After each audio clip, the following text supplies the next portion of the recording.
You actually walked down the aisle with that dumb jock would be a bit hard. Maybe if you said something, it would have turned out differently. Things with Alex weren't always perfect, even when it looked like they were. But I guess this is how it was meant to be. You know what? I'm exhausted. I'm gonna call it a night. The next morning, we decided just to focus on what we had to do that night to make sure the scientists' vaccine experiment didn't get messed up. Can't we go to the lab earlier today and remove the equipment so I never bump into it? That place is guarded at all times. The only opportunity we have is what our younger selves have discovered all those years ago. There's a half-hour gap between guards changing shifts at night. Which is also the time our younger selves will be breaking in, and we can't be seen by them. Exactly. We can only follow them carefully and actually prevent the accident from happening at the time it happens. When you bump into the equipment, there's a 3-second window between the liquid falling from the vial and going into the beaker. We have to be hiding behind that counter already so we can stop that. I've tried it a few times, but I can never do it fast enough. When you have 3 kids, you have superhuman reflexes. It'll be a piece of cake for me. It felt surreal as we hid in the bushes outside the warehouse, observing young Jen and Milo ahead of us, and we waited for 5 minutes before we climbed through the window they used to get in. Milo, I'm stuck. Push the window up a bit more. It seems to be jammed. How are you stuck? I just came through this too. I guess my butt is just bigger than yours, isn't it? Just do something. Milo pulled hard at my arms, and I finally got through and landed on him with a soft thud. We waited breathlessly for a few seconds to see if someone had heard us, then went down the passageways that led to the lab. We slipped in quietly behind young Milo and Jen, then crouched on the floor and crawled over behind the counter. What the heck is going on in this place? I don't know, half of this stuff has biohazard signs on it.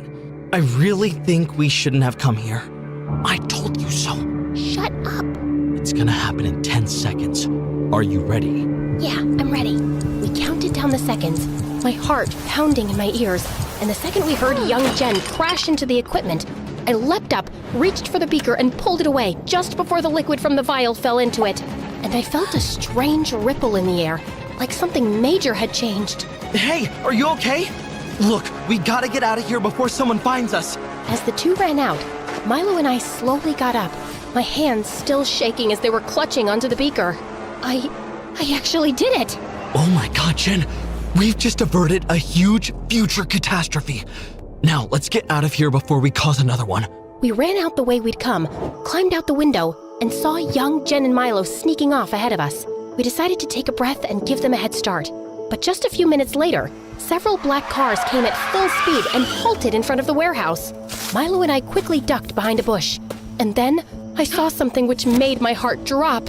As the car doors opened, several people in lab coats and black suits stepped out, and one of them was my mom.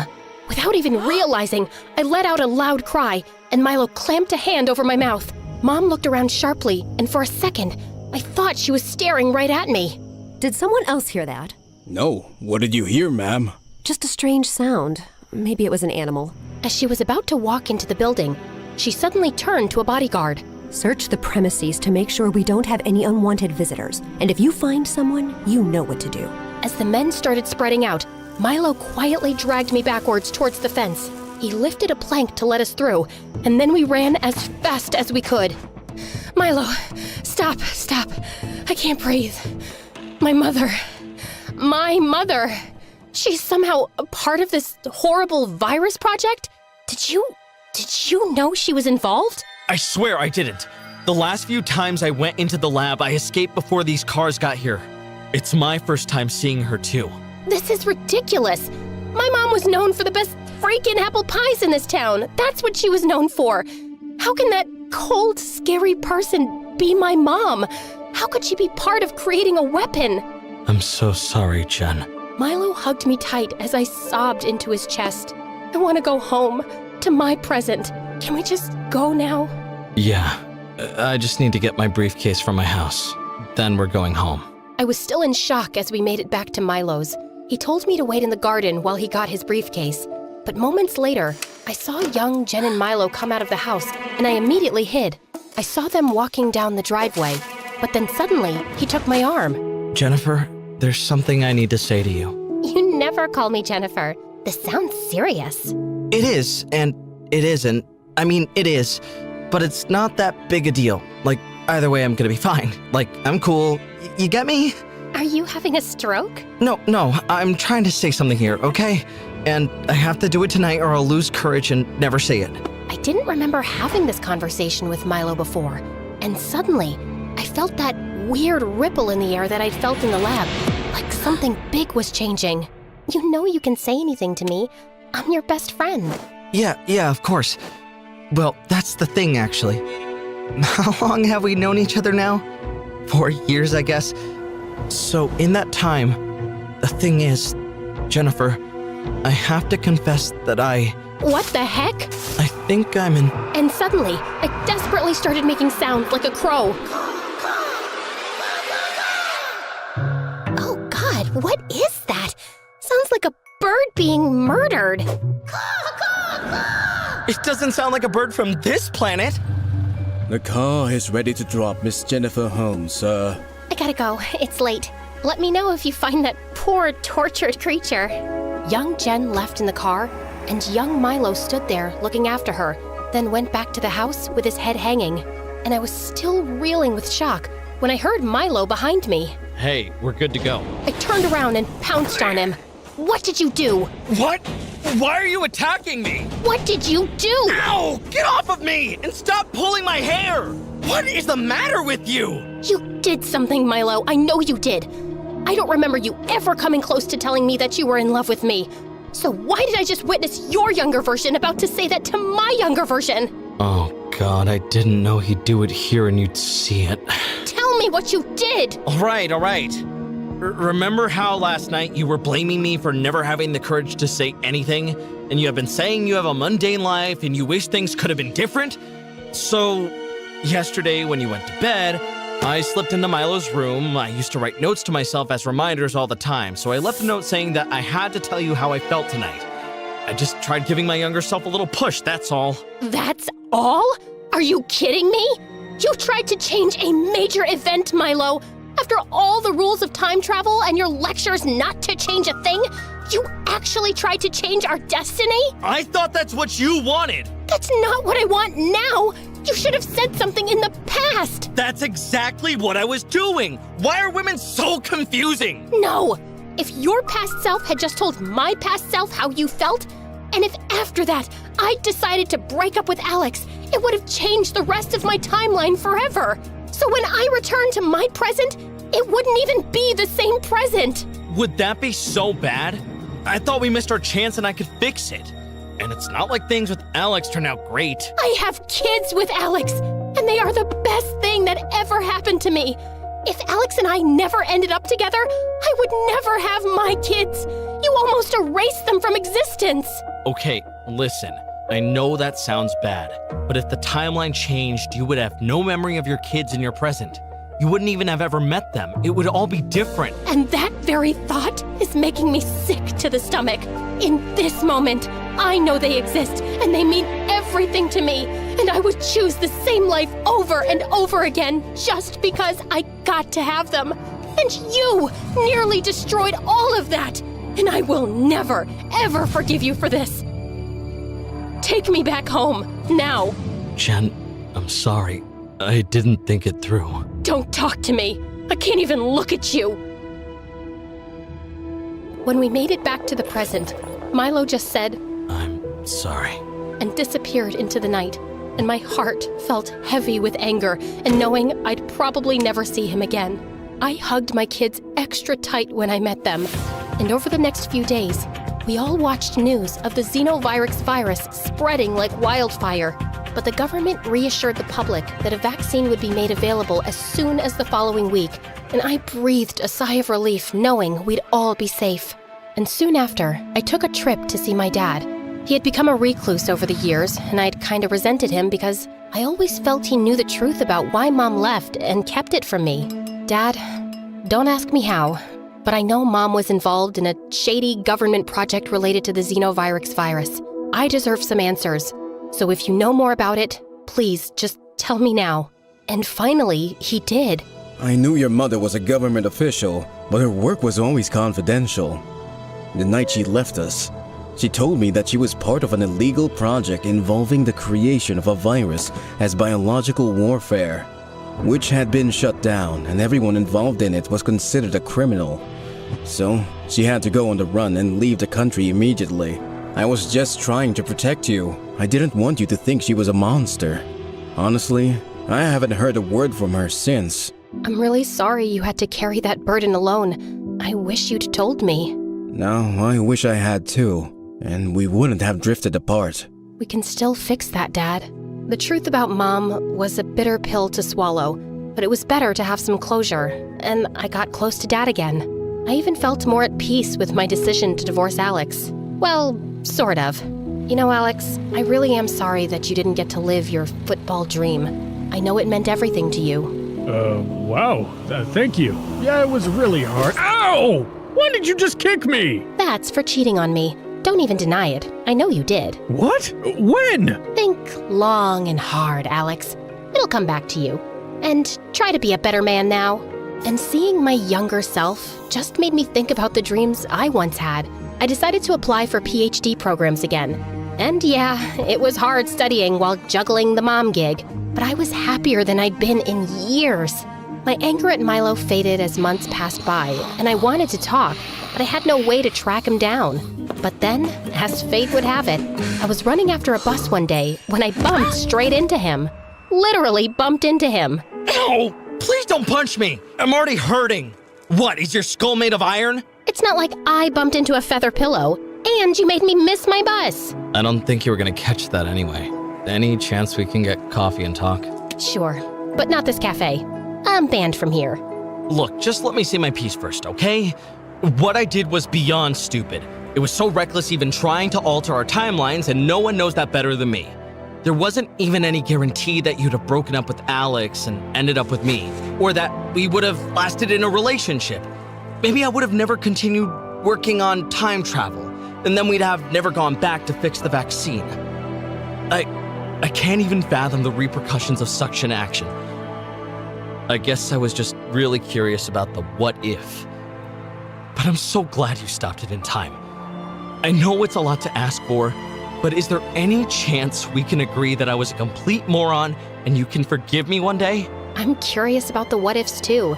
And I did sound like I wanted a different life, but I've realized that maybe everything that happened, however it happened, had the best possible outcomes for all of us.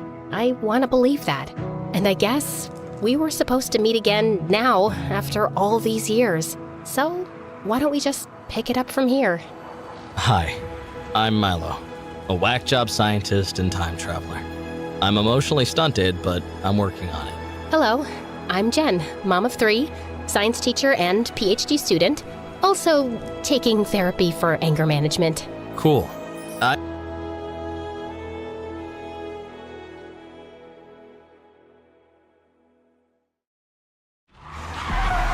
I zoomed past other cars, my foot hitting the accelerator at every turn, as my friend Vanessa screamed for her life.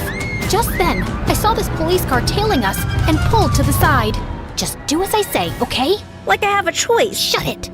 Oh, hey, officer. Was I going too fast? May I see your license, please? Oh, sure, Officer Cutie. It's Curie. Oopsie, my bad. You know, I had this dream last night that I was stopped by a policeman, and we went to this cute place by the ocean and shared a cold latte, since it's so hot these days. I mean, talk about global warming. You think it's getting hot in here? I think it is. What do you think, Vanessa? I think you should shut up. I think so too. Now please step out of the car. Really? None of my flirting worked, huh? Then I guess I have no choice but to do this. And I stepped on the gas and sped the car away. Hi everyone, I'm Sage, and I'm about to tell you how I messed up my life. But before we get into that, please like and subscribe to MSA. I lived with my single mother and my twin sister Zoe in a small apartment in downtown New York. We didn't know anything about Dad, except that he was a loser who turned his back on Mom and left her totally heartbroken. One day you're going to come back crawling and begging for forgiveness, and I will spit on your face and make you cry. Mark my words! That never happened, and Mom never found her true love again. That didn't stop her from trying, though. She worked as a receptionist at this fancy resort outside town, where she met tons of new people. Every month, she would date some new guy who would break her heart, and she'd become a sobbing mess.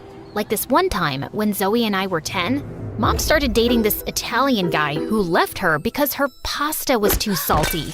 It's garbage. At 13, there was a biker guy who thought it was a cool idea to teach Mom how to ride a bike. Needless to say, Mom fell, broke her arm, and couldn't work for weeks. And then, a year later, Mom met this Indian guy who even moved in with us. Take a deep breath in. Now exhale. Now inhale.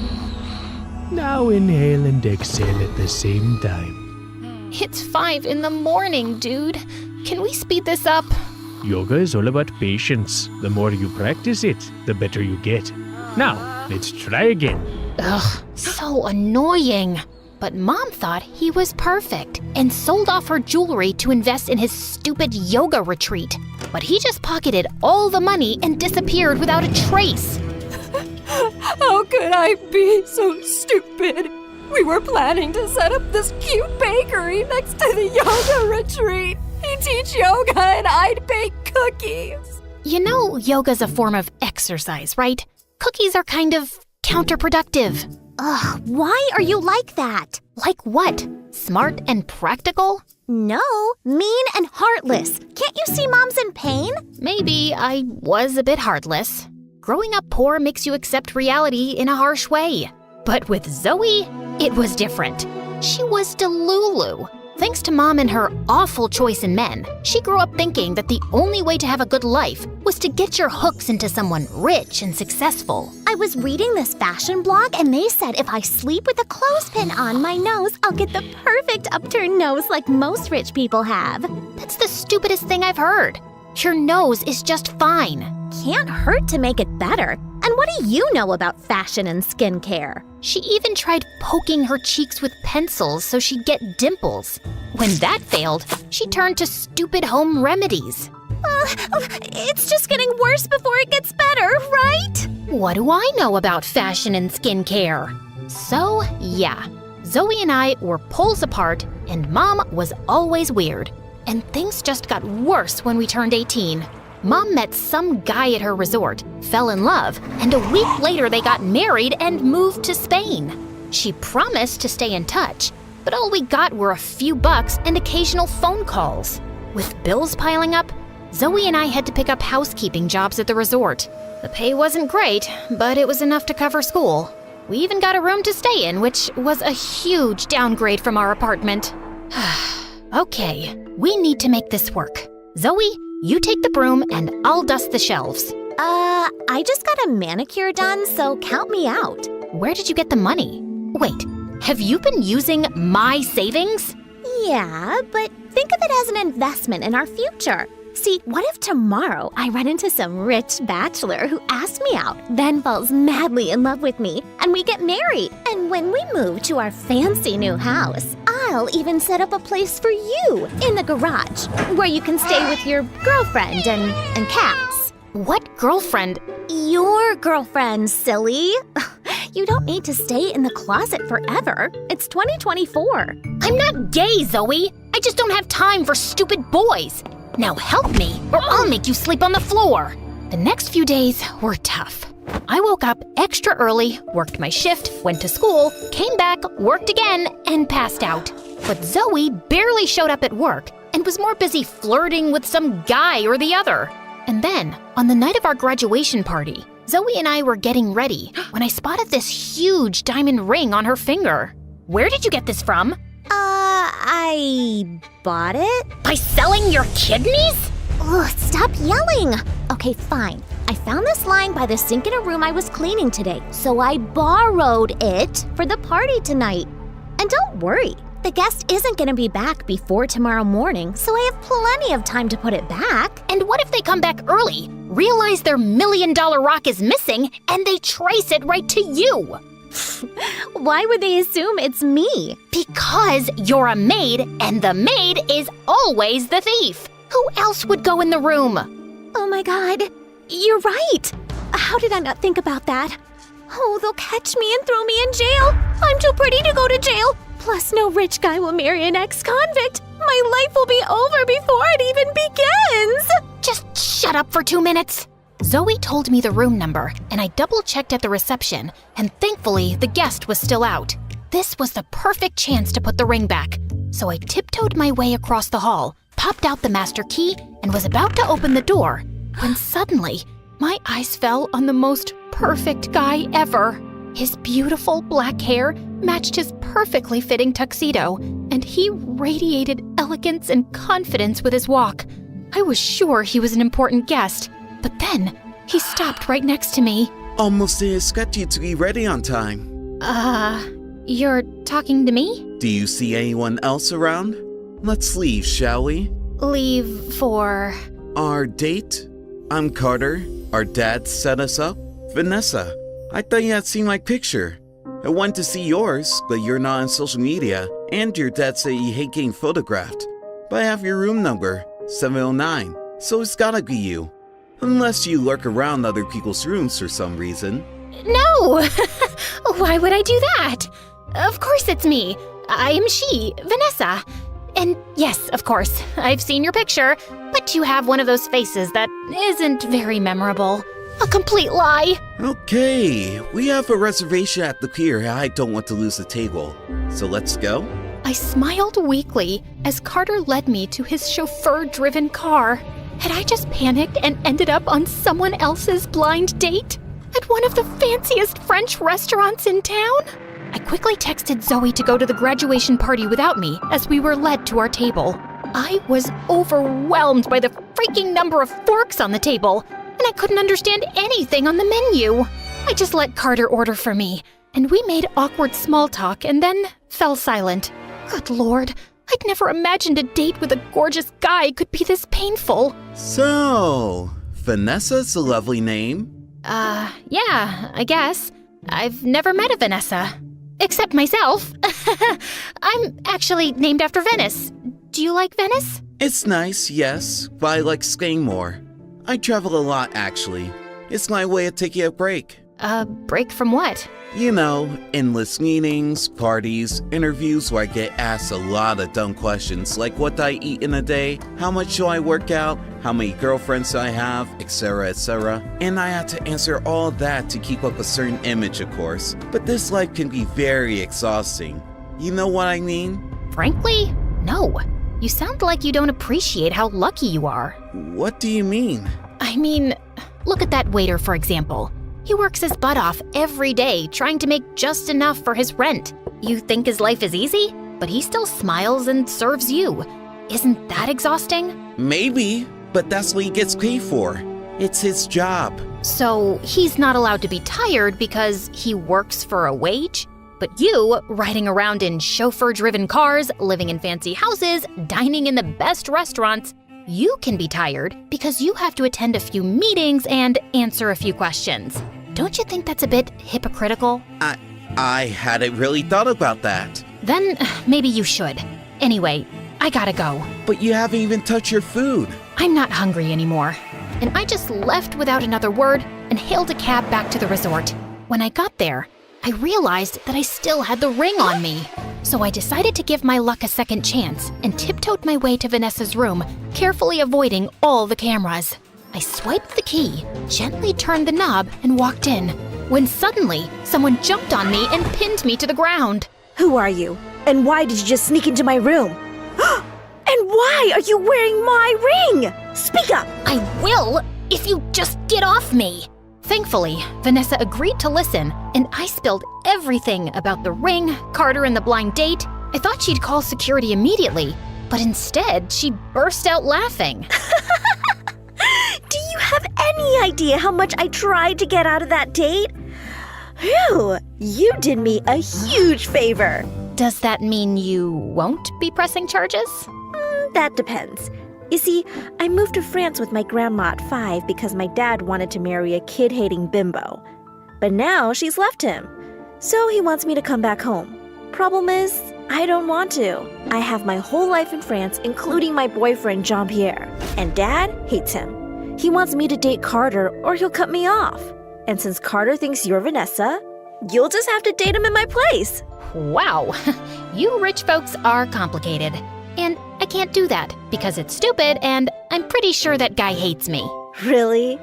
Then why did he send me a text asking to meet him again? Listen, just make this Carter guy go away. What if I say no? Then your sister will rot in jail and you will lose this job. But what about my work? I'll pay you. Does $500,000 sound good? Sounds great.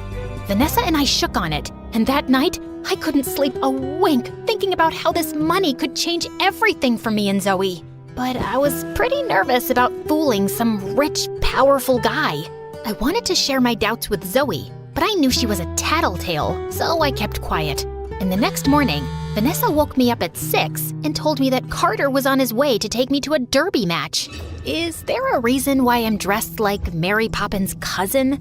I get that you want him to hate me, but this dress makes me hate me. The idea is to make you look undateable, and this dress is perfect for that. Now remember, make this the worst day of Carter's life. He should be calling my dad and telling him that I'm a monster. Now go make me proud. I left the hotel and greeted Carter at the gate, half expecting him to say something about my dress, but he just smiled and complimented me. Was he blind? Sorry, I think we kinda got off on the wrong foot last night. Can we do this in the car, please? The heat is making me dizzy. Sure. For the rest of the ride, Carter kept trying to talk to me, but I just pretended to be busy on my phone. Soon after, we reached the derby stands and were about to take our seats when I put my plan into motion. Carter! Can you get me something to drink? I'm parched. But the race is about to start. You're right. I'll just go and get it myself. No, wait! I'll get it. Oh, thanks. Carter pushed through the crowd and came back with a massive cup of soda. I took one look at it and screamed. It has no ice. I want ice. Carter rushed through the crowd again and came back sweating with a new cup of soda. Oh, thanks. Oh no. What now? This isn't diet. I can't drink regular soda. It makes me feel bloated and gassy. Get me a new one. Pretty please. Carter shot me an irritated look before running back into the crowd, and by the time he got back, the race was over. I did feel a bit guilty, but then I thought about how he must have made his servants run around 1,000,000 times, so he probably deserved a little payback. What an exciting game. Too bad you missed it. Yeah, too bad. Are you mad at me? You are, aren't you? I made you miss the game. You must really hate me now. It's cool if you don't want to see me again. Nonsense. I love to see you again. Why? I mean, wow. I must have really left an impression. Carter inched closer, and I literally stopped breathing. I thought he was gonna kiss me, but then he just opened the car door and asked the driver to drop me at the resort. I'll pick you up tomorrow, princess. Don't miss me too much. You bet. What the heck was that? Over the next few days, I did everything to make Carter go away, but nothing worked. I threw tantrums over the smallest things, and he patiently calmed me down. I made him wait for hours while I got dressed and didn't even apologize when I showed up. And he just smiled and complimented me. On Vanessa's instructions, I even took him to an amusement park and then faked a hurt ankle so he'd have to carry me around. When he sat me down to rest, I screamed in his ear to get me something to eat. He was at the stall when I pulled out my phone and texted Vanessa. The plan's not working.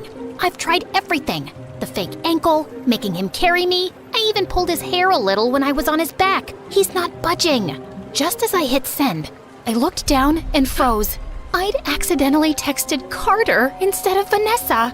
My heart raced as I scanned the crowd and spotted him walking towards me. He handed me the food and took out his phone, but I grabbed it before he saw anything. You're not allowed to see your phone till you feed me. It'll only be a minute. I think it's from my dad. You're always on your phone. You never pay any attention to me. I'm hurt, and all you care about is reading a stupid text from your dad. And with that, I threw his phone into a nearby fountain. Vanessa? Are you insane? What if he has something important to say? Guess I'll have to wait. Now wipe that frown and feed me. Eat it yourself. You're impossible, and I'm out of here. And he just turned around and left. I thought I'd managed to finally get rid of him when I reached the resort and saw him waiting outside with a bunch of roses.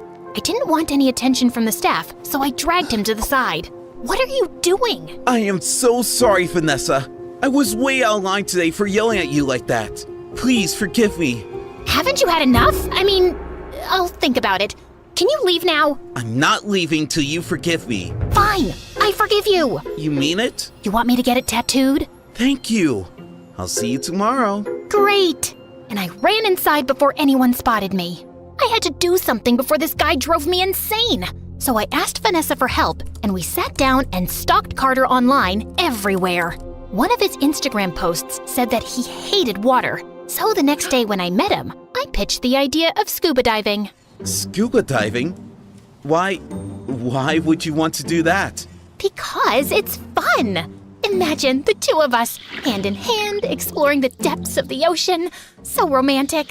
How about we explore the depths of my swimming pool instead? We can still hold hands, and it's a lot more convenient. It's funny how you're talking, but all I can hear are chicken sounds. Carter's a chicken. I'm not a chicken. Then prove it. Carter reluctantly agreed, but the next day when we were out on the water, he said he just couldn't do it. As we stood there with me trying to persuade him, the boat suddenly lurched forward and we both fell into the water. See? It's not so deep and scary, is it? Just then, I noticed that Carter wasn't swimming. He seemed to be struggling to stay afloat. And then he started sinking. I quickly swam to him and helped him back onto the boat, but he'd passed out. I shook him, gave him CPR, and was about to give him mouth to mouth when he opened his eyes and coughed up water. Oh my God, you're okay. Wait, were you about to kiss me? I can lie back down. This isn't funny. Tell me about it. I'm the one who nearly drowned. You didn't tell me you don't know how to swim. I know how to swim. I just panicked because we're in the middle of the ocean. I told you I couldn't do it. I'm so sorry, Carter. You should be. Now, where were we? Yeah, I had my eyes closed. You're about to kiss me? Shut up. Once we were back on the main shore, we went to a cute diner and ordered burgers. Carter spotted a jukebox and played some of his favorite songs, but when I played mine, he fell silent. You don't like this song? No, I love it. It reminds me of my mom. She used to hum this to me whenever I was feeling low. I know I never say this, but I really miss her. I miss my mom too. Guess we're not that different, huh? You're way better than I'll ever be. Carter pulled me close, and as we swayed to the music, I realized he'd never looked so perfect. Under that spoiled exterior was a boy who missed his mom, and all he needed was someone to talk to. I wanted to be that person for him, but I also knew it wasn't gonna last forever. So I just melted into his arms and decided not to think about it. That was until I reached my room and reality slapped me in the face. Care to explain why you have such an expensive dress in your closet? It's not mine. I borrowed it from someone at work. Uh-huh. Then why'd you hide it in your secret spot in the closet?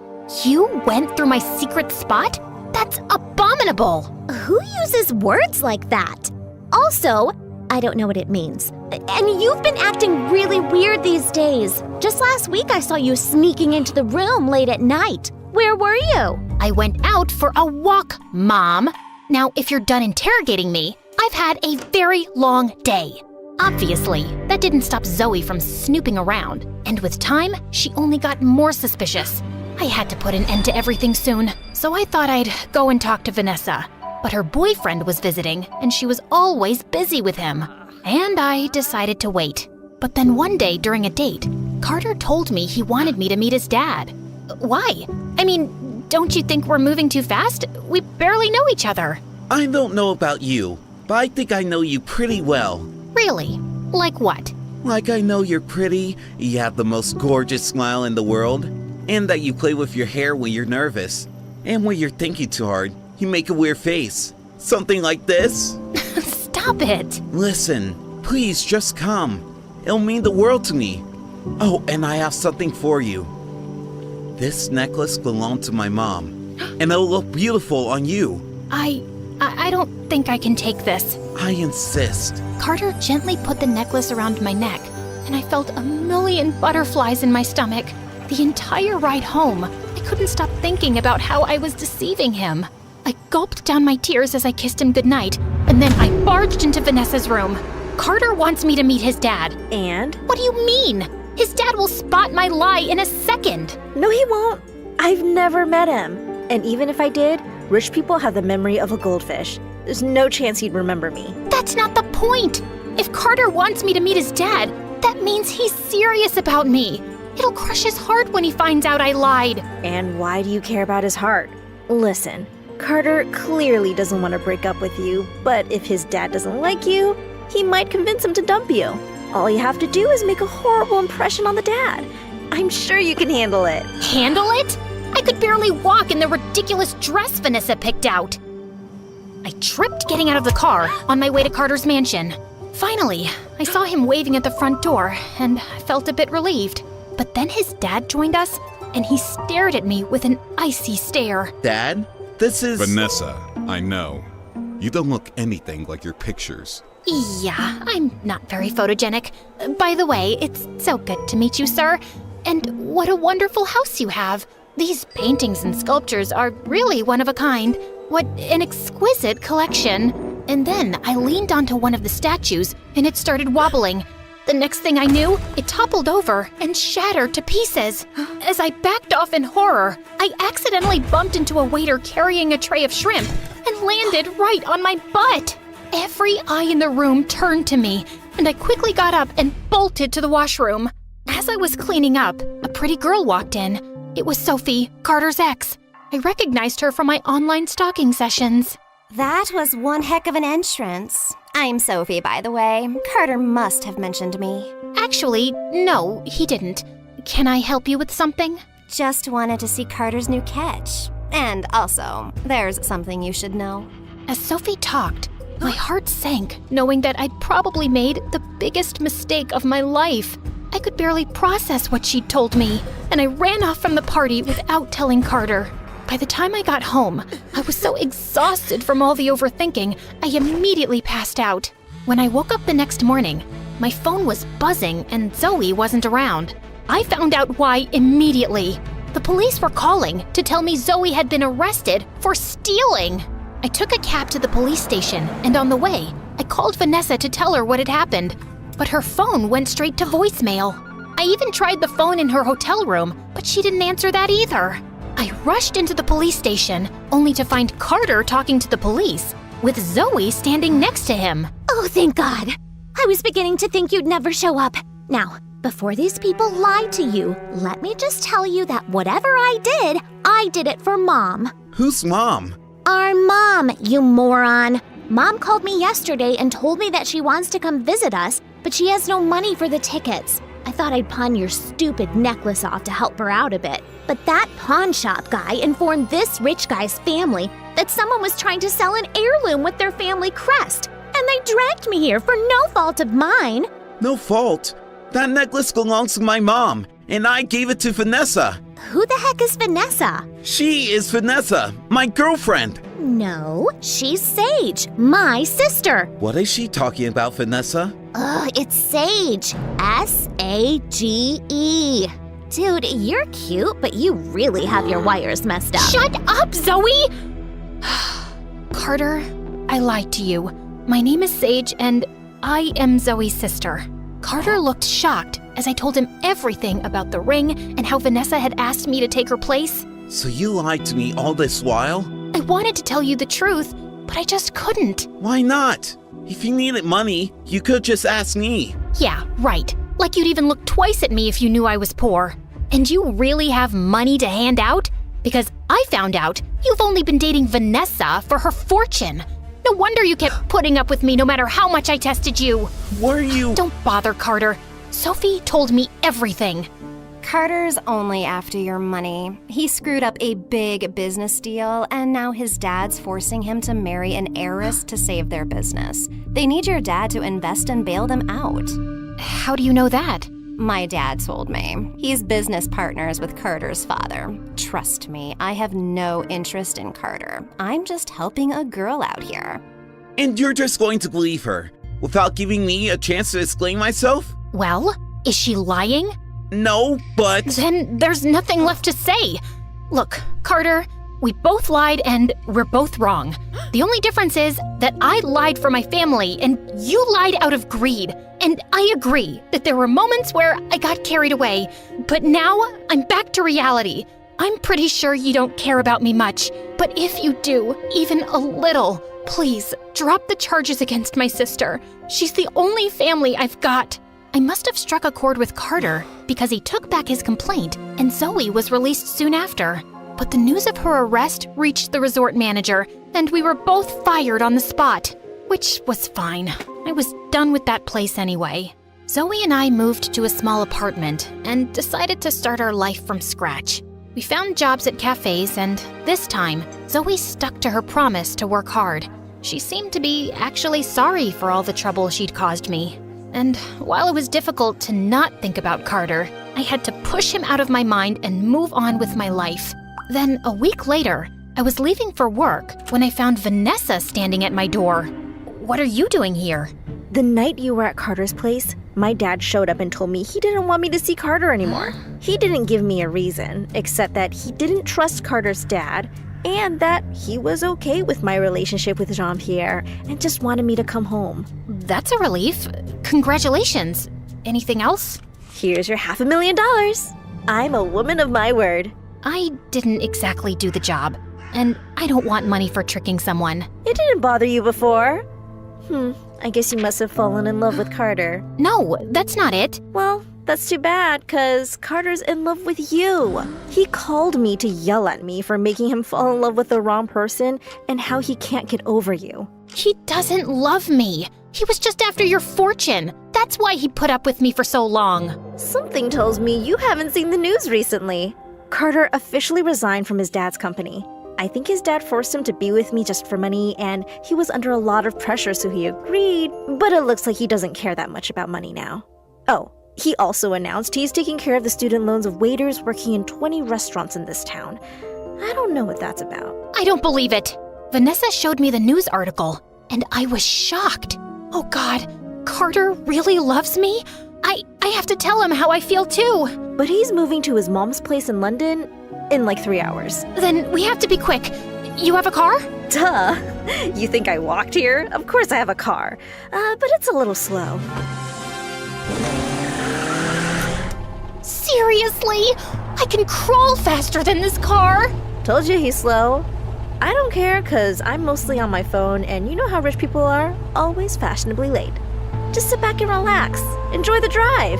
Enjoy my butt! I asked the driver to stop and step aside while I took the wheels and hit the accelerator. I zoomed past the cars, got tailed by the police, but somehow made it to the airport just in time. I jumped out of the car and dashed towards the gates, still hearing the police sirens behind me. Go! I'll take care of this. I rushed through the airport, screaming Carter's name. All I could think of was not being able to talk to him and tell him how much I liked him. And my heart sank when I checked the departure charts and saw that the London flight had already departed.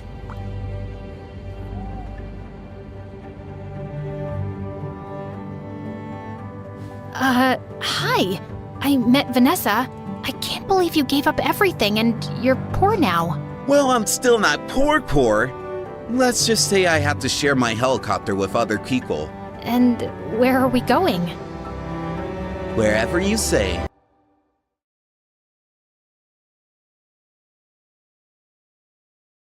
Have you ever woken up from a dream so wild and vivid that it made you question reality? Well, I had one of those. Except mine wasn't a dream. It actually happened. Believe it or not. Hi, I'm Avery, a young billionaire pilot, and this is my story of how I ended up in the creepiest and most mysterious place in the world. Before I continue, please like and subscribe. Let's take it from the top. It all started when my best friend Mila and I were getting ready for some party on one of my private islands, and while I was picking which jet to fly, she was busy ranting about how I just rejected my 8th millionaire suitor on that same day. I swear you reject men like it's your natural reflex. A-listers, heirs, young CEOs, that prince from somewhere I can't pronounce. Girl, what exactly are you looking for? I slid my hand along the wing of jet number 3, like it was a Greek god. I don't know. Maybe I'm just looking for something more. Someone who can make my heart feel like it's about to jump off a cliff, maybe? That sounds like an arrhythmia. Exactly. The world's too big to settle just because someone has a yacht named after me. Maybe you just haven't met the right one yet. Who knows? He could be hiding in the most unexpected place. Ew, I like the sound of that. Just then, my head bodyguard stormed in with the other walking muscle towers. Miss Avery, your father strictly said, no flights without a pilot or protection team. I've been flying since I was 4. Not to brag or anything, but I've probably spent more hours in the sky than in math class. With supervision, Miss Avery. Oh, please. Just this once? Ma'am, this is serious. You can't We're just— gonna be late for the party. Sorry, boys. Mila scrambled in after me, gripping her matcha tea like it was holy water. Are we actually doing this? Yep. I'm cutting trackers and signals, so don't scream. Why do I hang out with you again? Because you love me, and I got you that gold-plated PS5. Mila was only interested in 3 things: parties, video games, and me. Fair enough. We were up in the clouds in under a minute. You ever wonder what the edge of the world looks like? No. Normal people wonder about movie endings, skincare routines, and what their cats are thinking. Well, you wonder about edges and wormholes and flying into unmapped airspace. Be careful what you wish for, Aviator Barbie. But that's the thing. I liked the unknown. I liked chasing the things that most people were too scared to look at. Maybe it was the curious cat in me. The sun was already setting as we neared the island. I practically felt the music blasting from the party below. And honestly, I'd rather keep flying than partying with a bunch of basic guys. How about we go somewhere else? Where? The edge of the freaking world? Exactly. You're joking, right? Tell me you're joking. Just a few more loops, okay? Girl, I swear on my last will, you're gonna regret this one day. Oh, come on. My parents won't be back for 3 days. I have to make the most of it. Do you know how long I've been waiting for this chance? Ugh, fine. But we better not miss the party, or else. Don't worry, girl. I got you. I whipped a U-turn midair and just let loose. I was flying. Not just with wings, but with freedom. No rules, no schedules, no rich parents breathing down my neck. It was just me, the sky, and my best girl screaming her lungs out beside me. Just then, I spotted a massive flock of birds charging straight at us, like feathered missiles. And they did not look friendly at all. Uh-oh. Avery? Hold on. I tried steering away, but it was too late.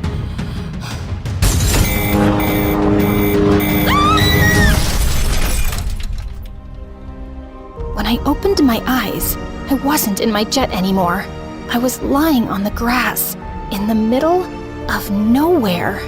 I sat up and looked around with my heart pounding in my ears.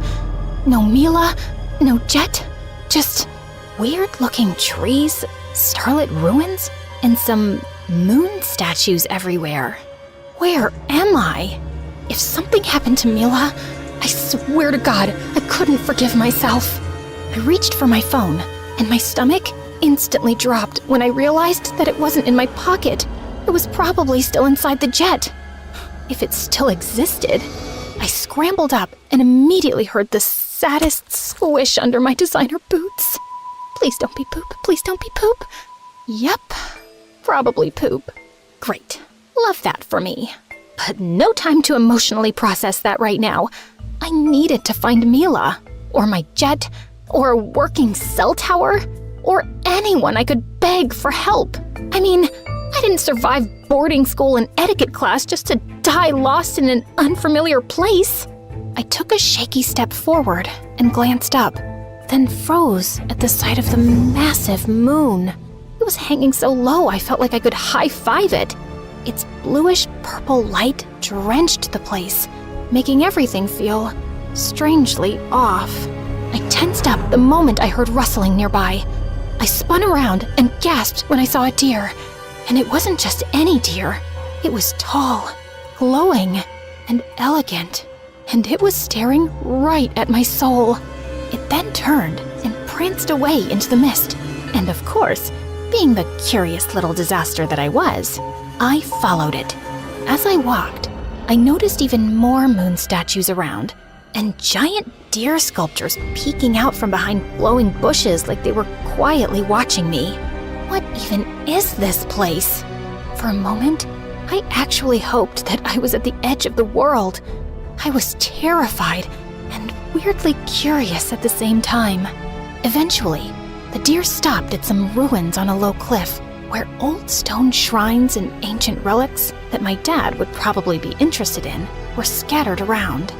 My heart jumped in relief when I spotted someone, a woman, but something was off with her.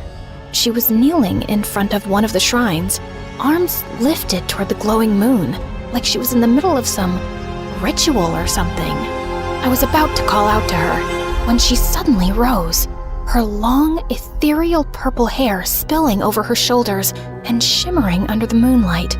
Wait, were those elf ears? And what was up with the antlers on her head? It was probably just a fancy headband, right? Or some kind of fashion here? Before I could even say hi, the deer walked up to her.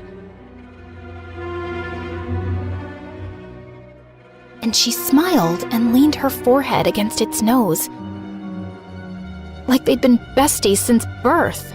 Weird, but sweet, like nature therapy. And I almost didn't want to interrupt. As the deer backed away and trotted down the slope, the woman suddenly spoke.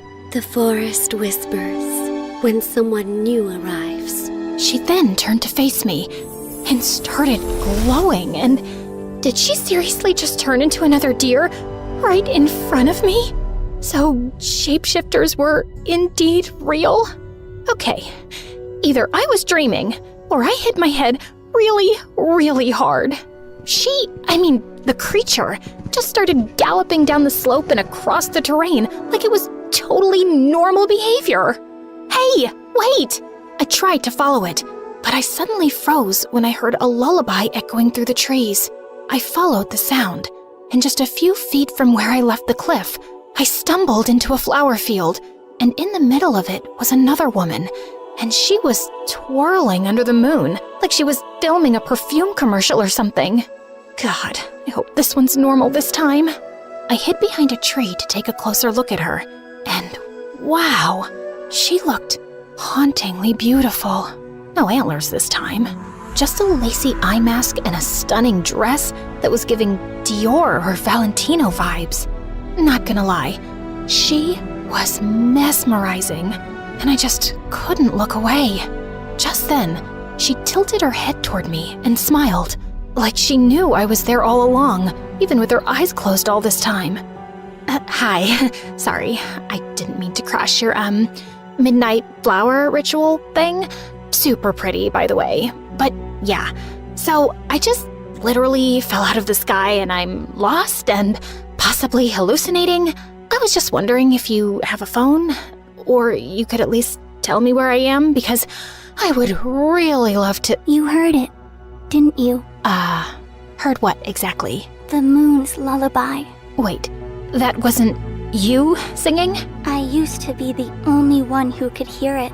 She paused, and in a split second, she was already right in front of me. Until you showed up. My soul instantly left my body. Like, how did she even— There was no walking involved.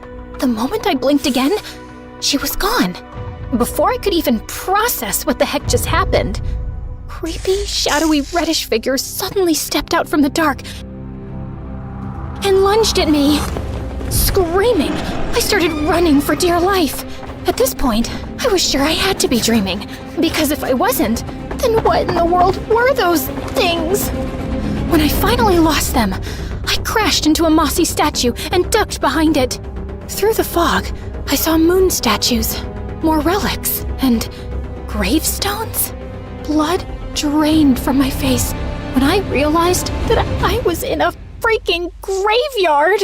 Just when I thought this place couldn't get any creepier. Moments later, I saw something bluish-purple flicker ahead. As it got closer, I realized that it was a guy walking through the dark mist with a lantern. He had a long black overcoat, gloves, and boots, and his lantern pulsed with a cold, steady glow that somehow made the darkness lean back. "Excuse me, sir? Fog guy? I'm super lost, and I really need some help." But he didn't respond. He just kept walking like he'd stepped out of the underworld. Hello?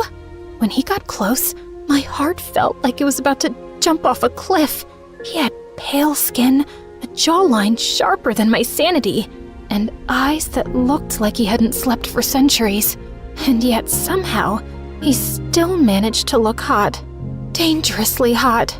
Am I dead and you're the Grim Reaper assigned to escort me to the afterlife?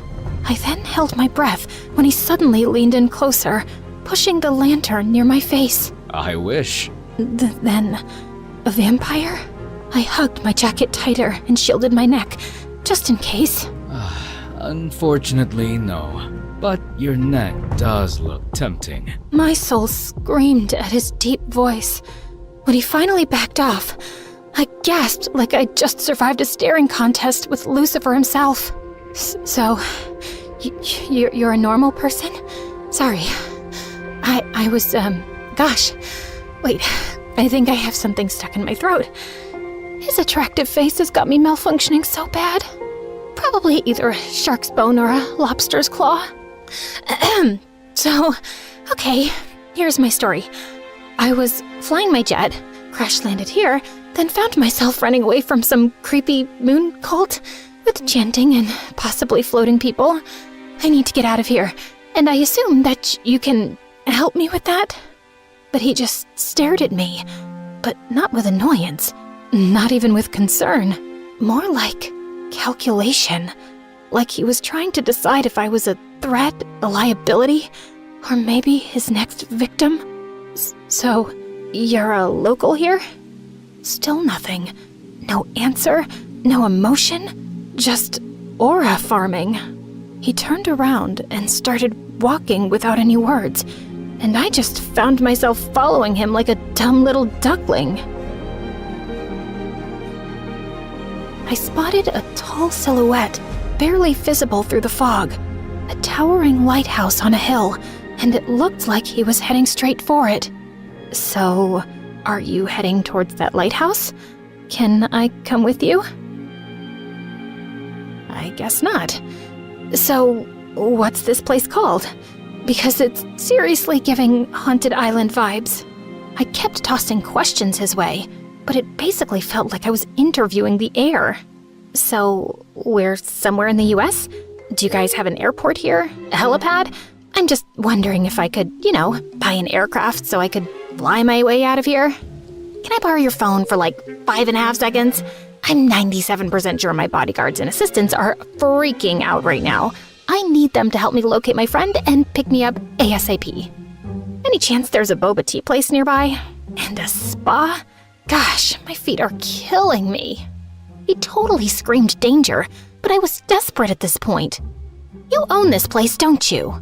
Finally, he acknowledged my presence again. I guard the borders of this dying land from outsiders like you.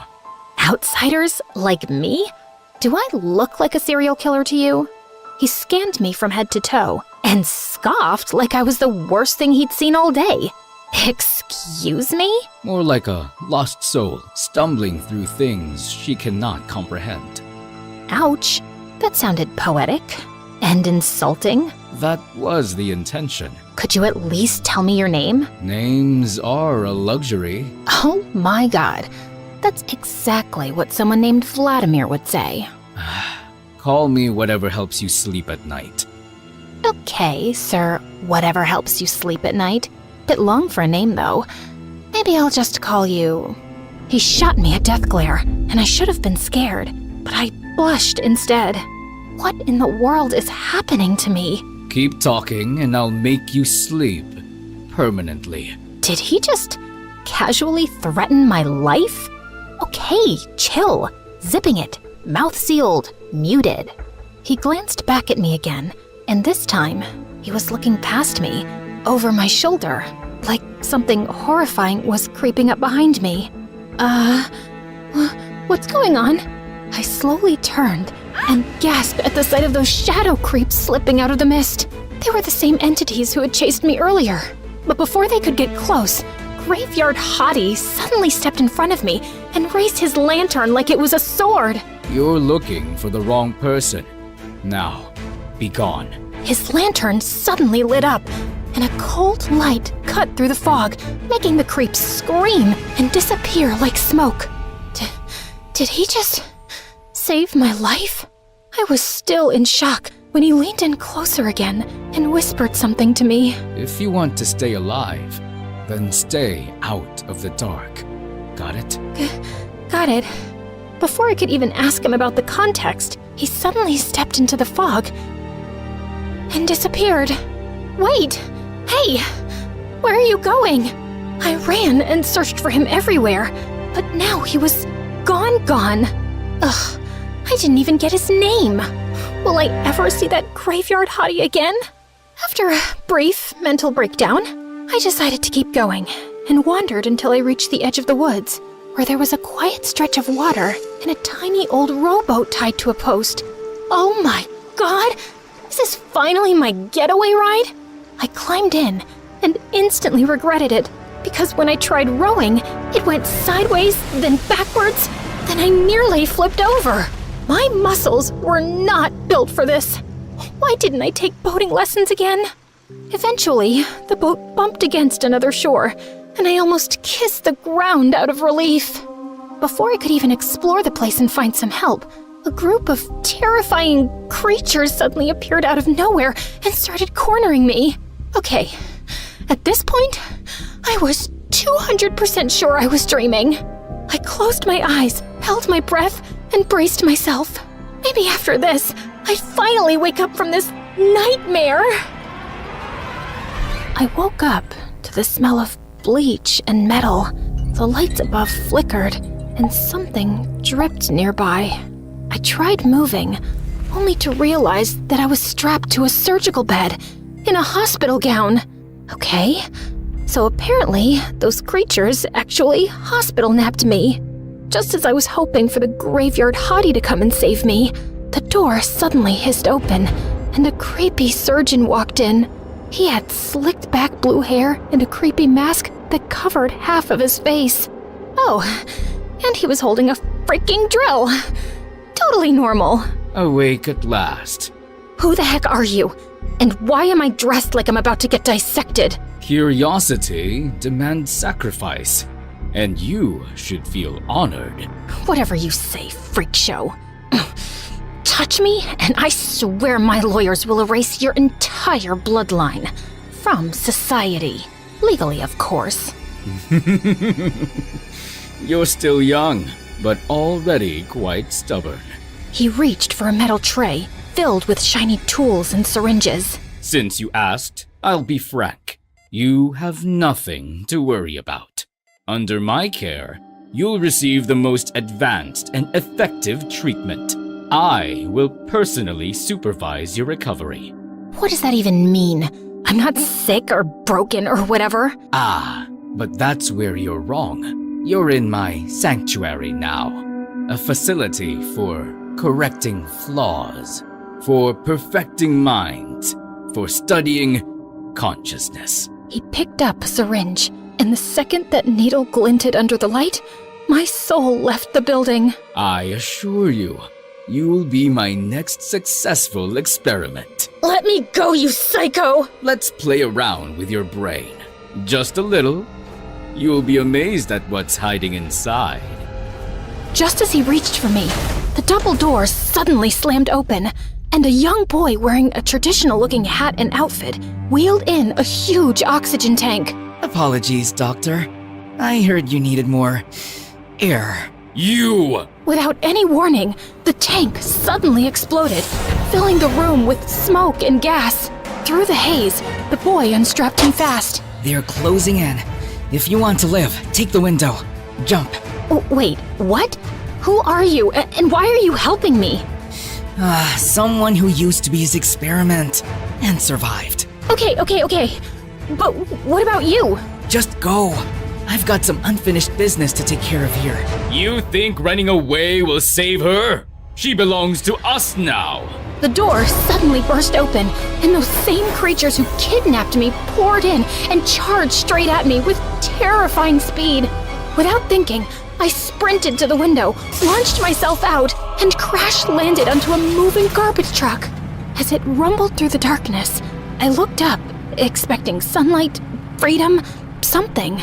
But to my surprise, the moon was still there, just smaller and duller now.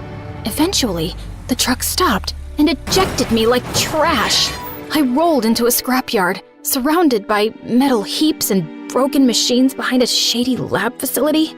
I started looking for something that could help me get out of here. And while digging through the scrapyard, I finally spotted something. A busted-up electric scooter. Just as I was about to hop on, someone blocked my path. A young girl who looked like an evil porcelain doll. Where do you think you're going? Home? Is there any problem with that? I do have a problem with that. Great. Another freak. I see it in your eyes. You're scared and thrilled at the same time. How did she know that? You're running on unstable emotions, easily corruptible. But don't worry, I'm here to optimize you. Baby girl, what exactly are you gonna do to me? You look like you're just waiting for your mommy to come pick you up. That's cute. But you see, I don't handle trash myself. She pressed something on her tablet, and behind her, a massive silhouette rose from the shadows, with glowing eyes and whirring joints. Is that a freaking robot? My little friend here removes errors, and you, unfortunately, qualify. Just as the robot lunged at me, I yeeted the scooter straight at it, but it only bounced off like a sad little paper plate.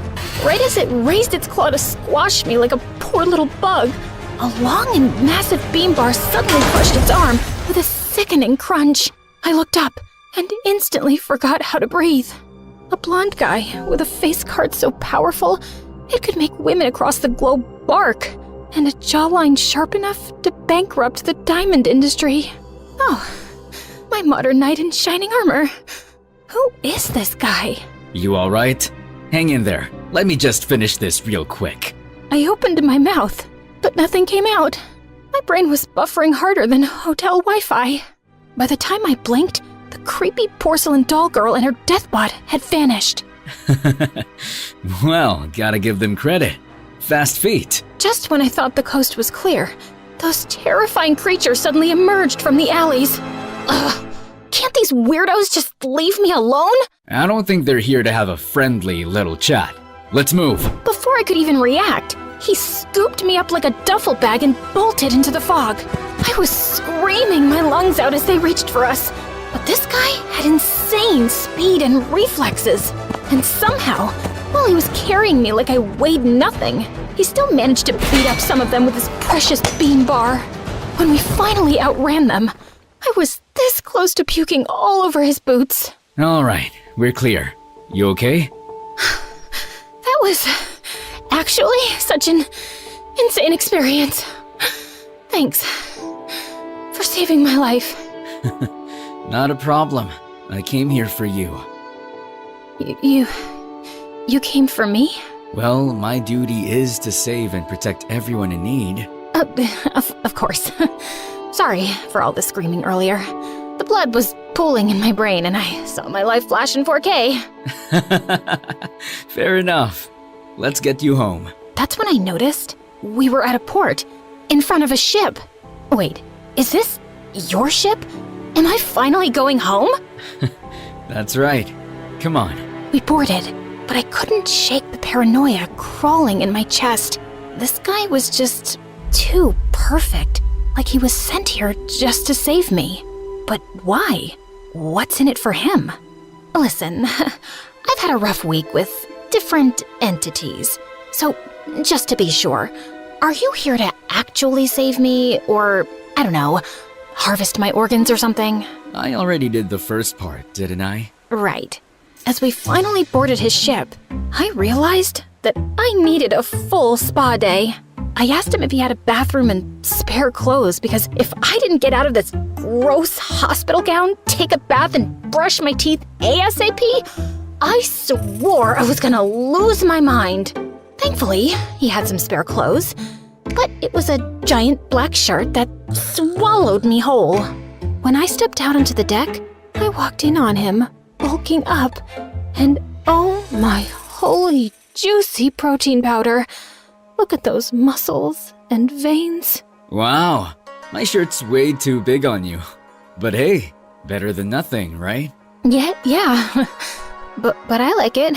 It's cozy. So, are you from here? Nope. I came here to reclaim something that was taken from me. From us. And protect what's left. Ooh, interesting.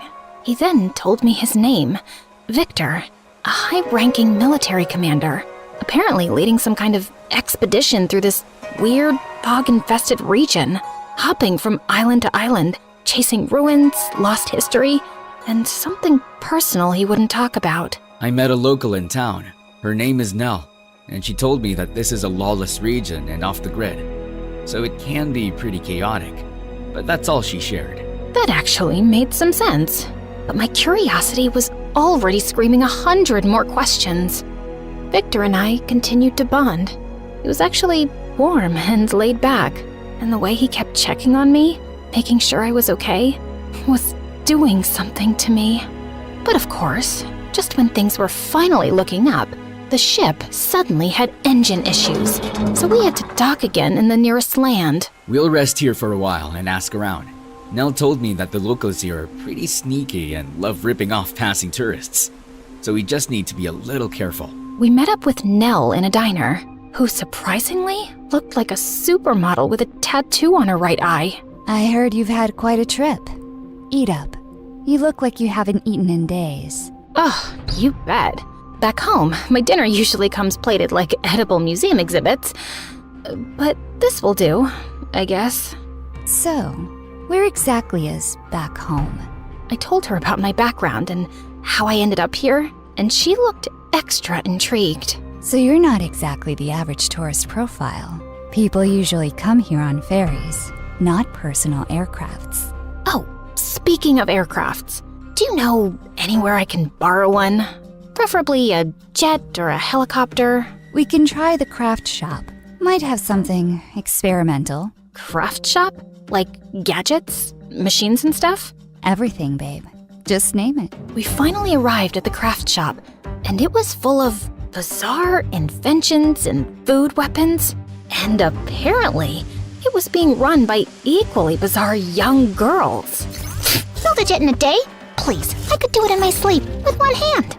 Honestly, it sounded ridiculous.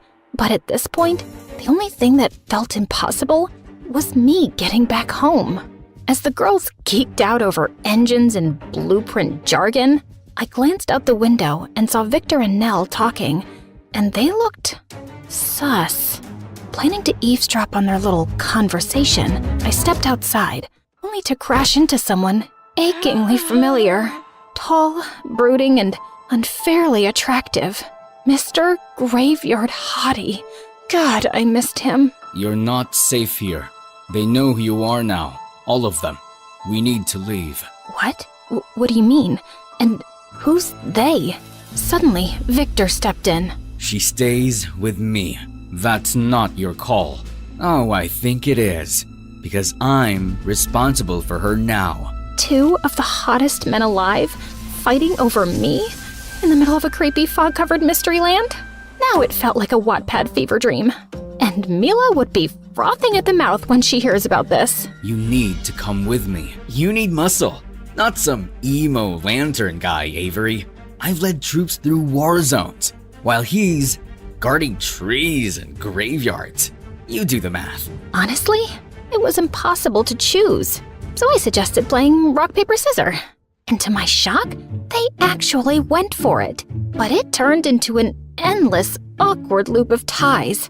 I considered flipping a coin, until we realized none of us even had one. I'd gladly come with both of you anyway, so did I just say that out loud? Before they could react, a red flash in the alley snagged my attention.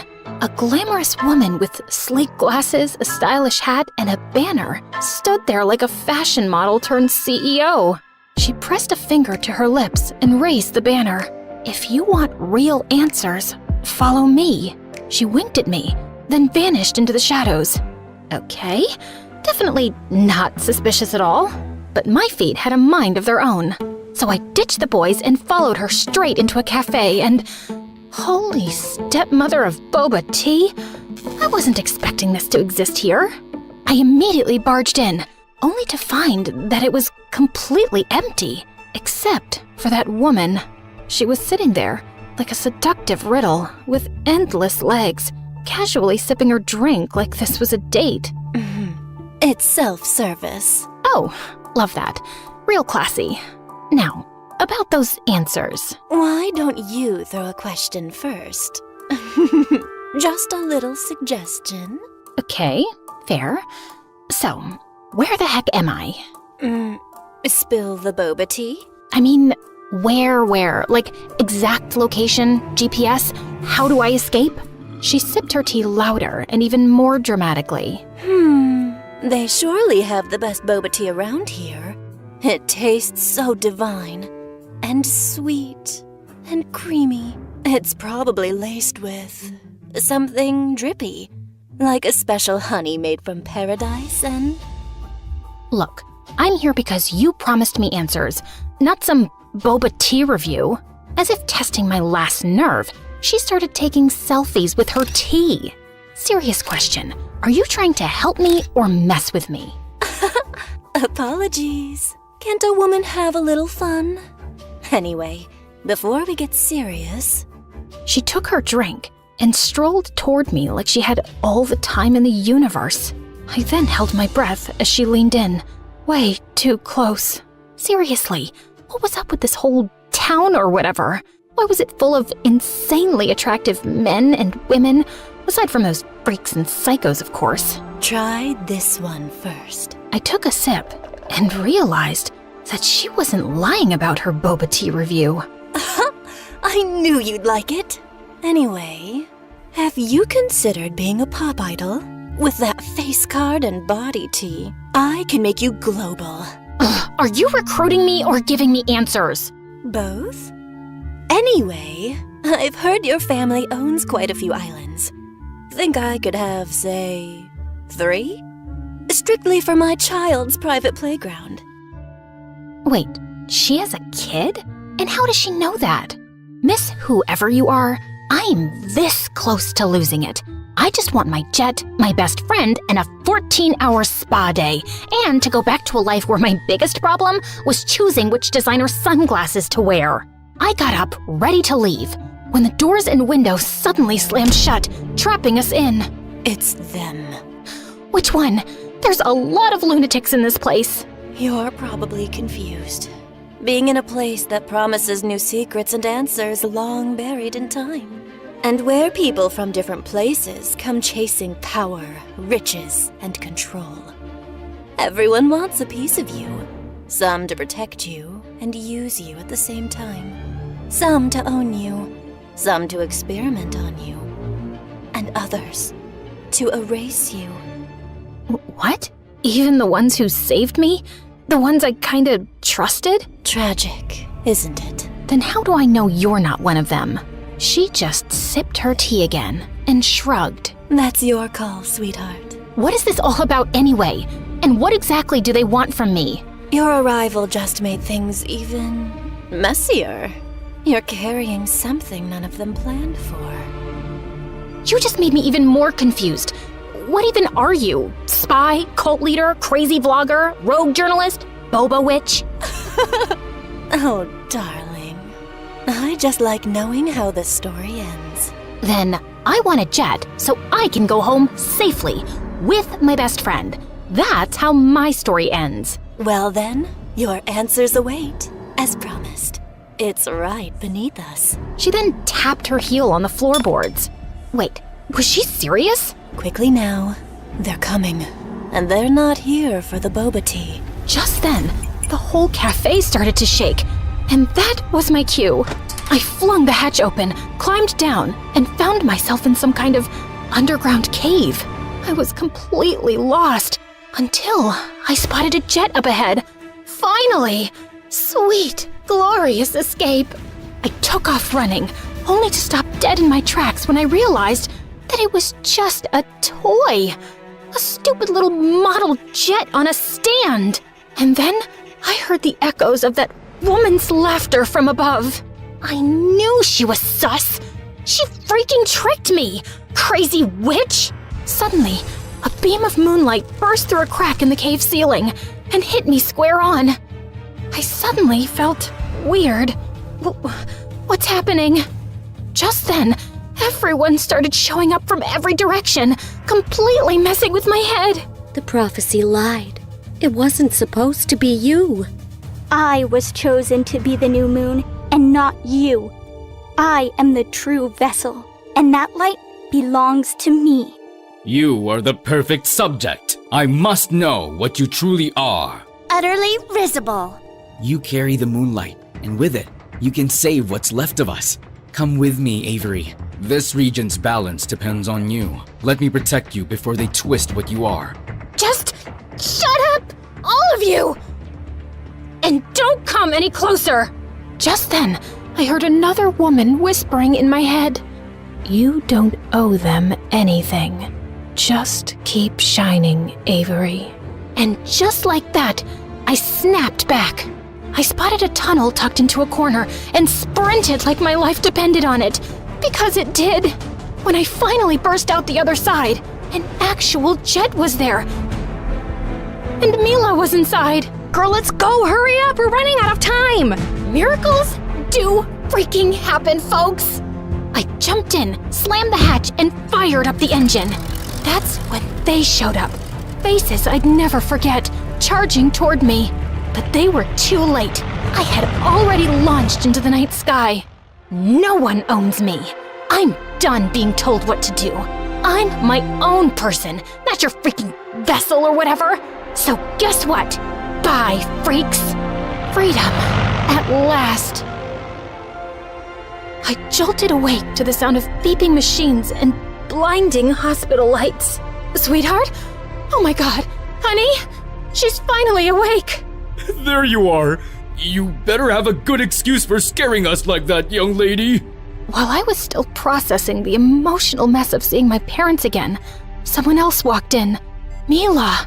Her arm was in a cast, her eyes were glassy, but she was smiling, and I felt super relieved. Welcome back, Aviator Barbie. That's when it hit me. It was all indeed a dream, and I finally woke up. So apparently, I survived the crash, but fell into a coma for 3 months. And after the crash, Mila got us help, even with a busted arm, and screamed until rescue found us.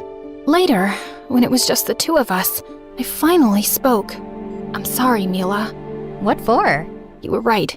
I was too curious, too reckless, and it got us here. But we're alive, aren't we?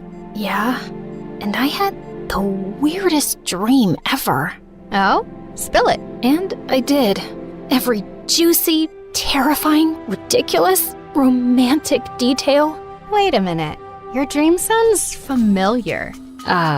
You say that like you've had the same one. No, dummy. Remember the game I've been playing lately? You play a lot of video games. Genshin Impact?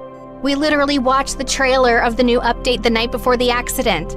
The place in your dream, it sounds like Nod Cry, the newest region in their world. She opened her phone and played the trailer again, and my jaw dropped. The dark mist, the lighthouse, the glowing moon, the town, everything. My whole dream was literally there. But more than that, so were they. Just in their video game versions and aesthetics. Dive into the immersive world of Genshin Impact, the open-world action RPG where you explore, battle, and uncover the secrets of Devant across PC, mobile, and console, all seamlessly connected. On September 10th, version Luna 1 arrives with a massive update, the mysterious new region Nod Cry, and the most important story chapter yet, revealing long-awaited truths about the heavenly principles, Fatui, and Aether and Lumen. To celebrate Genshin's 5th anniversary, enjoy a free 5-star character, exciting challenges and minigames, tons of free pulls, and more. The Wish banners feature Lauma and Nahida, followed by Flynn's, Yolan, and newcomer Aino. Ready to explore, battle, and uncover the truth? Click the download link now and use your exclusive gift code to get a head start into that. I stared at the screen, amazed and traumatized at the same time. Was it really just a dream? Or something more? Either way. Okay, that's it. Give me the freaking game. I need to try it. I need to meet them again. Welcome to the fandom, girl. And just like that, I was ready to dive back into all those wild adventures.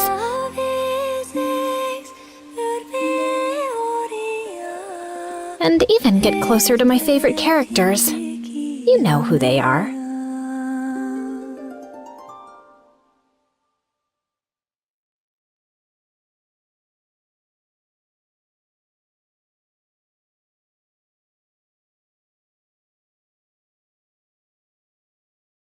Hey, I'm Miley from Venice.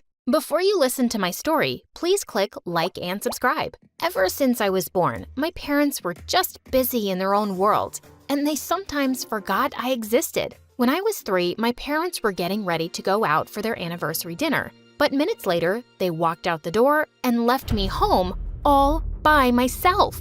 I ran to the window and started yelling out loud, and that's when they came back running. Oh God, what are you still doing here? You're making us late. But you forgot me, Mommy. Come on, no time to talk. Hurry up.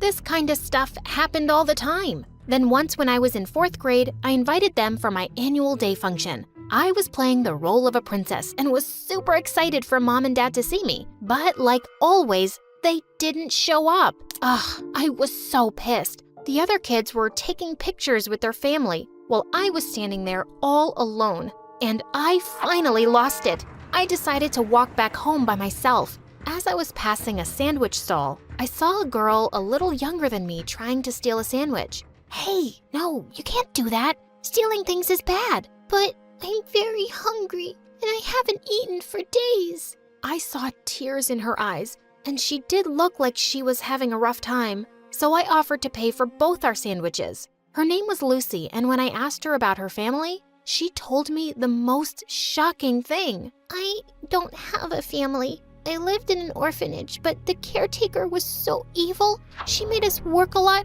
and didn't even give us any food. So I ran away. It broke my heart to see her so sad, and I asked her to come with me. I have parents, not the best, but at least I can promise you a home. Besides, I've always wanted to have a sister. Suddenly, her eyes lit up and she hugged me. Later, when we reached home, I asked Mom and Dad to adopt Lucy, but they refused straight to my face. But Mom, I really want a sister. You guys barely have time for me, so you picked a thief from the streets? Not happening. They took Lucy back to the orphanage, and I cried my heart out. I wouldn't even eat or sleep, and I'd run off to the orphanage and wait for Lucy outside every day. Seeing me this way, my parents finally gave in and agreed to officially adopt Lucy. And I was the happiest. And in no time, we were like real sisters. Soon after, Lucy was starting school with me. And even though she was nervous, I promised I'd be there for her all the time. But the moment we entered, we fell in the eyes of Diana, the meanest girl in the school. Hey, Miley, is that your new adopted sister? Ew, what garbage dump did you pick her up from? She stinks like a skunk's butt. Shut up, Diana, or I'm gonna kick your butt right now. Ugh, cut it out, Miley, and send her back. I don't think orphans like her belong with us rich people. My mom told me they're just the filth of society. That was it. I pushed her away and she fell to the ground. But when I turned to Lucy, she was already gone. Later when I went home, I hugged her. It doesn't matter what anyone says, okay? You're my sister and I'll always love you. After that, I took a necklace from my pocket and put it around her neck. What's this? Open it. OMG, it's our pictures. You're the best, Miley. I love you. And I really loved her too. Days passed and I was always there to watch over Lucy. No one was gonna mess around with her as long as I was around. Then one day in 8th grade, we were given a math test when I suddenly looked up to see Lucy passing some sheets to Diana through the window. What the crackling crabs? I didn't want her to be caught by the teacher, so I kept quiet. But later when I went to the cafeteria, I saw Lucy at a table surrounded by Diana and her minions. What was this witch up to now? What's going on here? Leave my sister alone, you witch. No, Miley. She's my friend, and we're just having lunch together. Friend? Are you crazy? She's a bully. Stay away from her. Ooh, it looks like someone's really possessive. And it's not like I threatened her to hang out with me. She wants to be friends with the cool kids. What is she talking about, Lucy? You come with me right now. You're not staying with these girls another second. I tried pulling Lucy away, but she brushed off my hand roughly. No, I'm not going anywhere. And please, don't embarrass me in front of my friends. I'm not a baby. I couldn't believe my ears. My sister was fighting me for some bully? Later when Lucy came home, I tried to talk to her, but she wouldn't listen. She's not bad, okay? She saved me from other mean girls in the washroom once and asked me to join her gang. Now I'm cool like them, don't you see? She's turning you into a bad person like her. I saw you helping her cheat today, Lucy, and that's not cool. But my words had no effect on her. And after that, she started hanging around with Diana all the time. She'd be carrying around Diana's books, bringing her food, wiping the table clean for her. It was so annoying. She even missed my birthday and went shopping with Diana. And when I saw her pictures on Diana's account, Lucy was carrying loads of bags after her like a maid. Why was she such a doormat? A few days later during recess, I walked into the girls' bathroom and to my shock, I found Lucy ripping a little girl's notebook and throwing them in the toilet while Diana and her minions were watching. What are you doing, Lucy? Have you lost your mind? Drop that book right now. Ooh, here comes the bossy older sister. She just wants to tame you and put you on a leash like a dog. Do you want that, Lucy?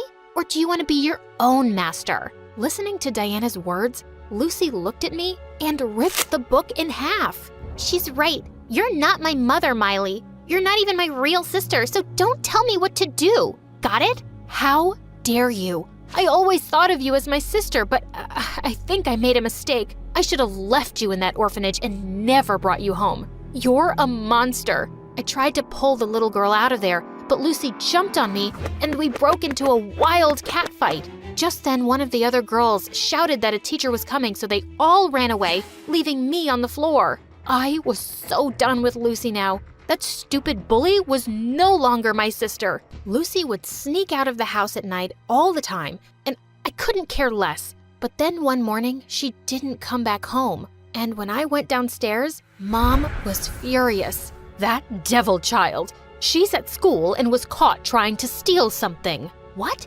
No way. We immediately drove to the school and saw Lucy sitting in tears in the office. Diana was there too, looking bored. The security guards had caught Lucy stealing final exam question papers from the principal's office. But I didn't want to do it. Diana made me do it. Seriously? I don't even know your name. And how could I make you do anything? You're just some loser. And I wouldn't even keep you around to wipe my shoes. Ugh, this witch. But there was no proof against Diana. So she walked free and Lucy was expelled. As she ran out of the office crying, I tried to stop her, but she pushed me aside. You just want to say I told you so, right? Well, don't. Just leave me alone. I didn't follow her. She'd brought this on herself. And maybe when she was less upset, she'd realize it. But when I went back home, I was shocked to find that all of Lucy's things were gone. She'd just left without a word. I tried looking for her for weeks and months, but didn't find her anywhere. Soon after, I left for college where I met John. We fell madly in love and got married soon after. My married life was perfect. But a few years later, I discovered that I could never have children. Both me and John were devastated by the news. And as years passed, things started to get worse. On our 5th anniversary, I cooked John's favorite dinner and waited for him to come home, but he didn't show up at all. And the next morning, the doorbell rang, and I found 2 kids about 3 years old holding a letter addressed to me. Miley, please forgive me, but I can't take care of these kids anymore. I've lost all my money and I'm in debt and I have to leave. Please don't look for me. I stared at John's handwriting in complete shock, and now he was running away and leaving them with me? Oh my God, that jerk! I immediately took the kids to the police, and it turned out they were my husband's kids, and their mom passed away some time ago. The cops decided to send these kids to the orphanage, and that instantly reminded me of Lucy. My heart sank thinking how awful her orphanage was. And without thinking, I suddenly yelled, "No, I'll adopt them." And in no time, the kids moved in to live with me. Their names were Dan and Dean, and they were adorable. The first night, I fell asleep next to them. A few hours later, I woke up to crazy sounds. I rushed downstairs and saw them banging on pots and laughing. Quiet! Are you both babies or devils? They both dropped everything and ran towards me. Sorry, we play. I instantly melted. Later, I took them out shopping for toys and clothes. When we came home, they were both full of smiles and even kissed me. It just warmed my heart like nothing before. My life felt perfect. A few years passed, and the kids forgot they had another mother before me. Then once when Dean was in the 3rd grade, I found him crying in his room. Oh, honey, what happened? He told me there was some guy in his class who was bullying him. He even had bruises on his face. Oh, baby. I'll talk to the principal and his mom, and you'll be fine. Mom's got you. The next day at the parent-teacher meeting, I waited for the kids to point the bully's mom out to me. When they did, I went ahead and tapped her on the shoulder. "Excuse me, is that your kid?" I turned around, and my jaw dropped. Miley?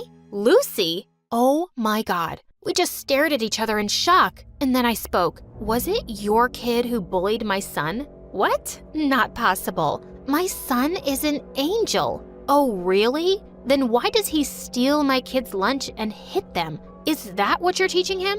How I raise my son is none of your business, bossy pants. If my kid gets hurt, it is my business. Keep your kid away from them." I walked off quickly before she made a scene. But on our way back home, I couldn't stop thinking about Lucy. She looked so different and pretty, but I didn't have anything to do with her now. A few days later, the kids insisted on me taking them to the school carnival. When we got there, they ran off to have fun with their friends, and I got busy with the other mothers. But moments later, we heard a loud noise, and my heart jumped when we saw a huge fire had broken out in one of the tents.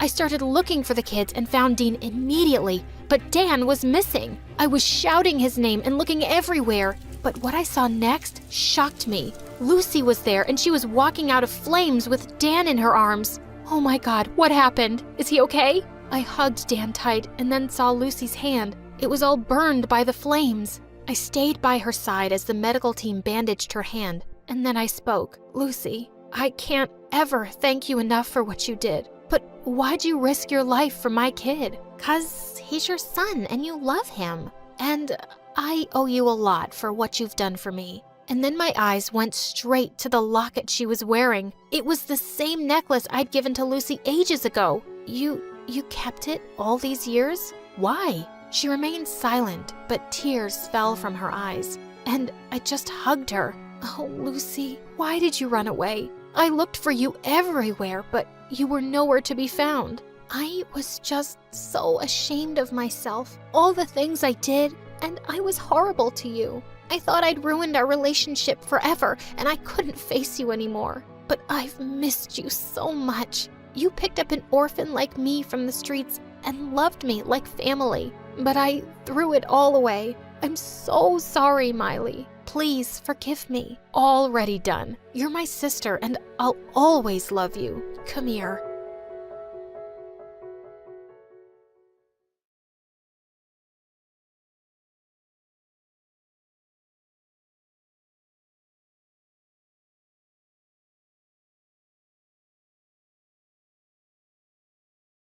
And she gave me a handful of cash.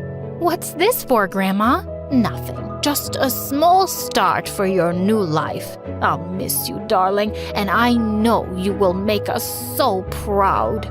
It was really hard when I had to leave because I'd never been away from my family before. But I was also excited for my new adventure. But at first, landing in the US was more of a cultural shock. Everything seemed 10 times bigger, and people seemed a lot friendlier back home. I felt almost invisible as I walked across the campus to the hostel. Suddenly, I lost my balance and almost fell down when someone caught me. I looked up to see a tall girl. Need some help with that? Her name was Kylie, and it turned out that she was in the room right next to mine. She ended up helping me unpack, and we stayed up really late talking. Can I ask you why you limp? When I told her I survived cancer, she looked awestruck. Wow, Maze, it's so brave of you to chase your dream and be here all on your own. Well, now you got me. Kylie was my first friend and the closest, but I slowly started to mingle with others as well. After always being in an all-girls school, it was strange for me to be studying with boys, but over time, some of them became really good friends. When Christmas arrived, everyone was going home for the holidays, and I felt really homesick, but Kylie invited me to her place. Her family was lovely, and it was the first time I got to experience Christmas their way. I'd made a traditional Palestinian dessert for them, and they loved it. In our second year, Kylie came to me one day with some upsetting news.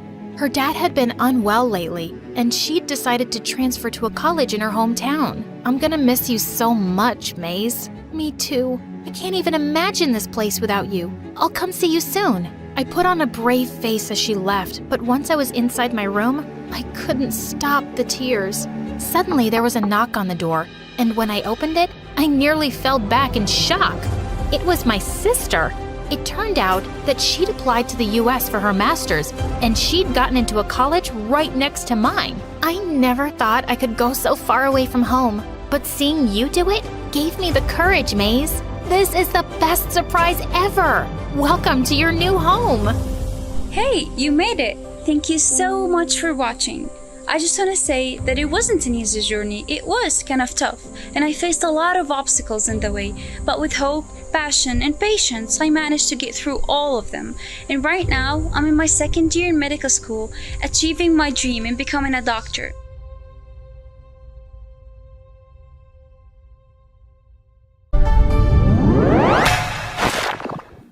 I could not believe it was finally happening. I was going to meet my mom. The hospital called at 3:30 in the morning to tell my dad that my mom had finally woken up and was asking for him. I know this sounds crazy, but my mom's been in a coma since I was born. I literally put her in a coma, and she hadn't woken up once in 14 years. Until this morning. My dad burst into my room, almost knocking my lamp over on my bedside table. I startled awake, and before I could even open my eyes all the way, he said, "She's awake!" Before I continue my story, I just want to remind you to like and subscribe to My Story Animated to hear more craziness like what you are about to witness. At first, I thought he was talking about me, and I was about to yell at him for waking me up. But then I realized what he meant. My mom was awake. My mom! I never heard her voice in real life. I never seen her eyes look into mine. I've held her hand, but she's never held mine. She's been here the whole time, but she has been so far away, too. She had had a complicated pregnancy with me. I was a stubborn fetus, I guess you could say. I decided that I wanted to come early, which caused a lot of issues for her, and she was rushed into surgery to get me out. She never regained consciousness after she was put under anesthesia, and because of her family's beliefs, my father never took her off the meds that kept her alive. I'd always had a feeling that at some point, I would have to be the one to end my mom's life. But thankfully, it didn't sound like that was going to have to happen after all. I bolted out of bed and ran to get my brother up. He was 2 years older than me, so he only remembers small fragments of Mom in real life. He remembers her singing Twinkle Twinkle Little Star every night, and she made the best chocolate chip pancakes in the world. The sad thing is, he doesn't remember her smile or the way she smelled. So this day was the best news for all of us. My brother never said it out loud, but I knew that he blamed me for what happened to our mom. And to be honest, I didn't expect any less. He was nice to me growing up, but I always felt like there was something between us that wouldn't allow us to get closer. He hadn't forgiven me. Did you know the longest time someone has been in a coma was 19 years? Terry Wallace was in a coma for many years before he woke up on June 11, 2003. The ride to the hospital seemed to last forever, and we all rushed in as soon as my dad got the car in park. Our happy reunion was cut short when the doctor stopped us outside of my mom's room. He had a grave look on his face. Something was wrong. "She wants to see Emma," the doctor said, and my dad pulled me forward. He said no problem and tried to get the doctor to open the door. "No, see," the doctor started. "She doesn't understand that Emma is a teenager now. She thinks that she just gave birth to her several hours ago." I think all of our faces turned white. Of course, we had thought this could happen, but we didn't know what to do when it finally came to be.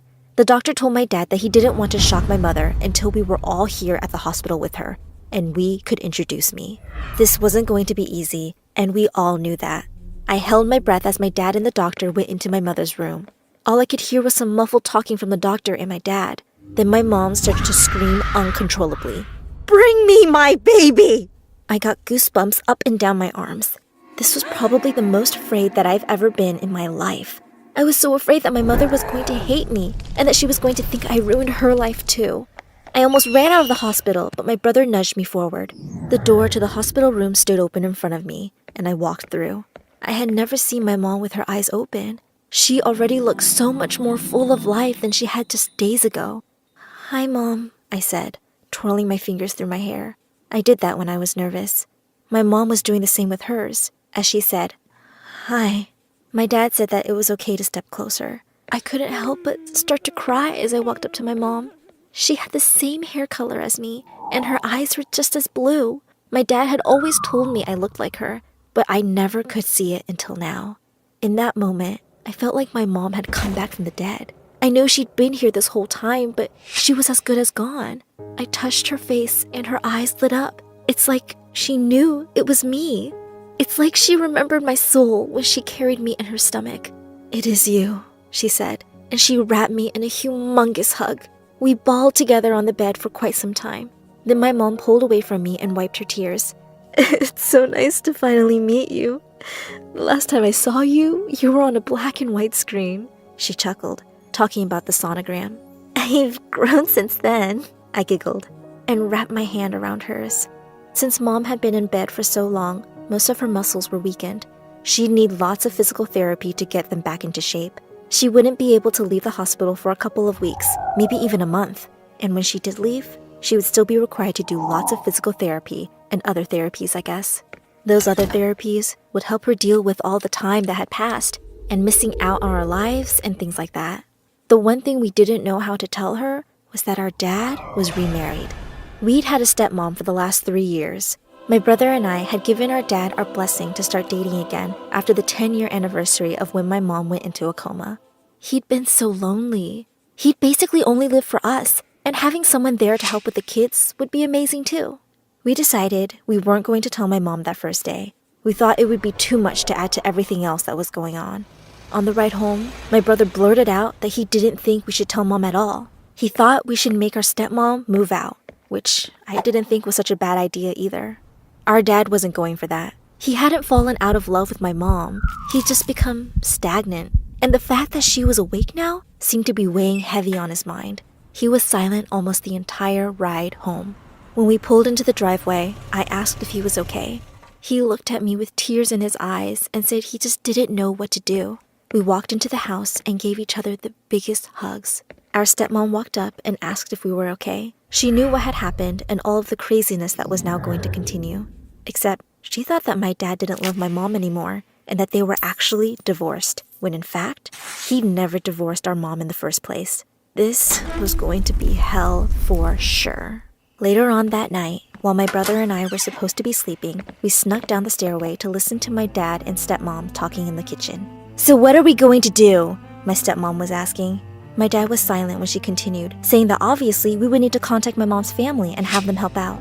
My dad said we were her family, and she would stay with us. My stepmom hated that idea and suggested that we get a hotel room for her until we could figure something out. That's when he dropped the bomb. "We're still married," he blurted. My stepmom nodded. "Yes, we are, and I have every right to say what happens in this house." He gave my stepmom the side eye and said, "No, I mean that I'm still married to her." So we aren't even legally married? My dad shook his head. I could tell he was crying again. My stepmom let out the biggest scream I'd ever heard. I think it blew out my eardrums. With ears ringing, my brother and I rushed down the stairs when my stepmom was slinging horrible words at my father, her face in a red rage. Her things were packed within a few hours, and she was off to her sister's house. I could tell my dad was hurt, but he looked almost relieved as well. By the end of the week, my mom was ready to come home. We set up the guest room for her, but we were surprised when she came in the house and went directly to the master bedroom. My dad didn't say anything, but my brother spoke up. He told her to put her things in the guest room, and she looked hurt. "It's okay, Mom. You can sleep in the master bedroom tonight," I tried to assure her. "Tonight? It's my bed, my house." She looked confused and worried. Then she asked where our stepmom was. We told her she left, and I don't know if I saw relief on her face or terror. We all helped her get settled in the bed, and she took a nap while we discussed how we were going to introduce my stepmom to my mom. However, not long after, our stepmom came to the door and knocked loudly, waking my mom up. My brother answered the door, and in a hushed tone, he told her to be quiet. Just as the door shut again, my mom was on the landing of the stairs. "Everything okay?" she asked, and came down the stairs, coming face to face with my stepmom. "Mom, this is Lisa," I said, stepping forward. Lisa crossed her arms as my mom put her hand out. Realizing that Lisa wasn't going to shake her hand, my mom put hers back at her side. She offered Lisa to come on in, and Lisa snidely replied, "I don't need to be invited into my own home." I guess it just shows the type of person my mom is, but she didn't reply with something nasty and rude. She graciously smiled and offered Lisa some tea. Then she said, "We can all call this place home." Lisa scoffed. That's when my mom almost lost her cool. Instead of flipping out and yelling at Lisa, she stirred the sugar in her tea and quietly said, "You're not the one who had their entire life ripped away from them, so I don't know what you're so upset about." "You're taking my husband away," was all Lisa could muster.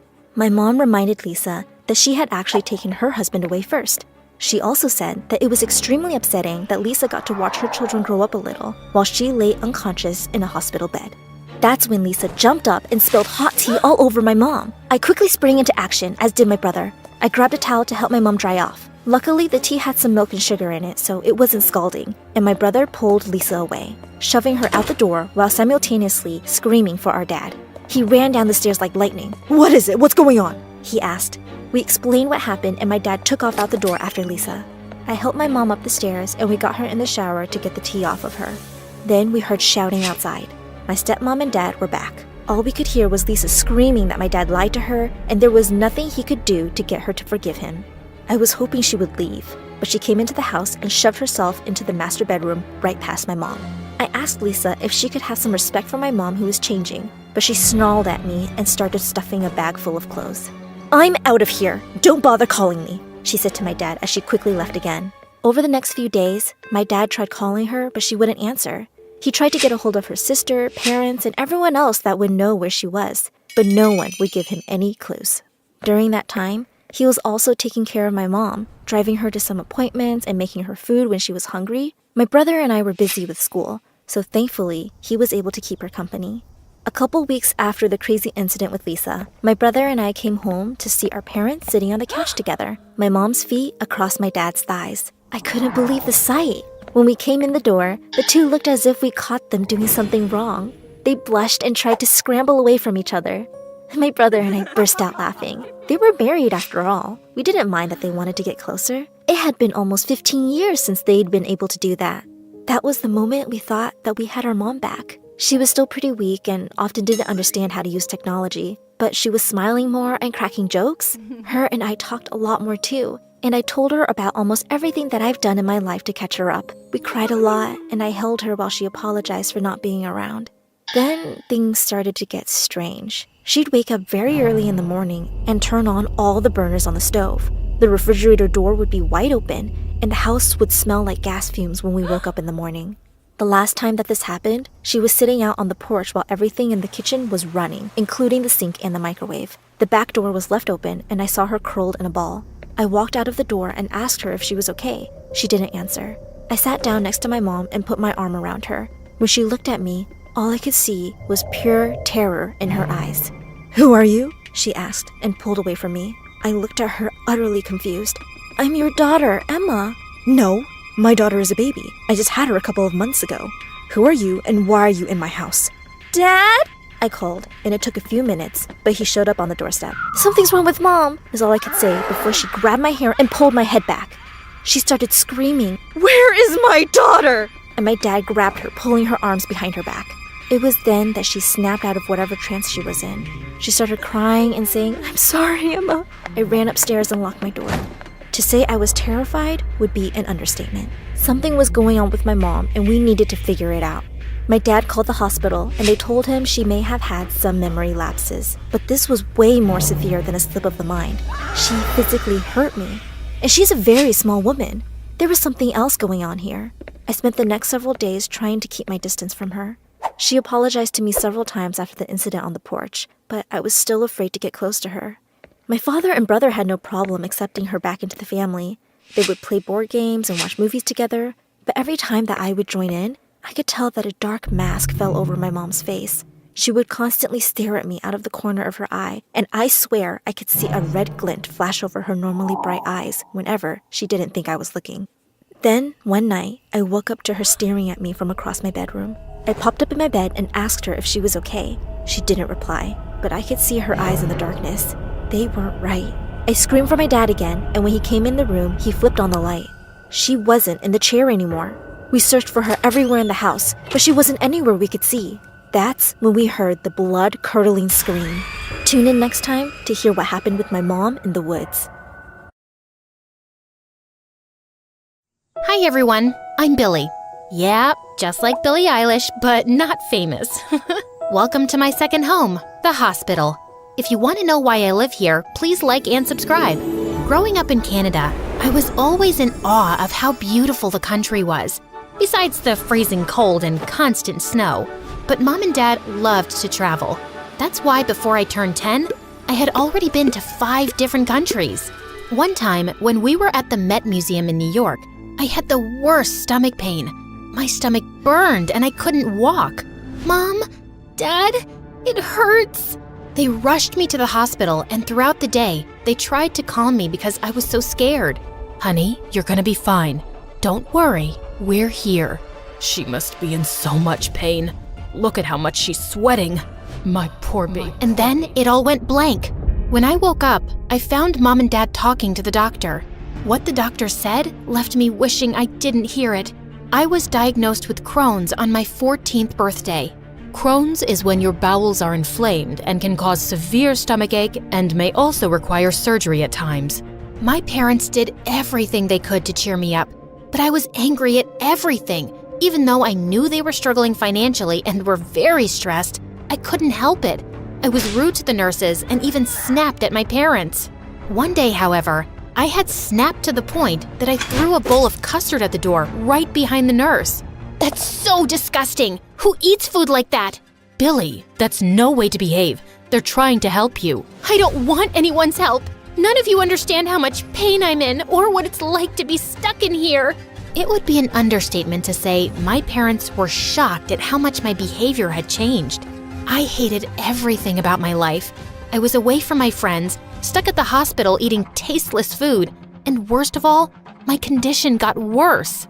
When I turned 15, I had to get a stoma temporarily, which is kind of gross and you don't need to know the details, except that I had several questions for my doctor.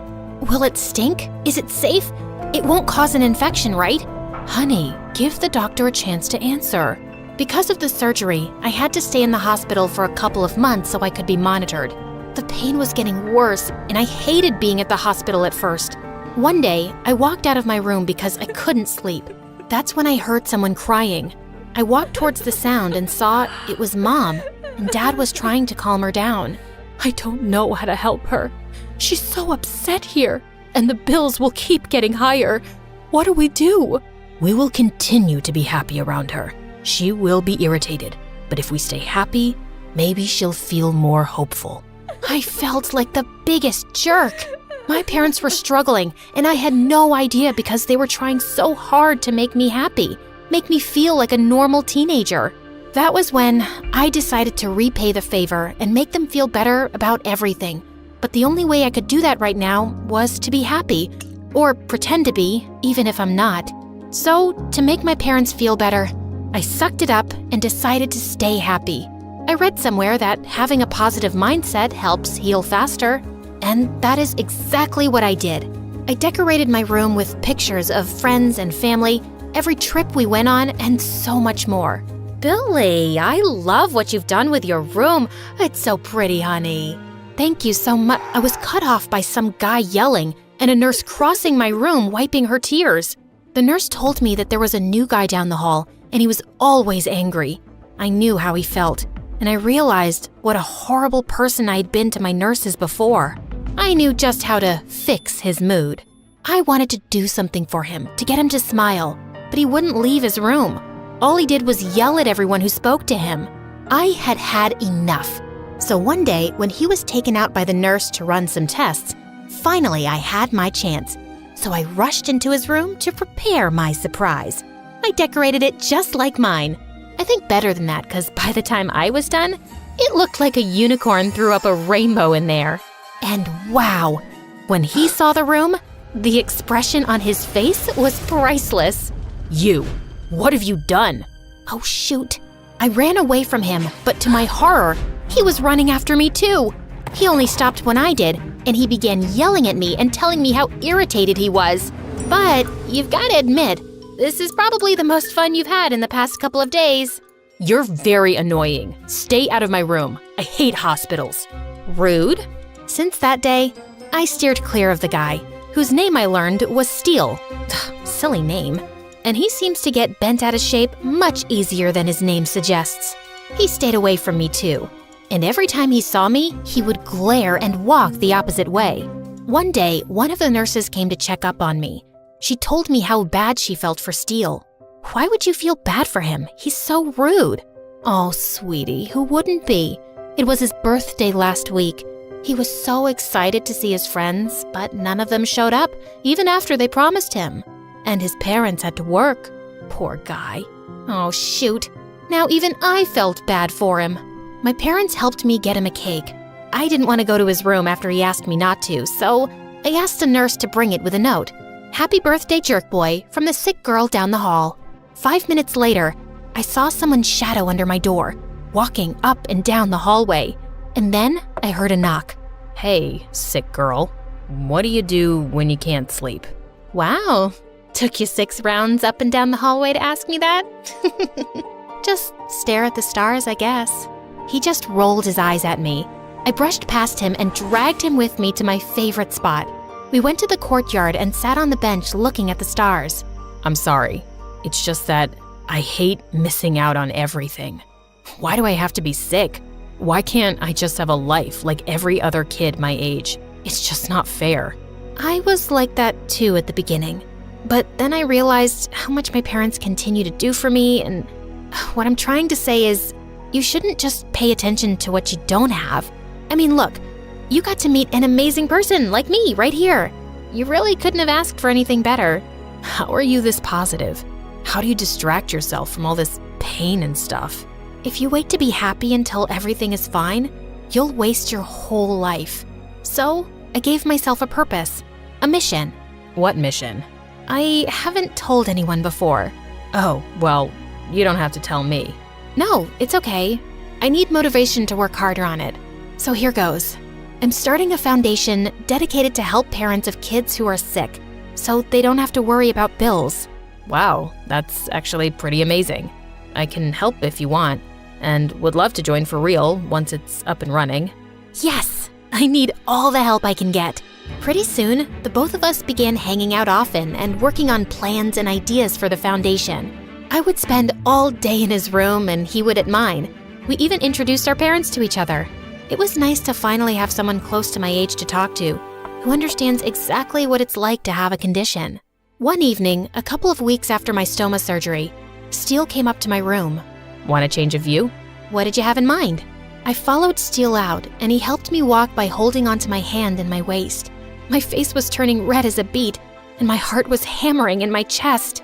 Was this what a crush felt like? He led me to the cafeteria, and my jaw dropped.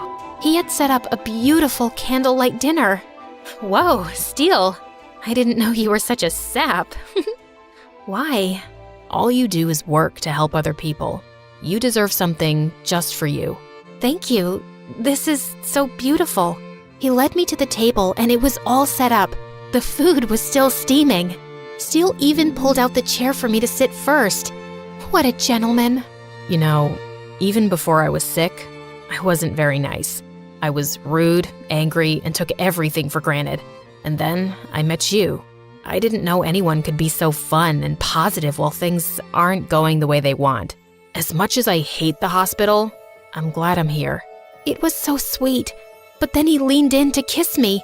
I put my hands against his chest. Steele, we can't kiss. You could get sick. The look on his face broke my heart. So I held his hand in mine instead, and he smiled. The next day, I woke up with the biggest smile. Yesterday was like a dream come true, a fairy tale. Just then, the doctor and my parents walked in to talk to me. Honey, guess what? You get to go home, finally! What? You're all good now. You'll just have to come for a checkup in a few months, but other than that, you're fine. You can leave here today. Isn't that great, sweetheart? It is. It's amazing. While Mom and Dad were taking care of all the last-minute paperwork, I walked over to Steele's room. He gave me the tightest hug as soon as he saw me. Steele, I have some news. I'm being discharged today. I leave in a couple of hours. That's great news, Billy. Why aren't you excited about it? Because once I leave, I won't be able to visit you. I'll be moving back to Canada. Oh, is there? The first few months, I thought every other person I saw on the street was Steele. Everywhere I looked, there he was. I felt like Cupid had hit me with a bucket of love with Steele's name on it, but I pushed it aside. There was nothing I could do. As the years passed, life got in the way, and eventually, we both lost touch with each other. I got extremely busy with completing high school, trying to get into a university, and with the foundation. I put all of my focus on getting it open. After organizing talent shows and competitions as fundraisers and to get some awareness on it, I got some attention and eventually got to meet the CEOs of the biggest organizations who wanted to help me out with my own foundation. But I was in for a shock when I spoke to them. So, from all the donations and money you make, we will get 40% of the cut, and you can decide how much you want to keep and give the rest to the families. I'm sorry, but did you just suggest that you and I take the majority of the money that is supposed to go to struggling families? Of course, I don't agree. That is not the goal of my foundation. You're just a child. This is how it works. I have nothing to lose if you deny this offer. It's just you who will struggle. I was fuming with rage when I stepped out. I ranted about it for days to my parents. I had to take matters into my own hands. I worked hard for years at university and internships. And finally, at the age of 22, I opened my very own foundation. It became known globally. I was one of the youngest CEOs in the world, and I was on many magazine covers as well. I'm not gonna lie, that was fun and it made me feel great. But it wasn't the fame I was after. It was the families I got to help out. Many people showed up to donate and help out, and one day, my assistant ran up to my office to inform me that we had gotten one of the biggest donations ever, a whopping $100,000. He's here right now, and he wants to work with us as well. Isn't this exciting? Can I show him in? 100,000? Yes, of course. I can't wait to meet this angel of a person. I'm an angel now? I thought I was the jerk boy. It was Steele. I couldn't believe my eyes. 6 years later, and he was finally here. So I'm perfectly healthy now. Do you think we could pick up where we left off? Maybe I take you out somewhere that doesn't serve hospital food? I'm so happy for you, Steele. And I know a great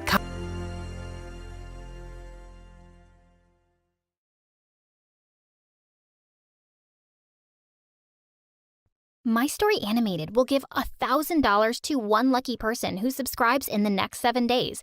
Tell your friends, your sister, brother, and mom to subscribe now. Hi, my name is Bree, and I was never very good at school, like ever. It was just always so hard.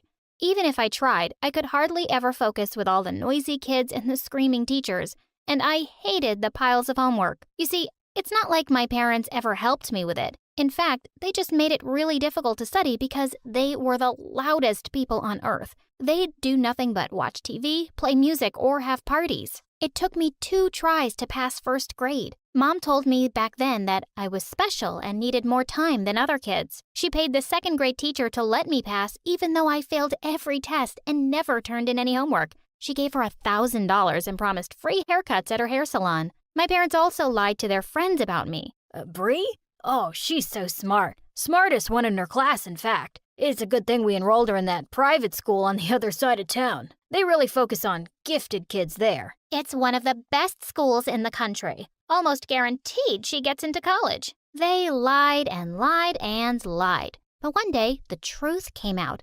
I accidentally heard my parents talking. Why can't she be smart like our friends' kids? She's nothing but an embarrassment. No, honey, she's not. She's special. She just needs time. Listen to me very carefully. She's not special. She is dumb. And for the first time in my life, I knew Dad was right. When I got to the 5th grade, I found out it was much harder than every other year before. I would sometimes cry at night into my pillow because I found everything so difficult and just felt so dumb. And it didn't help at all that my cranky old teacher, Miss Anderson, was so mean. I was 12 when I started in Miss Anderson's class and failed the first try. I can't believe I'm going to have you in my class again. Start working harder, Bree. Being pretty won't get you anywhere in life. Well, at least that's one nice thing everyone agreed on. I was really pretty, and thanks to Mom's beauty salon, I always looked perfect at school. I could see other girls eyeing me enviously, but they didn't know that I envied them. I would trade my looks for brains any day. I was running a little late on the first day of my 2nd time in 5th grade, and Miss Anderson wasn't in the classroom when I walked in. All the kids chanted together, "Good morning, Miss Anderson." The new dummies thought I was the teacher. Good morning, class. Today, we're going to have some fun with math. I grabbed a marker and started writing on the whiteboard. If a grumpy old woman started teaching math 25 years ago when she was 60 years old, how old is she today? 85. Oh, use your indoor voices, kids, but good job. Now, what if... What do you think you're doing? There was Miss Anderson in the doorway, breathing like a dragon. She did not look happy when she saw the math problem on the board. And well, she sent me to the principal's office. Days later, I became friends with Melinda. Now, she was a little genius. She could spell all sorts of gigantic words, do math sums in her head, and rattle off the entire periodic table. I became a little obsessed with her. I wanted to find out more about what made her so smart. So, of course, I decided to follow her home one day. While she was having lunch downstairs, I snuck into her room to take a peek, and I gasped. I'd never seen so many books in my life. I saw a box of chocolates on her desk and quickly popped a few into my mouth. Maybe eating these made her smarter. Just then, I turned around in horror to see Melinda and her parents behind me. They thought I was some kind of kidnapper or thief, but they seemed even more weirded out when Melinda told them I was in her class. Yeah, she's super dumb. She probably got lost and thinks this is her house. Now go away, stupid. And I ran off before I got into any trouble. Of course, Melinda never spoke to me again. I finished the 5th grade by some miracle. On my first day of the 6th grade, a boy named Dante showed up to drop off lunch for his little sister. I knew him the moment I saw him. He was one of the smart people I was stalking on Facebook. He was in 10th grade and just so cute. He started walking towards me because I was sitting next to his sister. I wanted to impress a smart guy like him. So I jumped onto the bench, sat like a chimpanzee, and started eating a banana. Are you okay? Never better. Do you know that chimpanzees eat 150 pounds of bananas each day? That's a lot of bananas, actually. Are you done with your amount of bananas for the day? Did he just call me a chimpanzee? Which one is yours? Mine? I have only one banana. What? Which one is your brother or sister? Oh, that one. That one's mine. I pointed to some random boy on the playground. That's not your brother, Bree. You don't have one. I was mortified. Now he'd caught me lying to him, and he already thought I wasn't smart. Bree's in my class, Dante. So you're a 6th grader? Can someone be this dumb? I know you're, like, super pretty, but that doesn't mean you just stop using your brain, you know? What a total jerk. His sister poked me in the ribs and grinned. He likes you. Well, I barely finished the 6th grade as well, and when I went to middle school, I finally understood what hell meant. Mean girls were making fun of me all the time for being older and dumb. It's not like they were any smarter. All they cared about was makeup and fashion. Since I was an expert in makeup and hair, eventually the girls started becoming friends with me, and I really liked being the popular girl, and I almost forgot about me not being smart enough. That is until one day I accidentally found out that my so-called girlfriends were having a study session with the smartest boys in the class before the exams. When I asked why they never told me about these sessions, one of them said, "Bree, you don't need these sessions. It's not like you'll pass the exams. They won't help you with anything. Neither do you. You just go there to make out with the boys." Yeah, it's amazing to kiss and be kissed while studying, but you will never experience that, dummy. I was so mad at her that I threw a book at her, but sadly, it missed. That day, I went home determined to study hard, harder than any other time. But my parents didn't respect my new study habits. They were as loud and obnoxious as ever. One day, before I was studying for a big test, they threw a huge party and invited all their friends. I tried to focus in my room, but the beat was pounding in my ears. Can you guys please keep it down? I'm trying to study. What for? You're not going to graduate anyway. Mom elbowed Dad to shut up, but he was a jerk and got even louder. Once when I was in the 9th grade, I was studying in the library and a boy at the table next to me got up and scraped his chair across the floor. It was so loud that I screeched and I instantly covered my ears. He came to me and said, "What's wrong?" You didn't hear that? The chair was so loud, it hurt my brain. He looked at me for a second and said that I might have a condition similar to his. And it's called hyperacusis. What? Hyperacusis is oversensitivity to sound. You hear things much louder than they really are. I'm sure it affects your concentration too, just like me. After some tests, it turned out that he was right. I was really happy because it meant that I wasn't actually stupid. I just had trouble focusing because of my condition. So from that day on, I made sure to always cover my ears with headphones when studying. I studied really hard for a math exam and was sure I'd get a high grade, but I only got a D. Oh, so you actually thought that headphones would help you with anything? That's the dumbest thing I've ever heard, even from someone as dumb as you. Stop it. I keep telling you, she's not dumb. She's special. And that day, I just snapped. Both of you, just cut it out. Dad, I thought my intelligence was my biggest problem, but having you as a father is the worst thing that has happened to me. And Mom, I'm not special. Do you need to believe I'm special to love me? I'm your daughter. You should accept me and love me just as I am. And with that, I stormed off. The next day, I left my parents for good. I was old enough to move out, and I got a waitressing job after school. And well, I really loved it. After my shift, I'd often sit at the cafe with my headphones on and do my homework. One day while I was studying, I looked up to see a handsome guy sitting in front of me. It was Ethan. He came to the cafe regularly, and I had such a crush on him ever since he told me that he was some data analyst. Hey, you didn't hear me with those headphones on, and you look really busy with your chemistry homework. Which grade are you in? Oh my God, he'd seen what I was working on. This was so embarrassing. I'm almost about to graduate high school. You must think I'm really dumb now, huh? He took my hand and my heart fluttered. No, I think it's amazing you're putting yourself through school. The only thing that matters is that you're educating yourself. And there's no time or age limit on it. Also, will you go out with me? Our first date was on Christmas, and I wished Ethan Happy Christmas, but he said he was Jewish, so I said, Happy Jewish then. Ethan burst out laughing, thinking I was joking, and I realized what I'd said only after I got home, and I cringed so hard. So from that moment on, I kept reading a lot of stuff before meeting him, and I kept a notebook with me to write down all his comments, so I could mention them again to show him I was smart. A year later, Ethan proposed to me, and I said yes. He invited all his smart, intelligent friends to the wedding. And it was so intimidating, especially the smart female colleagues. I just started crying while dancing with Ethan in front of everyone, but they all thought it was happy tears. For the next 2 years, we kept trying to get pregnant, but it didn't happen. Ethan told me not to worry about it,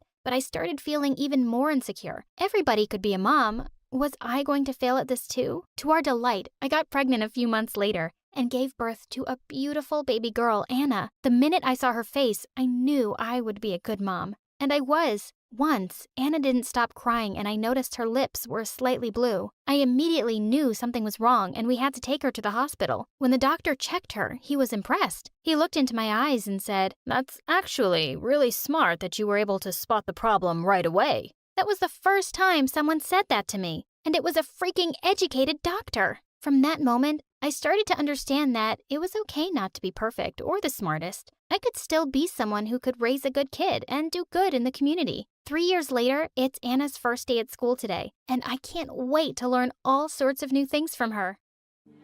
I now declare you divorced. I know what you're thinking. Emma, 50% of marriages end in divorce. Don't be so dramatic. Wrong. This percentage is so outdated. It's 80% now. Also, I'm not upset because my parents are getting a divorce, but because... Wait. I'm getting ahead of myself. Let me start from the beginning. And make sure you like this video and subscribe to MSA. I was born in a very poor country. But luckily, my parents were entrepreneurial geniuses. They built a business empire early on, so I never had a taste of real poverty like others here, and was practically raised with a golden spoon in my mouth. Mom doted on me and was super attentive, but Dad wasn't around much, so we'd never grown close. And when I was 11, he just announced out of the blue that he wanted a divorce and was moving to the US. He left just like that, without even paying child support. The most traumatic part was that he took our wealth and my lifestyle with him, and I had to eventually give up all the expensive stuff that had made me who I was. What do you mean, let's go eat hot dogs in the park? We're not hobos. Should we be sleeping on park benches next and using newspapers for blankets? I'm just saying, we can hang out and not spend money all the time. But apparently, we couldn't, and that's the first time I noticed I had no real friends around me. I switched to a public school, which was so stinky and embarrassing. Can I have one low-cal lobster, please? Oh, yes, of course, milady. 1 second.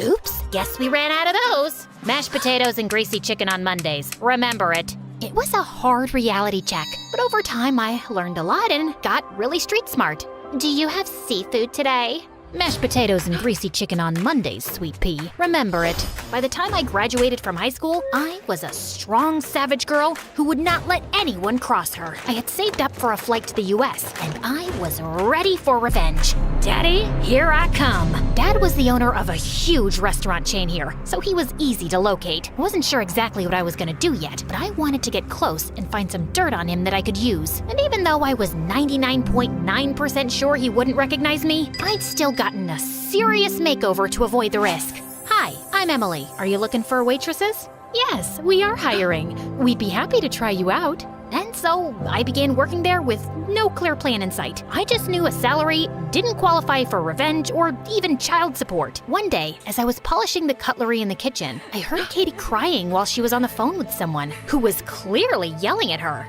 Poor Katie. Her husband is a nut job. This happens often? Why is he yelling at her? It's probably something to do with work.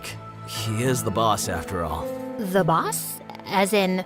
Yep, that's his wife. Wife? He remarried? I must have fainted, because the next thing I knew, I was lying on the floor and Colin was checking my pulse. Gee, you scared me. What happened? I said Katie was the boss's wife and you went pale and fainted. So you tell me what happened. Oh, I think I just didn't drink enough water today, that's all. Sure, okay. Colin and I became the closest co-workers. He sort of became like a guardian angel to me. Your lunch today has all the nutrition you need. Can't have you faint in my kitchen again. Although what? Well, I haven't performed CPR in ages. I might need a refreshment course. You know that doesn't count as a kiss, right? It only makes you a creep. Emily, you pervert! How dare you go there? I was merely suggesting you help me practice a life-saving technique. Ha ha ha. Colin, you know, if you want, you can ask me out like a normal human being. As I was walking back home that evening, grinning from ear to ear that I finally had a boyfriend who seemed to like me for me, I remembered that he actually didn't know the real me. He didn't know my name was Emma or that our boss was my dad. Over the next few weeks, I kept looking for an opportunity to tell him, but there never seemed to be a right time. One day, Katie told us there was an extra shift available for a waitress at their house because they were hosting a party, and I jumped at the opportunity. Bingo! As I entered their mansion that evening, I felt a sense of nostalgia, and a realization dawned on me. Dad's life hadn't stopped or changed like mine after he'd moved on. He didn't actually lose anything. For him, Mom and I were just a pit stop. Magnificent, isn't it? Oh, hey, yeah, it really is. When we went inside, Katie welcomed us warmly. She was always kind, but in her home, she seemed more warm and maternal. It felt like we were guests, not employees. Kids, come show Emily around and put her bag in the locker rooms. Hey, Emily, nice to meet you. Hi. As they showed me around, I felt like they were living the life that was stolen from me. What a lovely house. Oh, you've won so many math and art competitions, I see. Did your mom take you to all of these? Both Mom and Dad. They never miss a competition. Oh, Dad too? That's nice. My dad never took me to anything. Oh, I'm sorry, Emily. I'm sure he was just busy. Dad is busy sometimes, but he always makes it up to us. So, he did know how to be a real dad. What did these kids have that I didn't? Why couldn't he love me like he loved them? I sat in the locker room alone, staring at the wall and just overthinking every memory I had of us when Colin came in, and suddenly I just burst into tears. Emily, what's wrong? Colin, I have to tell you something. And I found myself spilling my whole story and the reason I came to work for Dad. I spared no detail. Colin's mouth had dropped to the floor. He was silent for a few seconds after I finished, then looked up at me. Honestly, good for you. What? You're not upset that I lied to you? No one knows this, but my real name is Samson. I hated it and hated my parents too. So I changed it and I left home at 18. I wouldn't say the real me is Samson, who was an angry teen at home. Colin is who I choose to be every day, so that's who I really am. He was so right. The decisions I made daily were what defined me. Know what? He deserves anything bad that comes his way. I want in.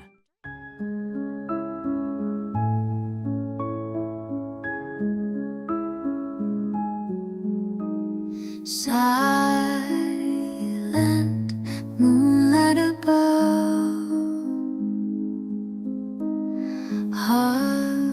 heartbeats, whisper of love. Nights are blankets so still. Stars are bending to will. In the shadows we find sparks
party, I managed to slip for a couple of minutes into Dad's office. I wanted to find something I could use against him, so I scanned the room well to make myself familiar with it, then left. Since it was the holiday season, I'd have plenty of waitressing opportunities at his house to sneak in again. I'd noticed that he had a safe in his office, and every time I snuck in, I tried every possible 4-digit combination I could think of. His kids' birthdays, his wife's, his own, but nothing worked. Until one day, I randomly tried my birthday, and the lock clicked open. Wow, now that's a surprise. Did he still think about me? Maybe he did love me. For a minute, I felt guilty and didn't want to go on with my plan. But then I remembered, if he actually loved me, he would have recognized me by now. So no, he probably used my birthday because it was the last thing anyone would ever know or think of. Thanks again, Daddy. Inside, I saw piles and piles of money. I wanted to snatch it all and run back home. But I knew that only works in movies. Instead, I started stealing small portions. I did not feel any guilt. Dad was plain awful to everyone around him, including his own wife. Then one day, he surprised us with a visit at the restaurant. What are you doing here, dear? Well, it's my restaurant, isn't it? I'm here to check if everything is running smoothly. That's what I'm here for. Why can't you let me run the restaurant without constantly trying to control everything? Listen here, pretty face. I know you got bored as a housewife and you want to play manager, but I have real work to do here. So why don't you go for a stroll as I check everything out? No, this is I wasn't asking. Katie stormed out of the restaurant on the verge of tears as he continued to check everything up close. Everyone was terrified of him, especially me. You over there! Me? This was the first time he had spoken to me directly in years. Yes, what's your name? I felt sweaty and tongue-tied, but then I felt Colin moving and standing behind me. He put his hand on my shoulder to let me know he had my back. Emily, sir. Emily. Are you new here? Been here a few months now, sir. Just then, 2 shady-looking men walked into the restaurant and saved me from the investigation. Dad left me alone and followed them into a small room at the back of the restaurant. Sometime later, the head cook was called in too, and when he walked out, he looked flustered. An hour later, Dad and the shady men came out of the room, shook hands, and then all of them left. What's that all about? I'll try to find out. Later that night, I just couldn't fall asleep. My dad had looked me in the eye, talked to me, and he didn't recognize me at all. How do you recover from that? The next day, Colin came rushing to me, looking ready to burst. Emma, we got it. Really? What did you find out? Yesterday, he made a deal to import illegal seafood. He wants to use that in dishes without disclosing it to customers. The head chef and sous chef are in on it. I overheard them talking. Bingo! I knew he'd be up to something crooked. Now we have to think of a plan to expose him. I wanted to teach him a lesson, and also see if he would flee and leave his new family when things got rough for him. But later that day, his kids came in for lunch, and they had prepared holiday gifts for the staff. My gift had a special drawing of me. No one else had one. Oh, thank you. It's lovely. The kids love you, Emily. They keep saying how you treat them like normal kids, not the boss's kids. When she said this, I had a flashback to my own childhood. A lonely, spoiled kid with no real friends. No one treated me like a normal kid when he was around. Just a few days later, when I was working at his house again, Dad came barging into the kitchen furiously. He had discovered that someone had been stealing from his safe. Count your days, whoever you are. Did you think that a house this big doesn't have security cameras? Once I get the tapes, it's over for you. OMG, security cameras? My face turned green and I felt nauseous. What's wrong with you? Don't you dare puke in my kitchen! I'm kind of sick, sir. How often do you come to my house? I've come a few times. Maybe you stumbled into my study, found something you liked. Answer me! Excuse me, sir? Stop grilling this poor girl. She would never do it. How can you be so sure? Because I've asked her to grab me things from my room 1,000,000 times, and she'd never touched any jewelry or clothes. So if she wanted to steal, she would have stolen 100 different things by now. Everyone was staring at the 3 of us confused, but not as confused as I was. Nothing that Katie said was true. Why was she defending me? Katie, these kinds of people don't deserve your kindness. We'll wait for the tapes in the meantime. These kind of people? It echoed over and over in my head. Ugh, how I wanted to say, your daughter, flesh and blood, Dad. But I held my tongue. I suffered that humiliation, but I never showed up to the restaurant again. I texted Katie that I just couldn't work there anymore. I had stolen enough money, but I wasn't done with my revenge yet. Colin had managed to take photos of receipts in the cook's office, and it was all the proof I needed about Dad's illegal seafood purchases. I could go public and destroy him, and I would enjoy it. But at the same time, whenever I imagined his downfall, I only saw his kids being upset or hurt, and every time they popped up in my head, an image of my broken younger self also popped up.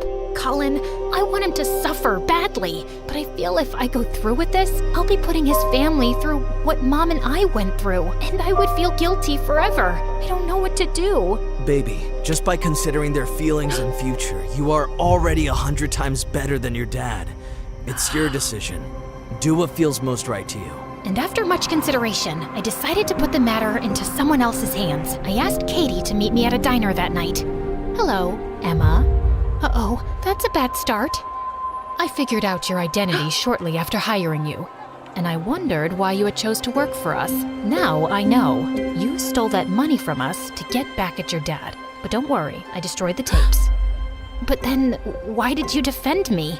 Emma, once I figured out who you were, I dug into his history and found out everything about you and your mom. Your dad is a jerk. He deserves this. Why are you with him then?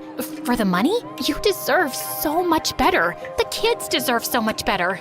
I don't care about the money, but I don't want my children to go through what you guys went through. I want to wait until they're older before getting a divorce. He is a mean husband and partner, but I can't deny that he is a great dad to the kids. I understand, but in case you change your mind, take this. Do as you please with this information. Katie's eyes grew wide as she realized I'd handed her proof against Dad. I didn't know about this. Thanks, Emma. A few months later, I saw on the news that Dad was in prison and his restaurant license had been taken away because he was importing illegal food. And the same day, I got a text message from Katie. Thanks again, Emma. I needed it.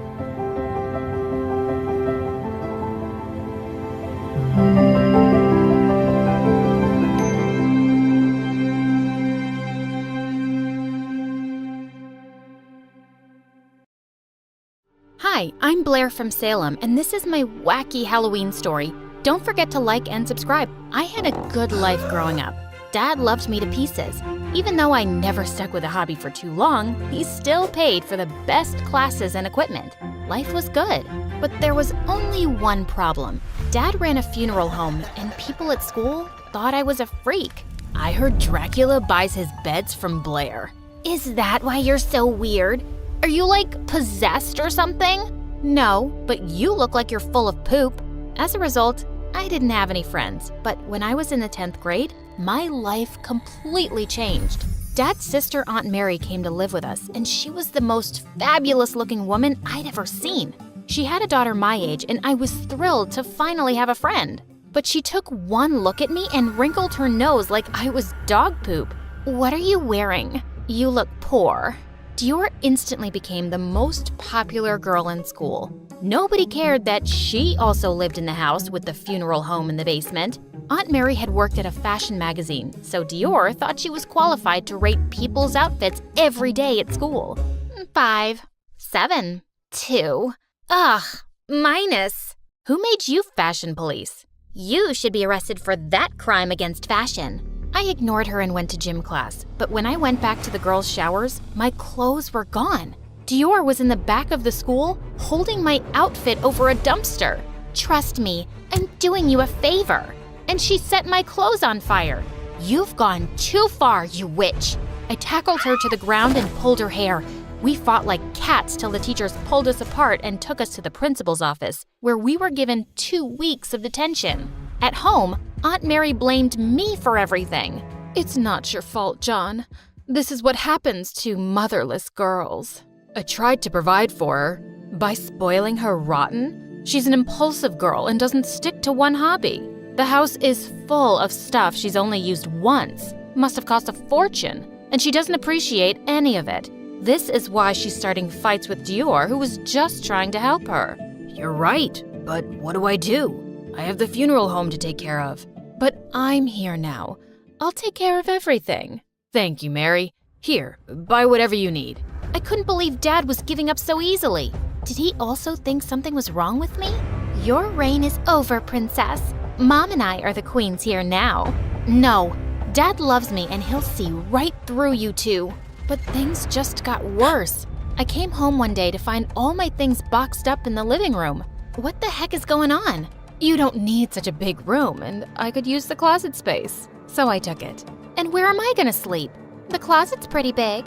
Dad won't allow this. You've overstayed your welcome, Aunt Mary. I'll have him kick you out of the house. But instead, Dad accused me of being selfish and not welcoming my aunt and cousin as I should have. I was completely heartbroken, and I felt replaced. Things were already grim at home, but a week later, I was rushing to the cafeteria to get the last slice of pizza when a boy beat me to it. Hey, you must be new here. That's actually mine. The lunch lady must have forgotten to tell you. Don't see your name on it. What a jerk! I had to settle for a gross sandwich. Ugh! The pizza thief's name was Ashton, and he had recently transferred from New York. He was super rich, but I suspected he was some kind of robot because the dude never changed his expression. But the girls were going crazy over his good looks. His style is on point. He's so mysterious and dashing. I mean, yeah, he was cute, but the guy hardly ever said 2 words. A few days before Halloween, Dior announced she was throwing a party and that there would be a prize for the best costume. I was planning on staying in my dusty, spider-infested attic bedroom, but then I heard Ashton would be there, so I spent hours coming up with the perfect outfit. But when I finally came out of my closet, I got the biggest shock. The party didn't have a horror theme at all. Everyone was dressed up like models and the Kardashians. I looked totally out of place. Oh my God. Blair came dressed as the ghost that's possessing her. It's Edward Scissorhands, you idiot. I think you mean lame boy, lamer hands. Yeah, you'd know all about lame since you threw a lame party. What a snooze fest. Do you think you can do better, freak? You wouldn't know an awesome Halloween party if it bit you on the butt. Where are the bats, the witches, the skeletons? Where's the scary stuff? We're not crazy like you, and I throw classy parties, but I'm not scared of anything. Oh, I think you are. If you're so brave, spend 2 hours at the McNeely Mansion with me. First one to come out crying will be the other's personal assistant for a month. What's the McNeely Mansion? I jumped in surprise. Ashton was so close, I could feel his eyes on me, and it made my heart flutter in my chest. It's the most haunted place in Salem. It was abandoned years ago after the place burned down in a freak fire. Sounds cool. I was terrified of the place, and I was sure Dior was gonna chicken out, but to my shock, she said, "You're on." Everyone got to the McNeely Mansion, and my heart sank into my belly. The place was spookier at night. Ashton was going to time the dare, and the others waited around making bets on who would win. This is where you can live once Mom and I have you kicked out. Ugh, she was trying to get in my head. I hated her so much. I walked to the house on jelly legs, imagining all sorts of horrors inside. I stood in the front hall, my heart hammering in my throat. The whole place was creepy, windy, and cold. Goosebumps broke out on my skin. Suddenly, Dior pushed me. Right then, go on upstairs. You wanted an adventure. Shut up, Dior. Let's just stand in one place for 2 hours. I thought you wanted a spooky Halloween. Go find a ghost boyfriend or something. You won't ever get a live boy to date anyway. What is your problem? Why are you so mean to me? Because you're a walking eyesore. Nobody wants you at home. Uncle only gave you everything because he feels sorry that your mom left you. Just get lost already. You are the worst, Dior. You can't treat people like this. Don't tell me what to do. Don't push me. Suddenly, we heard a deep voice behind us. Nasty fights leave nasty scars. I jumped out of my skin in fright, and Dior ran out of the house screaming like a banshee. But there was no monster. The ghost of my imagination was a homeless man with missing teeth. You scared the living daylights out of me. And you made Dior nearly pee her pants on the way out. My apologies. You live at that funeral home, right? Dude, you live in a haunted house. You don't get to judge. Oh, no. I see you around town. I hear your aunt moved in with you. What's she like? Does she have a lot of money? Did she buy you this awesome costume? Okay, you're officially freaking me out. If you don't want me to call the cops, you better buzz off. The homeless man left me alone. and 2 hours later, I walked out of the mansion in triumph. Dior's face was scrunched up as if someone had farted under her nose. That was cool. You're very brave. School life changed completely. Now I was the popular girl, and Dior was my personal assistant. And it was awesome! I made her cut all my sandwiches into small pieces so I could eat it with a fork. I made her do all of my homework in disappearing ink, then made her do it again. And I even had her warm a seat for me at a chess game in the park. I had her running errands around campus in a chicken costume. It was hilarious. But when I asked her to clean out my locker, she put her foot down. No, absolutely not. I'm wearing vintage Chanel. Then wear this hoodie. It's Walmart. You're taking things too far. This is just cruel. I quit. Maybe I had taken things a bit too far, but I wasn't sorry. One day on my way home, I saw the homeless man from the mansion snooping around our street. I chased him to the park, but he got away from me. But when I turned back to go home, I saw the most amazing thing. Ashton was rolling around on the grass with a cute puppy licking his face, and he was laughing. The sight set butterflies loose in my stomach. The dog playfully ripped the shirt he was wearing and it fell right off. Oh my God. But as soon as he saw me, his expression became robotic again. What the heck? Is this your dog? Yeah, his name is Bruce. Cool. Oh, good dog. I fell hard on my back, but I didn't care. Bruce was such a lovable puppy. I rubbed his belly, but then Ashton said it was time to go. But before he did, he picked the grass from my hair. His face was close, and I could see just how green his eyes were. And then he just left. He was super weird, but really cute. The next day at school, he brought me a whole pizza for lunch. Hey, thanks. What are you doing today? Maybe you and Bruce can come over after school. Sure, I think he really likes you. Only him, or... He didn't answer. He turned around, face expressionless, and walked away. I was thinking about why he was the way he was when someone knocked my pizza to the floor. You don't need the extra carbs. What kind of witch magic have you done on Ashton? It's called human decency? You wouldn't know anything about it. No way is someone as cool as him into a loser like you. You're definitely up to something, and I'll get to the bottom of it. I ignored her. I hated going home these days, but I was looking forward to Ashton coming over with Bruce. We played with Bruce in the garden, and Ashton became a completely different person. I felt my heart beating fast when he looked at me. What's your deal? You're like RoboCop with the rest of us, and with Bruce, you finally start acting human. I'm not good at making friends with humans. They lie and cheat. Animals are loyal, and they don't want a lot from you. I know what you mean. I've never had friends either. I thought you were popular in school. People hang out with you all the time. Yeah, but they're not my friends. They still call me a freak behind my back because my dad runs a funeral home. What's wrong with that? I know, right? You're pretty cool, Ashton. Call me Ash. And he came closer when suddenly lights blinded me and we were surrounded by the police. Hands up! What the heck is going on? I watched in horror as the police went inside the house and pulled Dior and Aunt Mary out. They were struggling and screaming and cursing their heads off. And Dad was coming behind them, looking confused. Then a man in a suit walked over, and I recognized him. He was the homeless man. Special Agent Curry, we've been following these criminals across 3 states. Criminals? You must be mistaken. This is my sister and my niece, also known as Sticky Fingers Mary and Dastardly Dior. They have stolen from several banks and rich men, and I have a warrant for their arrest. You'll never find the money. Never! All of a sudden, Bruce jumped forward and dug his teeth inside Aunt Mary's fur coat. Let go, you dirty mutt! But the coat ripped and money started pouring out of its lining. I can't go to jail, Mommy! I'm too pretty to go to jail! Dad was shocked. He turned to me looking completely confused. What have I done? I trusted them completely. I was still mad at Dad for trusting Aunt Mary over me, but he didn't deserve to go under a mountain of debt because of all the money they'd probably spent or stolen. We'll be fine, Dad. I'm sure Agent Curry can talk to the banks and we can get our money back. I don't care about the money. I let them treat you horribly because they convinced me you were spoiled. Can you ever forgive me? Of course I can, Dad. I love you the most. I hugged him tight. I finally had my home and my dad back. Life was going back to normal. Bruce barked and I saw Ashton standing at the edge of the garden. Well, better than normal. You were awesome, boy! Who's a clever dog? You're a clever dog! I trained him, you know. Then I owe you my eternal thanks. So I leaned up and kissed him, and he kissed me back, and it was perfect. So I learned that crime doesn't pay.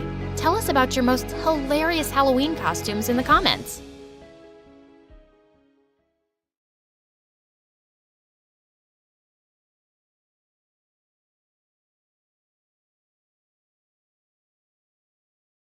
Hi, I'm Tara from California, and boy, do I have a crazy story for you. When I was born, my mom was so bummed out. She cried. All I ever wanted was a boy so he could grow up and make money for me. And all I get is a stupid girl. Once when I was 3, she took me to the park and tried to exchange me with a boy. The kid's mom was so mad, she called the cops. Mom grabbed my hand and ran out. When we got home, we found out Dad had run away with some younger girl, and Mom and I were alone. I was sad Dad was gone, but Mom was traumatized. She was crying about money all the time and said it was my fault Dad left. Around the same time, something else really weird started to happen. Sometimes, when I said or heard certain words, I tasted things. One time, Mom's friend Mary was over, and whenever Mom said her name, I tasted strawberry ice cream. I jumped onto Mary's lap and licked her cheek. Ew, you don't taste like your name. Who asked you to lick me, weirdo? And what do you mean? But I couldn't really explain it. One day, Mom was going on and on about some guy Bob at work. And every time she said Bob, I gagged. Stop saying his name, Mom. It tastes disgusting, like raw eggs. Mom freaked out and took me to a doctor. And that's when I found out I had something called lexical gustatory synesthesia. That means I could taste words. At first I thought it was kind of cool, like a superpower, even though some words tasted horrible. But then school started and things blew up. On my first day, our teacher asked us to introduce ourselves to our desk neighbors. I was sitting next to the prettiest girl, who turned to me and said her name was Sarah. Before I knew it, I was puking all over her. She screamed, saying I'd done it because I was jealous of her dress because hers had Cinderella on it, while mine had Mickey Mouse. No, I just have this condition where I can taste words. And Sarah just tastes like stinky broccoli. I hate you, freak! After that, I became the official school entertainment. As soon as anyone saw me, they would yell all the words they knew tasted bad to me. Hey, Tara, say mayo, rock, algebra. When I was in grade 8, everything changed. I was walking back home when I saw a girl from our class, Quentin, practically being yelled at by her chauffeur. Your old one was fired. I'm your chauffeur now. I don't even know your name. I'm Gilsberg. Now get in. Your dad wants to see you now. He said you were in danger. Quentin was about to sit in the car when I found myself running across the lot like a banshee. No! Quentin! Don't trust him! His name tastes like sweaty socks! I bet he's a criminal! Everyone around me started laughing, but the chauffeur looked terrified and immediately tried to get away. The security guard managed to stop him and had him arrested. He was trying to kidnap her. As the police took him away, he turned to yell at us. I'll get you some other time, you brat! You're lucky that stupid girl saved you! Quentin was in shock, but she threw her arms around me and said I was a hero. The next day, I was in the headlines. Everyone was talking about how I had saved a billionaire's daughter from a horrible crook. At school, there were reporters around my locker. They all wanted an exclusive interview with me. And when I got home, there was a huge bag of money waiting for me. Quentin's dad was so grateful that he'd sent it as a thank you. Mom was obviously thrilled. A few days later, when I got back from school, she rushed forward to hug me, saying she'd missed me so much. Mom, I saw you this morning. I know, but I let my baby girl leave without a hug. What if you didn't come back? You're so special, and I have a huge surprise for you. You're gonna be a star. Excuse me? Then she told me the craziest thing. I've spoken to a producer, and they are giving you your own show where people will call in every night. They will give you names to taste, and you can give them advice about their lives based on your powers. It'll be called The Tara Show. They're not powers, Mom. I don't even taste all the words. They don't mean anything. Well, those people don't have to know that. Come on, sweetie. Don't you want to make your poor old mom happy? At first, I wanted to refuse, but I did really want to make her happy, so I gave in. Overnight, I was whisked away onto a set. On the bright side, being on national TV changed my life at school completely. People actually sat with me in the cafeteria now. Girls would ask me to tell them what I tasted when they brought up names of people they had crushes on. I've had a crush on this girl, Emma. Emma tastes like cookie dough pancakes. You should totally ask her out. Life was good. Then one day, Quentin, who is now my best friend, rushed up to me and said, Tara, I need a huge favor. There's a new guy in my class, Nicholas, and I have the hugest crush on him. What does Nicholas taste like? I gagged on my lunch. Ew, it's like black coffee.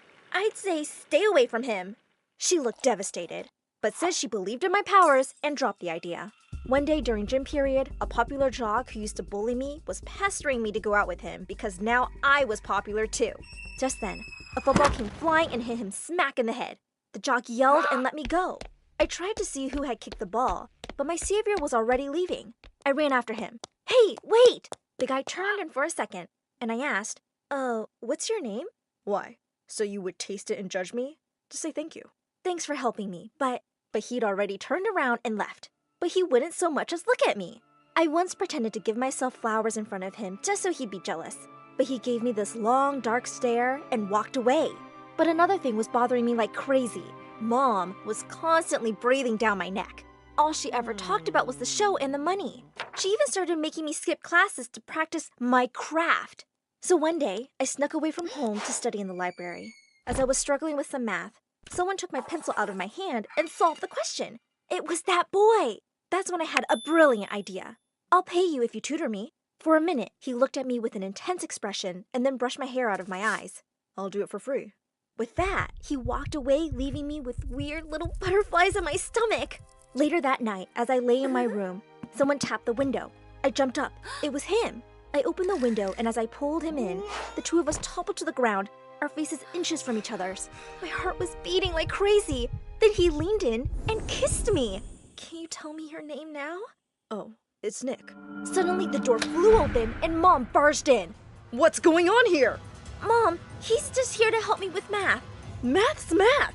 I know what he wants. There's no way I'm letting anyone steal our money. These men are all gold diggers. And with that, Mom kicked him out. I was so mad at her. The next day when I got to school, Quentin came up to me and was still going on about the guy she liked. I felt really bad for her. But just then, Nick walked up to me, and as we kissed, all color drained from Quentin's face. She yanked me off Nick, dragging me to a corner. What the freaking fish, Tara? How could you do this to me? Do what? Kiss Nicholas! I can't believe you'd betray me like that. Betray you? That's my boyfriend Nick. And suddenly, I understood what a terrible confusion had taken place. Quentin's Nicholas was my Nick. I tried to explain, but she just pulled back and slapped me. Just because you're a stupid celebrity doesn't mean you can have whatever you want. I hate you, Tara. With that, she stormed off. I was devastated. The next day when I was going to the library, Mom stood in the doorway glaring at me. I told you to stay away from boys, didn't I? There's no way I'm letting anyone take that money. From now on, you're grounded forever. No dating. I was so upset that I just started yelling at her. You know what, Mom? I think you're really greedy. I'll date whoever I want, and I quit your stupid show. I'm tired of lying anyway. I'm no stupid psychic. When I got to school the next day, everyone was looking at me and whispering. The girls who'd come to me for advice looked at me angrily. Oh, look. There goes the lying freak. Liar. Such an attention seeker. What was happening? Then Nick marched up to me and said, I didn't expect this from you, Tara. What are you talking about? This, Tara. I saw you talking to your mom yesterday. Then Quentin thrust her phone into my face. It was a video of me yelling at Mom that I was lying on the show. Quentin had uploaded it, and now everyone knew. Nick, I can explain. Save it, Tara. I can't believe how many people ended up doing stupid things because of your games. You're a horrible person. I can't believe I thought I loved you. As he stormed off, Quentin turned to me and said, Revenge does taste sweet. Bye, bestie. The rest of the day was terrible. When I finally got home, I found out the producers had seen the clip and canceled the show. And Mom was so furious she'd packed up and left. First of all, she'd taken all her savings with her, including the money I'd saved up for college. I was devastated. My mom was a monster, and I lied to everyone because of her. But there was no use crying now. I had to fix it. So first thing, I got a job to start saving up again. At school, everyone was now ignoring me. I thought Quentin and Nick might start dating each other, but they both just went around looking sad all the time. I hated that I'd really hurt them. So one day at assembly, I walked onto the stage. Everyone started booing me, but I was determined. Hello, everyone. You all know me as the girl who can taste words. And I'm just here to say, I'm sorry. I've lied to all of you, and I've ended up hurting the people who mean the most to me. I hope you can all forgive me because I never meant to hurt anyone. I just got carried away. For a second, there was silence. But as soon as I got off the stage, Quentin ran up and hugged me. I'm sorry too, Tara. What I did was horrible. I even told Nick the whole story. I don't even like him anymore. I was just mad because I thought you'd betrayed me. What did Nick say? He says he's a fool if he doesn't give you another chance. Nick, I'm so sorry. But he didn't let me continue and pulled me in for a long kiss. And I knew even though his name tasted like coffee, everything would be just fine.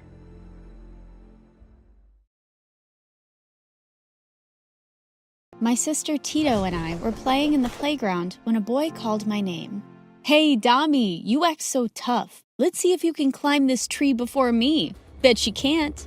Oh yeah? I am Dami, the Nigerian nightmare. Watch me. Yeah, come on, Dami. Show him what you got. But if she climbs before you, you owe $5. Got it? Deal.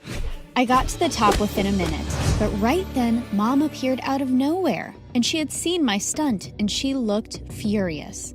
Oh my God, what are you doing, Dami? Are you out of your mind? Get down at once. Well, I tried to come down, but got stuck on a branch and ended up falling on Mom. Tito had a good laugh and collected the bet money from the boy. But the moment Mom turned to her, she made that innocent face of hers and then winked at me to stay quiet. Oh, I wish you could be like Tito. She is so perfect. Yep, perfect she was. In fooling Mom, Tito was obsessed with making money. She'd make bets, date rich guys, and one time even sold Mom's earrings without telling her just because she needed to buy the latest iPhone. But I never ratted my sister out because we were inseparable. She was my confidant and I was hers. Hi, my name is Dami, and I am from Nigeria. Please like and subscribe. Ever since my sister Tito and I were kids, people always said how different we were from each other. While she looked like a Barbie, I may have looked like G.I. Joe. Her hair was so shiny that people on the streets begged to touch it. Mine looked like a bird's nest, and at times I could barely comb it. However, the most important difference, according to Mom, was that Tito was perfect and I wasn't. My Tito would be the perfect bride. Any man to marry her would be so lucky. A rich one. Mom, I want a rich one, please. Let's see if we can find a rich one for you. But Dami, I don't know how I'll get you out of the house. With all your hobbies like a boy, Dami, no girl climbs trees, fights, and definitely doesn't have short hair. You need to behave like a proper lady so some guy will fall in love with you and marry you. Yuck. Marry boys? Mom would always be talking about these things, but thank God Dad was different. He loved Tito and I equally and gave us the freedom to be ourselves. Don't worry about Dami. No boy will be choosing her. She will be the one to choose a boy for herself. One time when I was 12 and Tito was 15, we were walking home from school together. On our way, a really cute guy bumped into Tito, and the two started talking as if they had known each other forever. It was so boring, standing on the side being Tito's sidekick while the guy asked for her number and complimented on how pretty she was. Just then, I saw a crowd excitedly watching something on a TV at a storefront. When I joined them, I saw they were cheering for two girls in a boxing match. Who knew girls could box? Fascinating. When we reached home, Mom kept asking why we were so late, but all I could think about was the boxing match. That night, I watched tons of videos about women's boxing, and in a few days, I was practicing around the house. And it really drove Mom mad. She hated the idea of women being boxers and forbade me to even think about it. No daughter of mine is going to be a boxer. Got it? Fine. She could stop me from pursuing boxing as a profession, but she couldn't stop me from practicing at home. But one time, when I broke a vase that had my great-grandma's ashes, Mom gave up. Oh my God, just take her to some boxing academy. Please don't practice at home. Ever again. Yippee! Dad and I were ecstatic. Dad got me into a boxing academy, but since I was the only girl in that place, boys weren't keen on letting me practice in peace. As if it would scare me off. One time as I entered the gym room, I saw some boys practicing boxing on the punching bag, When I asked for a turn, they just laughed at me. Oh, little girl, your fragile fingers will hurt. Leave this to the boys. Why? Are you scared I'm gonna do better than you? I guess if I were you, I'd be scared too, little boy. The boy looked pissed, but moved aside to let me practice on the punching bag. It was my chance to show them what I had. I totally destroyed the punching bag. After that day, no one ever called me a little girl. I had been in the academy for just over 6 months when my dad got an amazing job in the city. Now my academy was just a 2-minute walk away from my new home. We were all so happy about living in the big city. We had heard so much about it, and I was excited to live in it. Tito was excited for a different reason. I love the city. Did you notice how rich the guys are here? I am sure I'll find a rich guy, make him fall in love with me, marry him, and live my best life. God, Tito, can you think of anything other than boys and getting married? Why not focus on studies? With the grades you are getting, how will you finish high school? I don't need to finish high school when I have a rich husband, duh. We had only been in the city for 6 months when I got some surprising news. Tito was getting married. Tito's boyfriend, Econ, was the son of one of the richest men in town. He and Tito looked totally in love. Well, Tito a little more than him. I wasn't a fan of Econ because he was going to take my sister away from me, but seeing Tito over the moon made me happy. Soon my house was swarmed with wedding activities. Just a day before Tito's wedding, I was so fed up and went to a local restaurant to get some air. When I walked in, I saw Tito's boyfriend and I decided to say hello. As I got closer, a girl passed me by and hugged Econ. And then they both kissed. What the heck? This dude was cheating on my sister. I so wanted to punch him, but the moment he saw me, he smirked. The audacity. Gonna tell your sister I'm cheating on her? Yes, and she is so gonna dump your sorry butt, you cheater. Oh, please. Your sister is so in love with me, she won't believe you. Get used to it. We are going to be in-laws, at least temporarily. I just need to marry a girl of my dad's choice to access my trust fund, and then I'll be free. You know, I can pay you for keeping your mouth shut for a while. I saw red hearing his words and gave him a much-deserved punch before leaving. At home, I tried to tell Tito the truth, but she didn't believe me and told me to keep my mouth shut. One word and I swear I'm gonna stop you from becoming a stupid boxer. Got it? You know how much she adores me. She'll listen to me. But Tito, zip it, Dami, and let me get my beauty sleep. Ugh! I went to my room and I was so mad Tito was acting like a fool. The next day, Tito was dressed in all white, and as she started to say her vows, I just couldn't keep my calm and stood up. This marriage is a scam. He has a girlfriend and he is marrying my sister just to access his trust funds. Tito, this worm is cheating on you. Dami, stop it. Shut up, you have no proof. Yeah, I have. That black eye I gave you yesterday, but I think you need another one too. Before I could get a hold of Econ, he turned and ended up falling into the huge wedding cake. The wedding was a mess. Tito crying, Mom screaming, Dad angry, and all the guests running out of the hall. But at least my sister dodged the bullet that was her cheating groom-to-be. I knew Tito was upset, and I needed to talk to her. But just as I went to her room, she pushed me out. You ruined everything. You ruined my big day. I hate you, Dami. I'll hate you forever.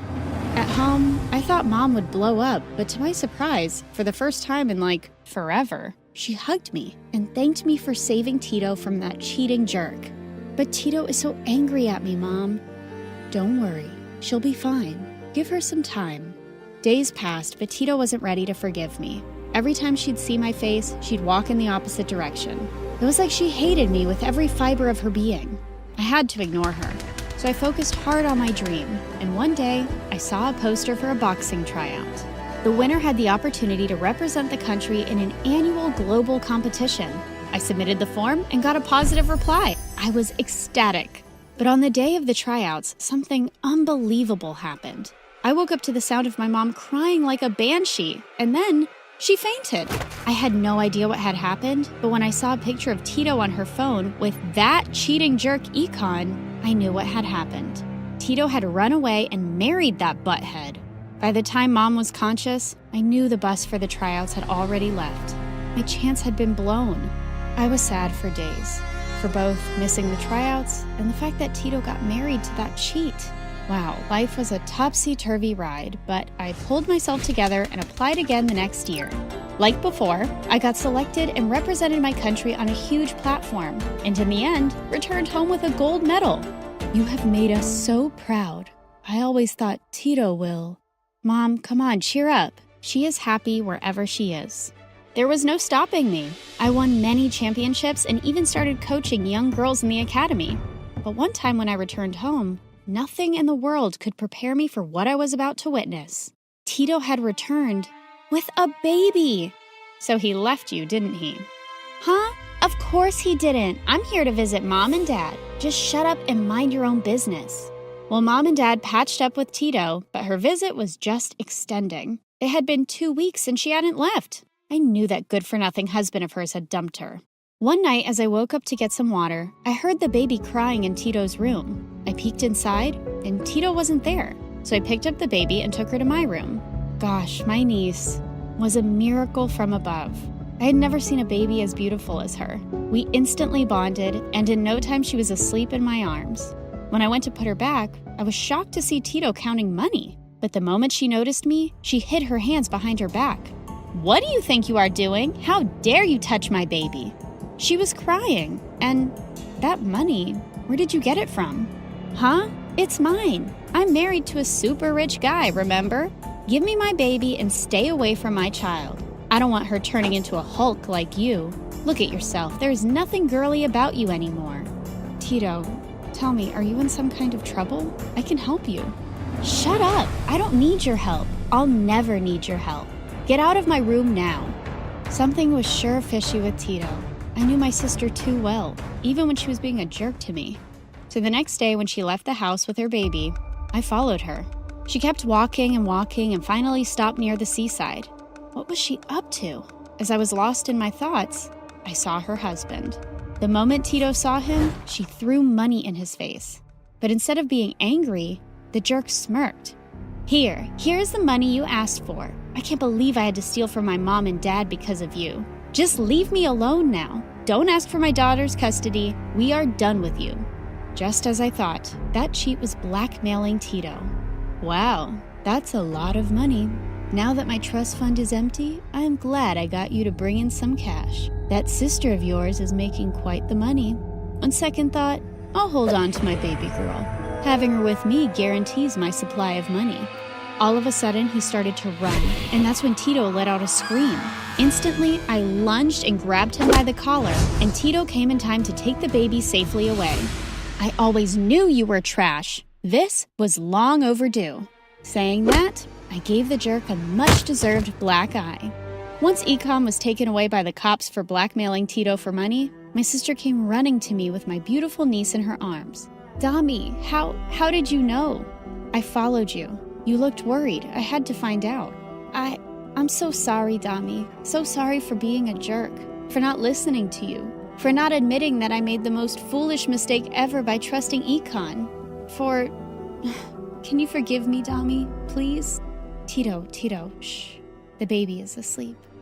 Look, I might not be able to forgive you right away, but I promise I'll always have your back and will always, always love my niece. Dami, and I promise I will wait for you to completely forgive me. Strong people like you will always find it in their hearts to forgive others, but they don't forget, so they won't be hurt again.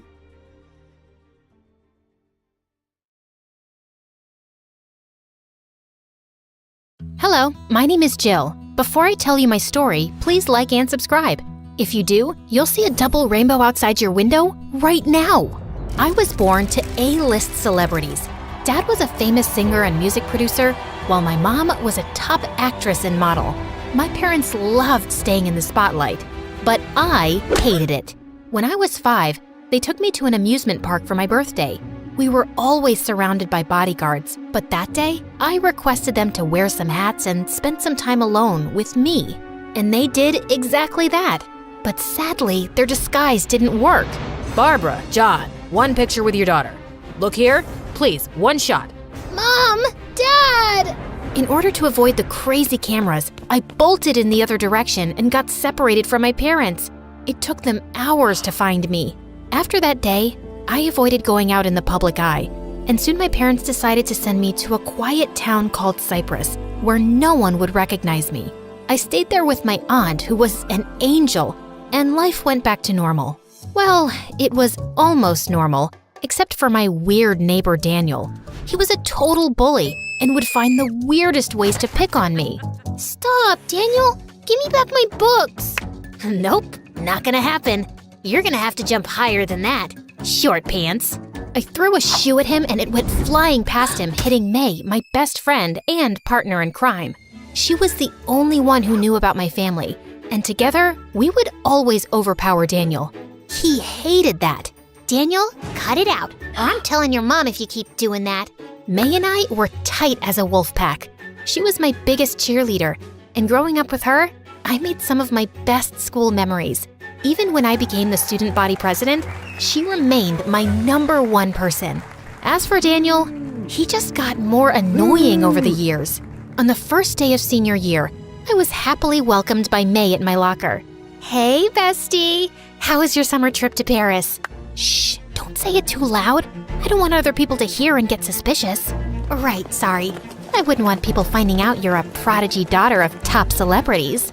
Absolutely not. That would be the worst thing that could happen to me. I would have to move again, and I like this place, so I don't want to leave. Oh no, I don't want you to leave either. It would make me so sad. May and I laughed about it while walking down the hallway, when the book in my hand suddenly got snatched. Daniel! I was beginning to wonder if Satan called you back. Wow, sarcasm. Did you learn that from this book? Oh, no, wait. It's a love story? Ugh, are you gonna try and put a spell on me to make me fall in love with you? You wish. Now give that back. Okay, I'll give it back on one condition. Not again, Daniel. That's my aunt's book. I really don't want you playing around with it. I won't, if you promise to meet me after school in the library. Fine, whatever. Please don't make this lamer than it already is. The day finally passed, and May and I headed to the library. But as we entered, all the lights were switched off, and I just knew it was just another dumb prank Daniel was playing on me. Furiously, I turned to May, who looked equally annoyed. May, will you just head home first? I need to end this once and for all with him. What do you plan on doing? Oh, don't worry. He's gonna get everything he's given me, tenfold. Okay, call me if you need me. I'll finish him off for you. May went home, but just as I reached the school hallway, I saw Daniel standing with my book in his hand. As he turned around slowly, I noticed that he wasn't so bad to look at. Almost too handsome. It made me gag in my head when it crossed my mind, and I snapped back to reality. But Daniel had already noticed me drooling. That look on your face says you fell for me. If I had to choose between kissing you or kissing a worm, I would pick the worm. Who said anything about kissing? Or was that something you were thinking about? Whatever. Let's just get to the point. Just give me my book so I can leave. What's the rush? You haven't heard my condition yet. What do you want from me? I don't want to keep going in circles with you. Just then, Daniel pulled a picture out of his pocket that made my jaw drop. It was a picture of me with my parents, smiling away into the camera. Where did you get this? That's the wrong question. You should ask, what do I think about this picture? And what am I gonna do with it? What is it that you want? Money? An autograph? Fame? Whoa. Nothing of the sort. I just simply wanted to know if it was true. Are you really the daughter of these A-list celebrities? Yes, I am. These are my parents. Wow, this is so crazy. I've pretty much known a celebrity my whole life. Now, how will it sound if I date one? What do you mean? So here's the deal. I'll keep my mouth shut if you agree to date me. What? Have you gone completely crazy? Not crazy, but smart. I just think it'll be great for my reputation to date a hot, popular girl like you. High school will be over in a year and we'll all go our own way. But I want to be remembered as the guy who dated the most popular girl in school. Also, you can't tell anyone about this deal, especially May. She's a blabbermouth, and I want people to believe you're dating me for real, or the whole thing's off. I just stared at Daniel as he went on and on about his ridiculous idea. Dating him would be like social suicide since he was the most hated guy in school. thanks to his crazy pranks. But what choice did I have? Fine, but it's only for 3 months. I can't date you the whole school year because Because you're afraid you'll end up falling in love with me? Oh, shut up. For the next 3 months, Daniel became my fake boyfriend. We went on dates together to the movies and to the park for picnics, and I even met his family. He would pick me up from home and we'd go to school together, and he would drop me off at home after. The weirdest part was that while we hung out and we were talking to each other more, I started to notice that he was a lot nicer and sweeter than I thought. Why do you hide your identity? I just want to live a normal life. I hate being the center of attention. Thankfully, my parents agree. Dating Daniel wasn't bad at all. But the one sad thing was that May hated our relationship. I wanted to tell her about the deal, but I remembered Daniel's warning about not telling anyone, especially her, and I couldn't risk it. Jill, this is crazy. How could you date him? He's a total bully. Have you forgotten how he made our lives hell? I know, but I've come to realize that he's a nice guy, and he likes me too. So this way, he's off our backs now and not teasing us anymore. That's a good thing, right? Stop justifying your dumb actions by making up nonsense. I can't watch this. May didn't speak to me for days after that, and every time I tried calling her, she would say she was busy or not answer my call at all. In all these years of our friendship, this was the first time we'd gone this long without talking to each other. Meanwhile, Daniel and I got closer, and soon our 3 months were over.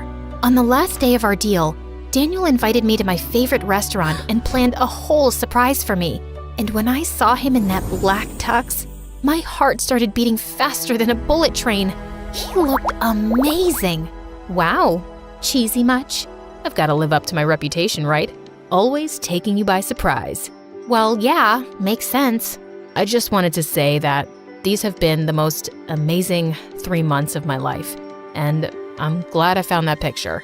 Yeah, about that. How did you get that picture? Does it matter?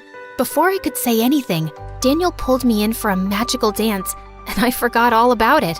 And when he dropped me back home, I could feel myself falling for him, hard. I didn't want this to be over. I fell asleep with thoughts of Daniel in my head, and the next morning, I woke up to a million phone calls from Mom and Dad. I wanted to call them back, but I was going to be late for school. And just as I entered, the entire hallway was full of students cheering my name and shoving pens and papers in my face, asking for my autograph.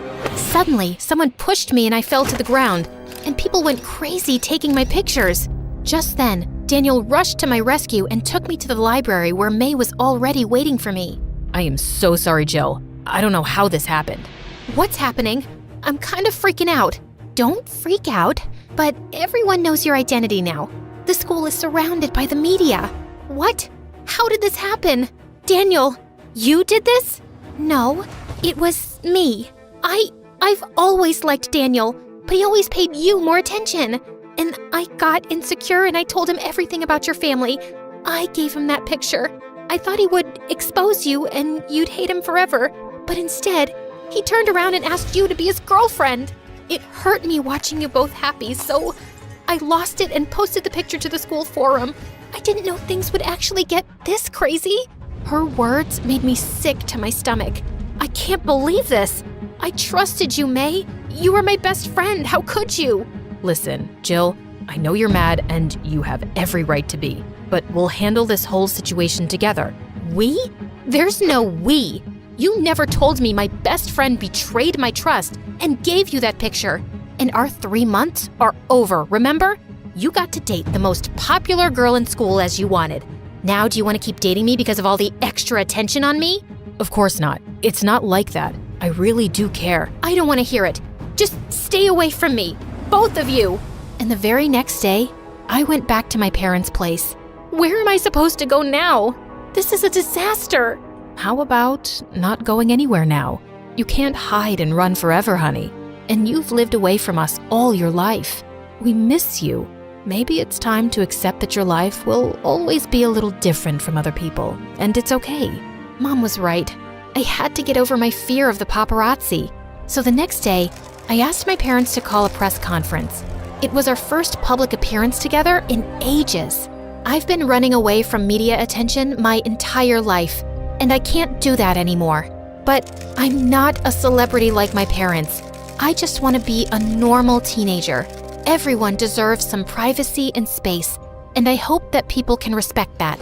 The press conference video was received very well online, with many celebrities supporting my statement and calling out the paparazzi for making famous people miserable with their constant hounding. It felt good to take this step and not run away again. I could handle things better now. A few days later, Mom told me I had a visitor, and I went downstairs to find May in the lounge. What are you doing here? Jill, can we talk? No, please just leave. I know I'm the last person you want to talk to, but please don't punish Daniel for what I did. He genuinely loves you. And why should I believe you? Haven't you fooled me enough? Okay, don't believe me, but you owe him a conversation. I don't owe him anything.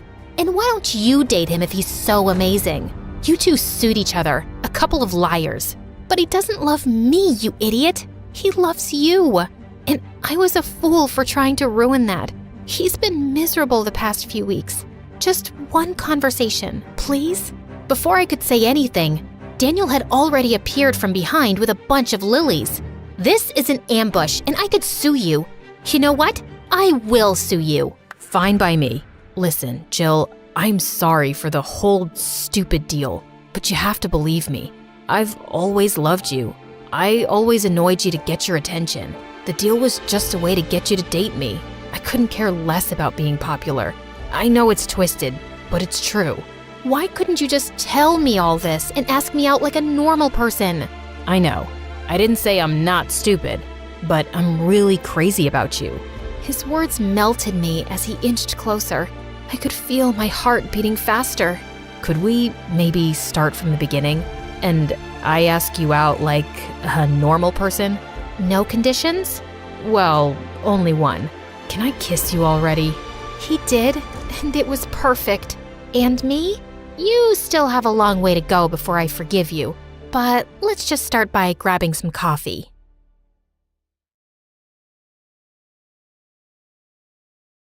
Hi, my name is Leanne, and boy, do I have an extraordinary story to share. But before I continue, please like and subscribe. I had a really happy childhood as the only daughter of two loving, wealthy parents. We lived in a beautiful mansion with huge gardens, a pool, and practically a zoo in the backyard. My parents would take me traveling with them around the world, and my favorite thing to do was taking pictures. Everywhere I went, the camera went with me. Life was great until one day it took a tragic turn. When I was 8, we were on our private jet to the Bahamas when suddenly the plane started shaking violently. The pilot and other crew members were shouting and running about, and I just knew something was very wrong. Minutes later, I felt a strong blow and everything went black.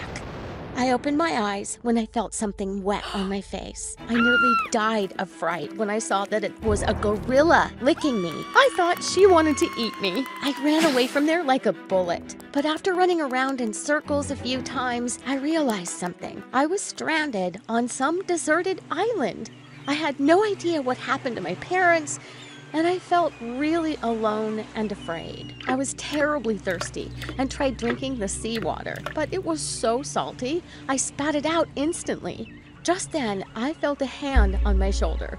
Well, not a human hand, because it was the gorilla again. I was about to flee when I saw her offering me a coconut. I gulped down the coconut water greedily. Thank you. That's when the most incredible thing happened. The gorilla took me by the hand and led me with her. I felt so scared, and my heart was beating like crazy. The gorilla stopped and brought my hand to her chest. She actually calmed me down. I smiled slightly, and I swear she smiled back. We arrived at a forest clearing with a beautiful waterfall, and I gasped. There was a whole herd of gorillas of all sizes. They welcomed me, and over time, I became one of them. I walked like them, ate like them, and even started communicating like them. Life was good. And as years passed, I began to forget my previous life. There was only one problem. Grumpy. He was my older gorilla brother, who clearly hated me. He was always daring me to do dangerous things and setting up traps for me. But luckily, Mom always came to the rescue. One time, though, he went too far. He dared me to step on a thin branch to reach some fruit. The branch snapped under my weight and I fell to the ground, seriously injuring myself. When I woke up, Mom was holding me and sobbing. They laid me on a mattress of leaves and gave me coconut water to drink. I recovered over time, but I found out that the herd had kicked out Grumpy for his mischief. One day, we heard a loud, strange sound, and we all went running out to the forest. To my shock, I saw something familiar. A helicopter was landing on the island. 4 people got out, and I saw 2 of them had weapons, which they were pointing straight at us. Terrified, all the gorillas started running away. But just then, I saw one of the men pointing a gun directly at Grumpy, who was all by himself. I dashed forward and stood with open arms between Grumpy and the man. At that moment, I heard a really familiar human voice. Leanna, is that you? Oh my God, don't shoot, she's my daughter. Oh my God, she was my mom. Mom ran towards me and hugged me tight. Leanna, remember me, baby? 10 years ago, we had an accident, and we've been looking for you ever since. Oh, I can't believe it. I'm Dad, Leanna. We never gave up hope, and here you are, all safe and sound. I knew who they were, and I could even understand them, but I'd just forgotten how to speak like them. Ooh, ooh, ooh, ooh. They looked at me like I was crazy. But then, they started leading me away to the helicopter. When I realized they were taking me with them, I pulled back. They gently kept telling me I had to come home with them, but I refused. But they weren't willing to leave without me. One of the men picked me up while I bit, kicked, and screamed. My gorilla family rushed forward to help me, but he just put me in a cage and the helicopter quickly lifted off the ground. Mom joined me inside the cage and held me close as I cried and fought. But I tired myself out and fell asleep. And just like that, after 10 years, I'd been found and was back with my loving parents. I should have been happy, but it wasn't that simple. I only knew life in the jungle now. My parents tried to return me to normal, but I continued to behave like a gorilla. I ate like one, scratched myself, and slept on the floor. That's when my parents decided to get me a tutor, Mr. Drotaire. And he looked like a mean old man. I train and teach brats for a living. I'm sure I will succeed with you too. For everything you do well, I'll give you a banana.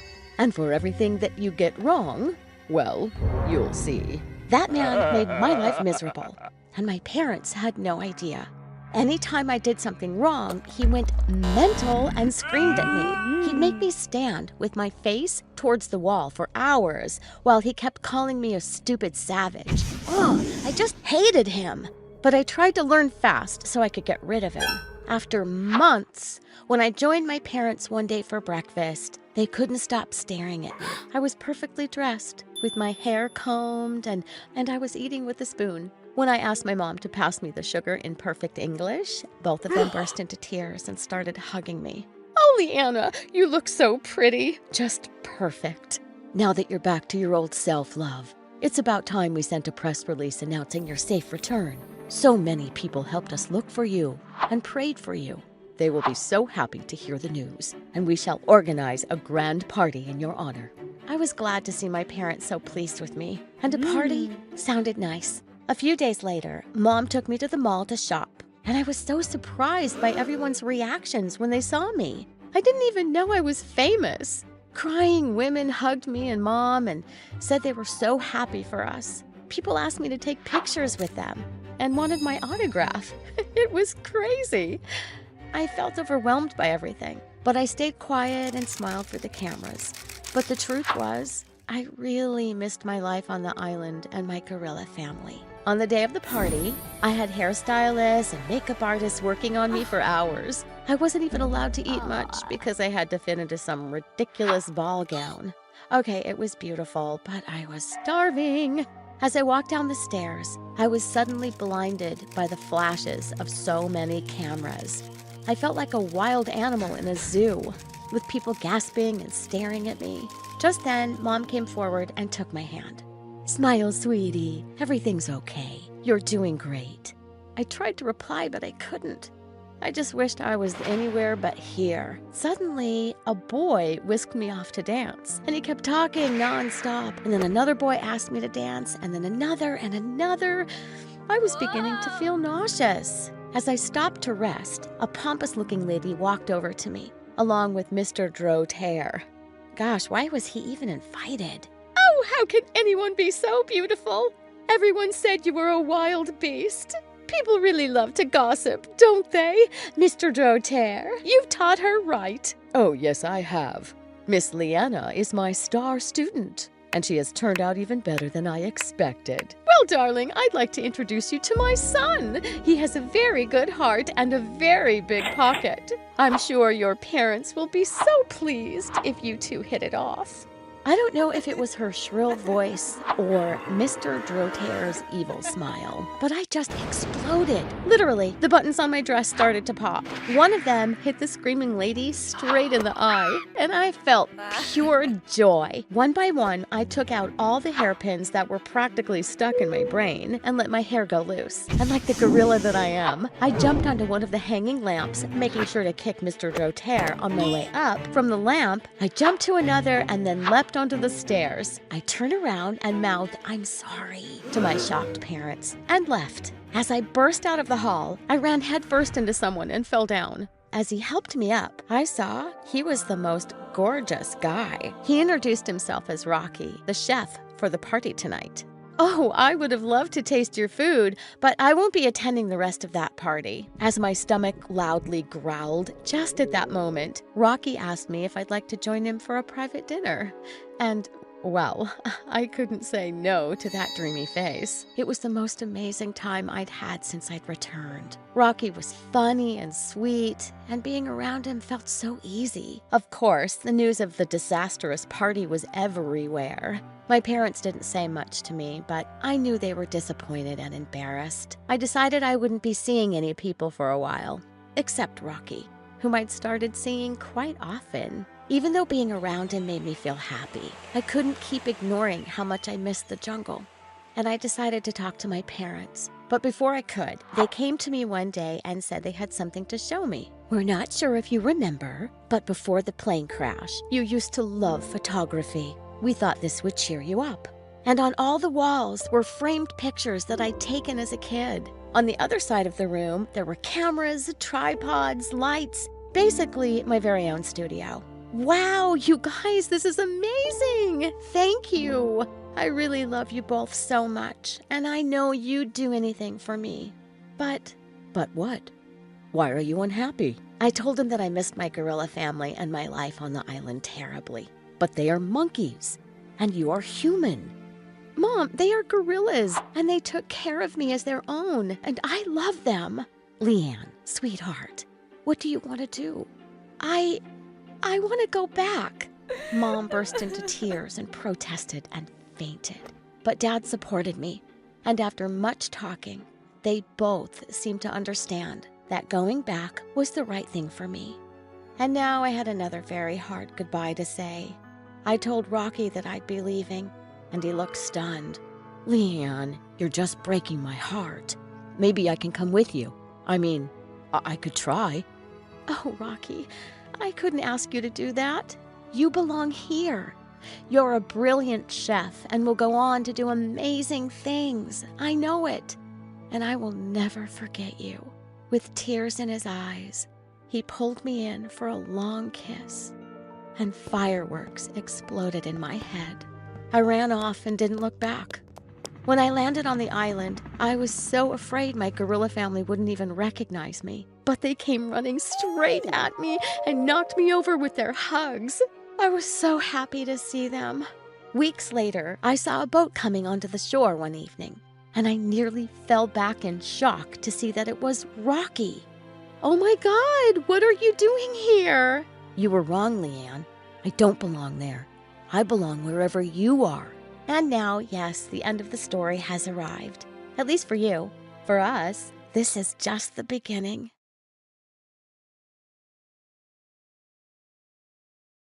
Hi, I'm Brianna from New York. Please like and subscribe. I was raised by my single dad who owned a multi-million-dollar company. Even though he was super busy, he always put me first, and I felt truly loved. He worked from home till I was 3, and then he hired the best nannies to take care of me while he was away. Life was good until one day, something really strange happened. I was 4 years old when one night, I saw Dad working really late and I decided to make him some hot chocolate. As I walked over to his desk, I suddenly tripped on the carpet and spilled it all over his laptop. Oh my god, Brianna, you fried my laptop. It has so much important stuff on it. Suddenly, I felt something happen to my face. I could feel my lips and nose and cheeks twitch uncontrollably. Dad noticed it and immediately took me to the doctor. She told us that face twitching was an involuntary condition, and it just happened to some people when they were stressed. There wasn't really any cure for it.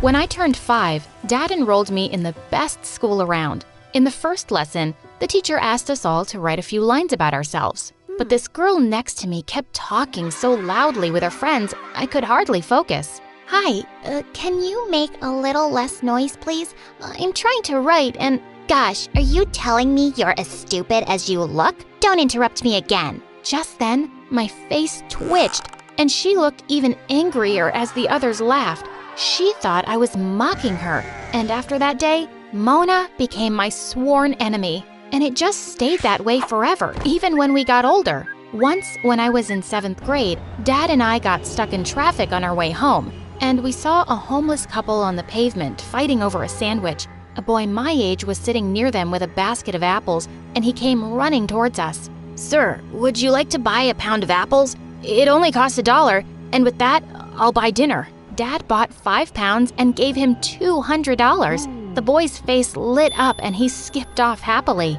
Poor kid. He should be in school, but his parents can't afford it. Dad, why don't we do that? Let's send him to school. Please, can we? He smiled and nodded. A week later, Dad enrolled him in my school, and when the teacher introduced him to the class, I found out his name was Jack. He didn't seem to recognize me, and I never brought it up that I'd seen him before, or that my dad was the one who helped him. I didn't want him to feel embarrassed, but the rest of the kids were brutal, especially that Mona. Hey Jack, why do you walk to school every day? Where's your car, man? Come on, guys. Can't you see how poor he is? His pants are 2 sizes too small for him, and all he eats for lunch are apples. I wanted to punch her face, but Jack didn't even react and walked away. I asked Dad to get him new clothes, and the next day, Jack looked so much happier. One day at the end of class, the teacher asked Jack to collect everyone's assignments. As he was walking through the aisle, someone stuck a leg out and he tripped and landed hard on the floor. I rushed forward to help him, but Mona got there first and threw a whole bottle of ink on him. That was it. I grabbed her bag and threw everything out of the window. She screamed and pulled my hair. I turned around and slapped her face. As we wrestled, we went crashing into a poor kid's solar system project, sending planets flying everywhere. We both ended up in detention, but it was worth it. The next day, I saw Jack walking towards me in the hallway, and I felt nervous. It was the first time we'd be talking. As he got close, my face started twitching. He stopped and abruptly turned away. Oh no! Jack, please stop. I didn't mean to tease you. You just wrinkled your nose like I'm something disgusting. I thought you were different after what you did yesterday. Just let me explain, will you? I told him about my condition and his face softened. We started hanging out after that, and soon we became friends. Well, I started having a small crush on him. He was sweet and simple, unlike any of the other rich, hoity-toity boys I knew. A few days later at a park entrance, someone was selling lottery tickets and we both got a ticket each for fun. The results were posted online the next day, but Jack said he was too nervous to look. I laughed and took both tickets and started scrolling through the results. My eyes almost popped out when I saw some numbers. The winning one was mine. OMG, I just won the $10 million lottery. I didn't really need it, but this money could change Jack's life. So without another thought, I switched our tickets. Oh my god, Jack, you've won freaking $10 million. Can you believe this? He stared at me in shock, then started whooping and jumping around like a crazy monkey. It was the best moment of my life. I was so excited to meet him after the weekend, but as soon as I entered school, I spotted him in a corner surrounded by some kids. including Mona. Gosh, couldn't they just leave him alone? I rushed forward and shouted, "Just knock it off and stop bullying." No, Brianna, relax. They're my friends. I stared at him in disbelief. Friends? These guys? Turns out, Jack was on the local news for being the lottery winner, and now everyone in school was suddenly his friend. Kids were swarming over to our table at lunch and nearly knocked me off trying to sit closer to him. Everyone wanted to know what he'd do with his millions. And well, he was spending them. One day, the flashiest yellow sports car drove up to school, and Jack jumped out of the back seat. He was now wearing branded clothes and carrying the latest iPhone, showing everyone pictures of his mansion. I was really happy for him, but he was suddenly so busy with all these new people and going to parties, I barely got to see him anymore. So one day, I texted him to ask if we could meet later, and he said he'd love to take me out for dinner. In fact, he picked out a really fancy restaurant, and it kind of felt like a date? But I was so mad when I kept waiting for 3 hours and he never showed up. He wouldn't even pick up his phone. On my way home, we were driving past some cafes when suddenly I yelled at my driver to stop. I spotted Jack under a streetlight, putting his scarf around a girl's neck and pulling her in for a kiss. And the girl was freaking Mona. I stormed over to them. "What the heck, Jack? You stood me up for dinner, and what are you doing with her?" "He's kissing me, twitchy face, because I'm his girlfriend." "His what? Jack, are you crazy?"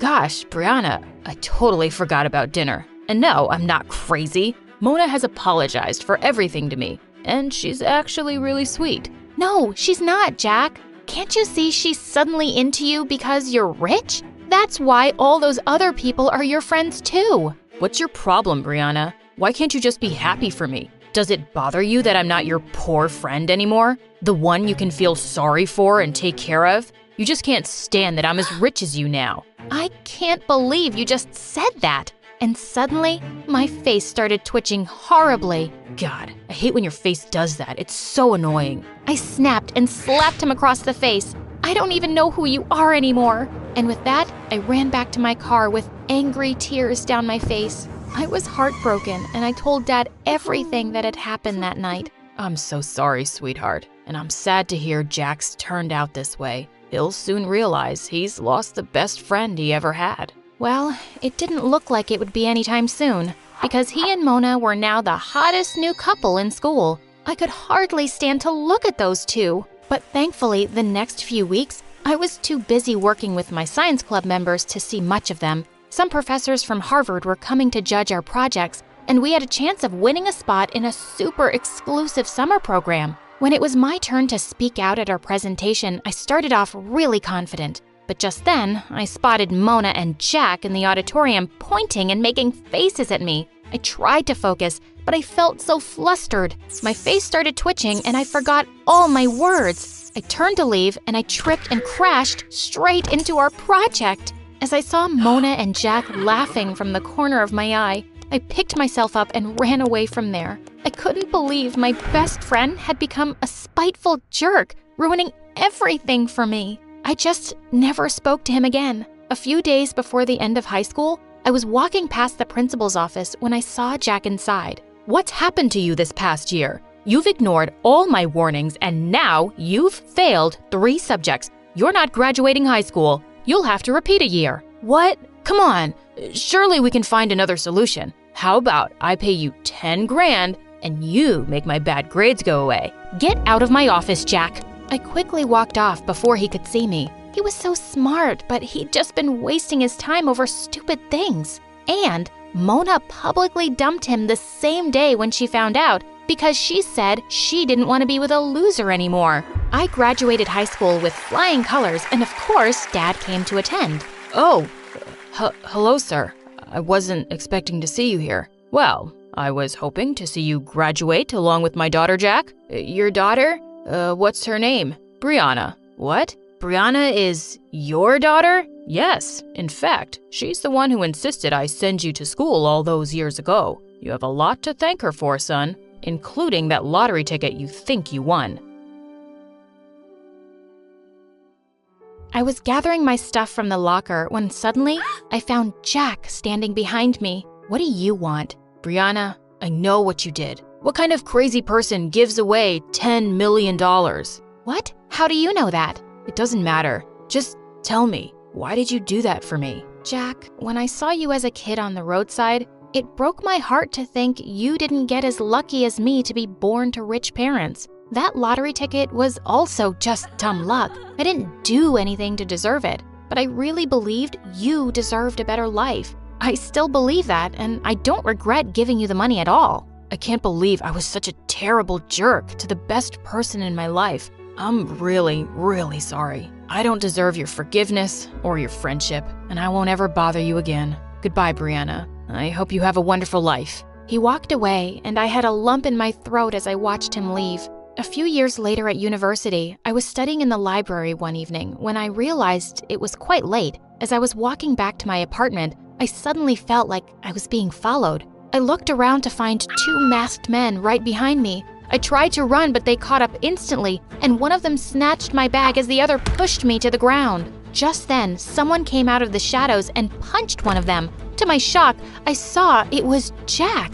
The two men started beating him up as I screamed for help. Just then, a policeman came around the corner and the two men ran away. I called an ambulance and immediately rushed Jack to the hospital. He was unconscious and in really bad shape. He went into a coma. 10 days later, I was sleeping on a chair by his bed when I felt a hand on mine. Oh my God, you're awake? Are you okay? Yes, I'm fine. Jack, why were you there that night? How did you even know where I was? I regret what I did to you so much, Brianna. So I made a promise to myself to always look out for you. I was too stupid to notice, but all those years, you were my guardian angel. You watched over me and stood up for me when no one else did. I owe you my life forever, and I love you, Brianna. Finally, you sound like that sweet boy I used to be friends with. I forgive you, Jack, and I love you too. And with that, I leaned in for a kiss.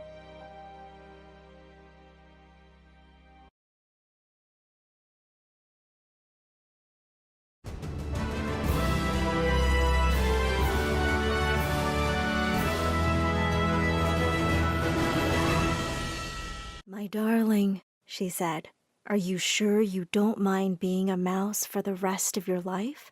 I don't mind at all, I said. It doesn't matter who you are or what you look like, as long as somebody loves you. The end. That was awesome! Please read me another one, Mommy. Tomorrow, sweetheart. And with that, Mom kissed me goodnight and left. A few minutes later, I switched on the lamp and picked up another book. I stayed up the whole night and finished the entire Roald Dahl set. I was only 5 years and 2 months old, and much like my favorite character, Matilda, I just never stopped reading after that. My parents bought me as many books as I wanted, and I sometimes read 10 books a day. But I had to slow down when I started getting the worst headaches ever. When the doctor came to see me, he glared sternly at my parents. You have to set a reading time limit, and she needs fresh air and exercise. But she just wants to read. She's a kid. You're being terrible parents by letting her do whatever she wants. Wait, what? I had the world's best parents. Turns out, though, the doctor may have been onto something. You see, my parents really loved me. But as I grew up, I started to realize that I didn't have a very normal life. I was homeschooled because my parents thought school was too dangerous for me. Mom and Dad would take me to the playground once a week, and they just kept hovering over me like helicopters the whole time. If I so much as scraped a knee, the two would throw a fit and rush me off to the hospital. Hi, I'm Clara, and this is the story of how my parents almost ruined my life by loving me too much. But before I continue, click like and subscribe, because my story animated will give $1,000 to one lucky person who subscribes in the next 7 days. Tell your friends, your sister, brother, and mom to subscribe now. When I turned 12, I started insisting that I had to go to school like every other kid, and the two reluctantly agreed. On the first day of school, I happily skipped out of the car, and I'd only walked a few steps when suddenly I felt myself being dragged back. It was Mom, hugging me so tight I could barely breathe. I don't think you're ready. How about next year? You can go next year. Mom, I'm ready. You're embarrassing me. Let me go. I was really enjoying my lessons and having a great first day. At lunch, a few kids from class asked me to join them, and I was so happy to be making friends. Just then, I suddenly felt someone pull away my food tray. It was Mom, and she was throwing my lunch in the trash. I stared at her in horror as she started spraying the table with Lysol next. What are you doing, Mom? God knows how many icky germs this table has, and the food looks awful. And with that, she just sat down at our table, whipped out a sandwich, and started cutting it up into tiny little pieces. There you go, sweetie. I just wanted to vanish into thin air. I took Mom by the arm and pulled her out of the cafeteria. Mom, listen, I know you're worried, but trust me, I'm fine. You can go now, please. She didn't come to lunch again, but that definitely wasn't the end of it. They were the parents of every teacher's nightmare. If I didn't get the lead in the play, or an A in every subject, or I wasn't on top of the cheerleading pyramid, they'd be at the school the next day to terrorize the teachers and the principal. One day in 9th grade, I was horrified when the teacher handed me back my history report and told me to come see her after class. I'm very disappointed, Clara. Why would a bright child like you copy-paste stuff from Wikipedia? You could be suspended for plagiarism. Wait, what? I opened up the report and saw that it wasn't even close to what I'd written. Arrgh! There was only one person who'd use this ugly font. Dad! I screamed as I burst into his study. I can't believe you wrote my history report. What, sweetie? I was only trying to help. You would never have gotten an A on the stuff you wrote. Thankfully, since the principal knew what my parents were like, she believed me, and I was allowed to submit my original work. Just when I thought they couldn't embarrass me more, boy, did they prove me wrong. In 10th grade, I was selected from thousands of contestants to represent my city in the National Spelling Bee. The host announced, and the tiebreaker is a bibliophobia. That was one of my favorite words, a fear of running out of reading material. I spelt it out correctly, and as the crowd clapped, one of the contestants' moms got up angrily. I saw her parents mouthing the spelling to her. There's foul play going on here. She demanded that the organizers pull out camera footage, and sure enough, there were Mom and Dad spelling out a bibliophobia. But I wasn't even looking at them. One of the judges stepped up to the mic and said, We have no choice but to give the award to the runner-up.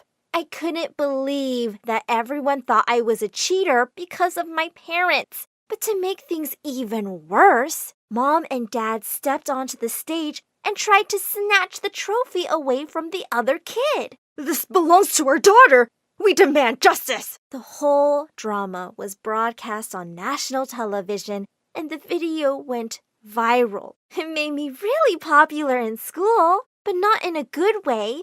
I was the girl with the psycho parents, which is why I was really surprised when Jake, the guy I'd been crushing on since forever, came up to me one day and asked me out. I was thrilled. I wanted to keep him a secret from my parents, but I knew that wasn't possible. To my surprise, they acted really cool when I introduced Jake to them. They didn't even sit him down for an interview. Jake and I started dating, and we had an amazing year together. I was totally in love, and when prom came around, I couldn't be happier that I'd be going with him. On prom night, as I ran downstairs to meet Jake, I suddenly stopped short when I heard my parents and him talking. Come on, Jake. We've paid you more than enough. Extra for prom, dude. Otherwise, I tell her everything. Tell me what?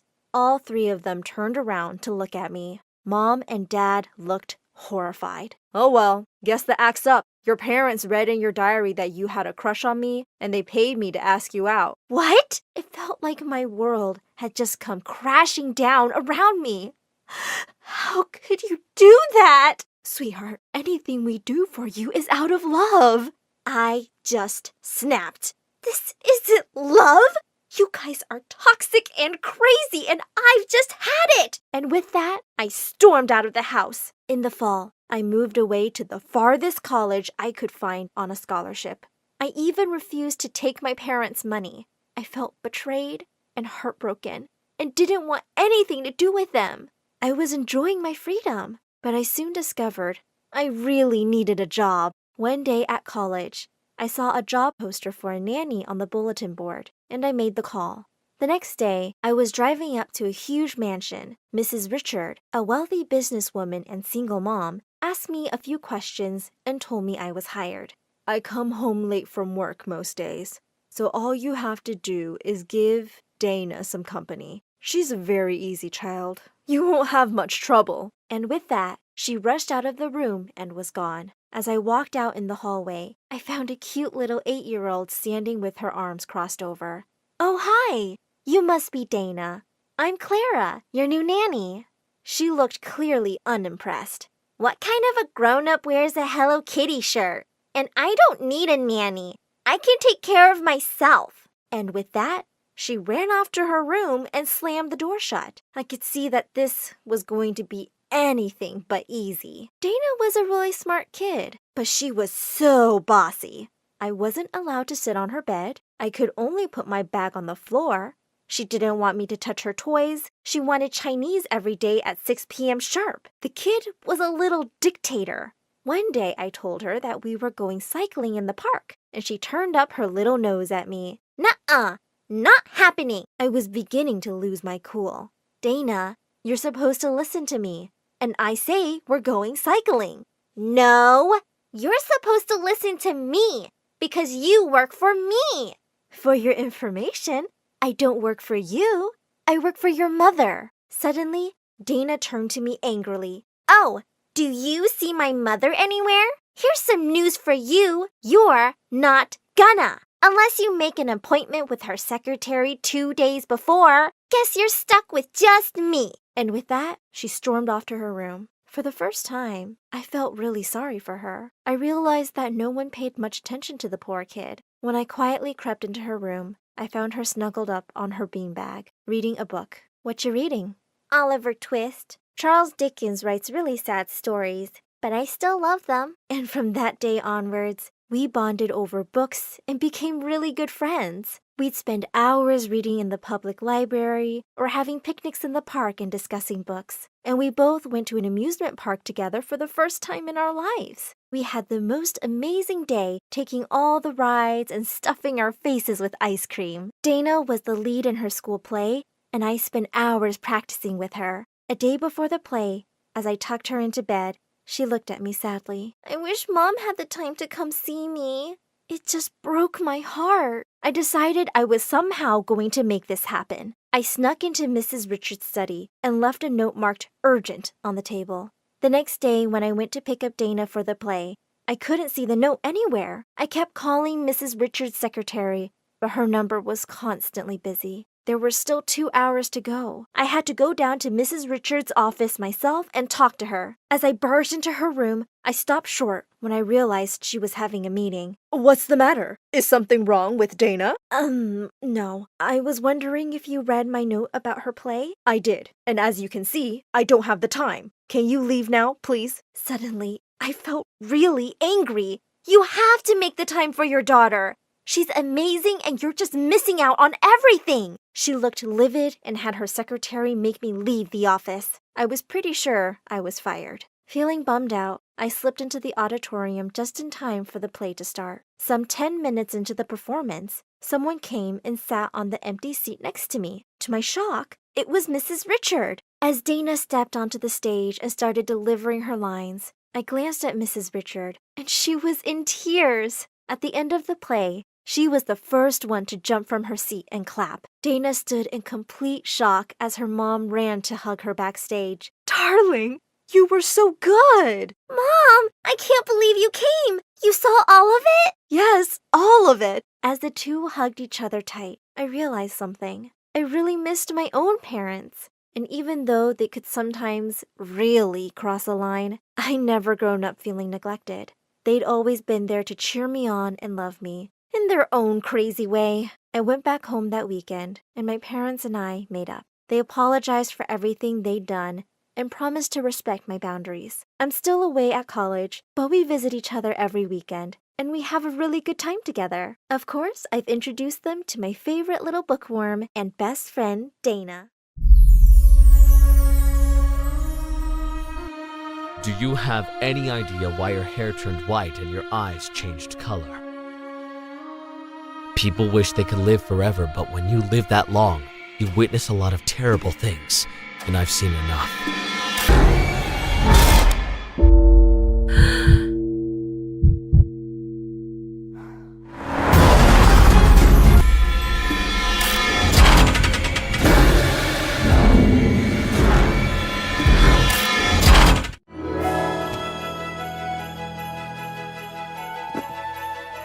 I'd just settled into the couch with my snacks and my movie when suddenly the doorbell rang. Flippity flippin' flamingo. Can't a woman have a moment of peace in her own house? Why is someone here at midnight? I was marching towards the door when I stopped short. Why is someone here at midnight? Hello? Who is it? There was only silence. Are you a robber? Dude, I just took my kids to the dentist today, so I'm broke. Try your luck with the big house down the street.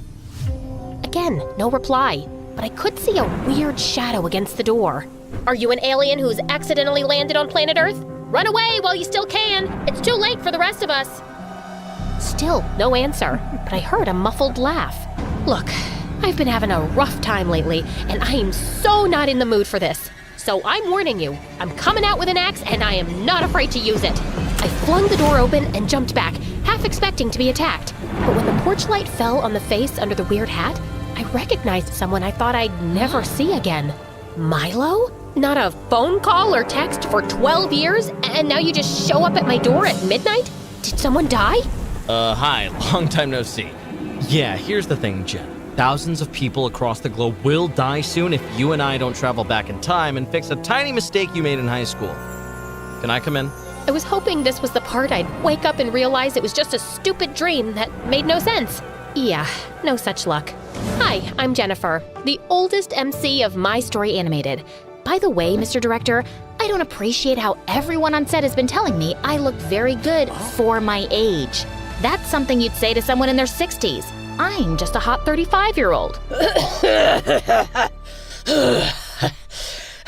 Sorry, I think I'm catching something from one of my kids. Nasty buggers. Anyway, I'm old enough to be your mom, so y'all better show some respect and strap in for my story because it's gonna be da bomb. Okay, no one says that anymore? Whatever. Now, before I continue, please like and subscribe to MSA. I'll give you a quick walkthrough of my past. It's kinda important. I was born on December 27th, 1983, a cute lump of fat weighing 10 pounds, 8 ounces. I was an only kid, so my childhood was carefully documented by my adoring parents. Cute, still cute, then yikes! Puberty hit, and that was just ugly, hella ugly. I had it all. The braces, the unibrow, the baby fats still holding on tight. I didn't think I'd recover from that phase. So I worked hard on being smart and funny. Then boom! I turned 16 and had a big crush on a boy. Lost the weight, lost the braces, and people started using a word for me that I hadn't heard before. Pretty. I was class valedictorian, voted most likely to succeed, and the girlfriend of the football team captain. Alex was an absolute dreamboat. You just had to see him in action once and you knew this guy was gonna be a star. We dated all through university and got married after graduation. Alex's career was on the rise. I was about to start my PhD. Life was peachy, blah, blah, blah. But then one day, Alex had a terrible injury during a game. And soon after, the doctors told him he could never play professionally again. It was a huge blow. And with a kid on the way, I had to quit my PhD program and get a job as a high school science teacher. Alex was depressed and bedridden for months. But when he got back on his feet, he was even worse. Babe, I've got an amazing idea. We're opening a ramen place. We don't know the first thing about making ramen. I'm 1/8 Japanese. It's gotta be in my blood.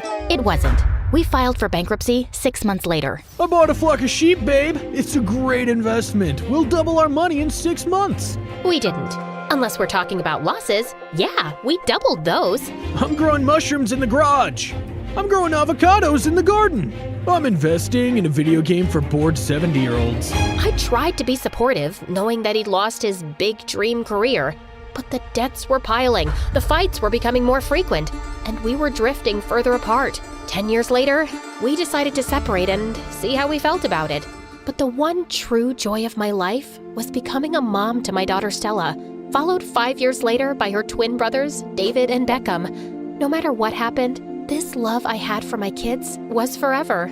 So were sleepless nights, piles of laundry, cleaning, doctor visits, viruses, diapers, more piles of laundry, cleaning, homework, tantrums, crying, more crying, falling like a baby in the bathroom. Yeah, okay, the last one is me.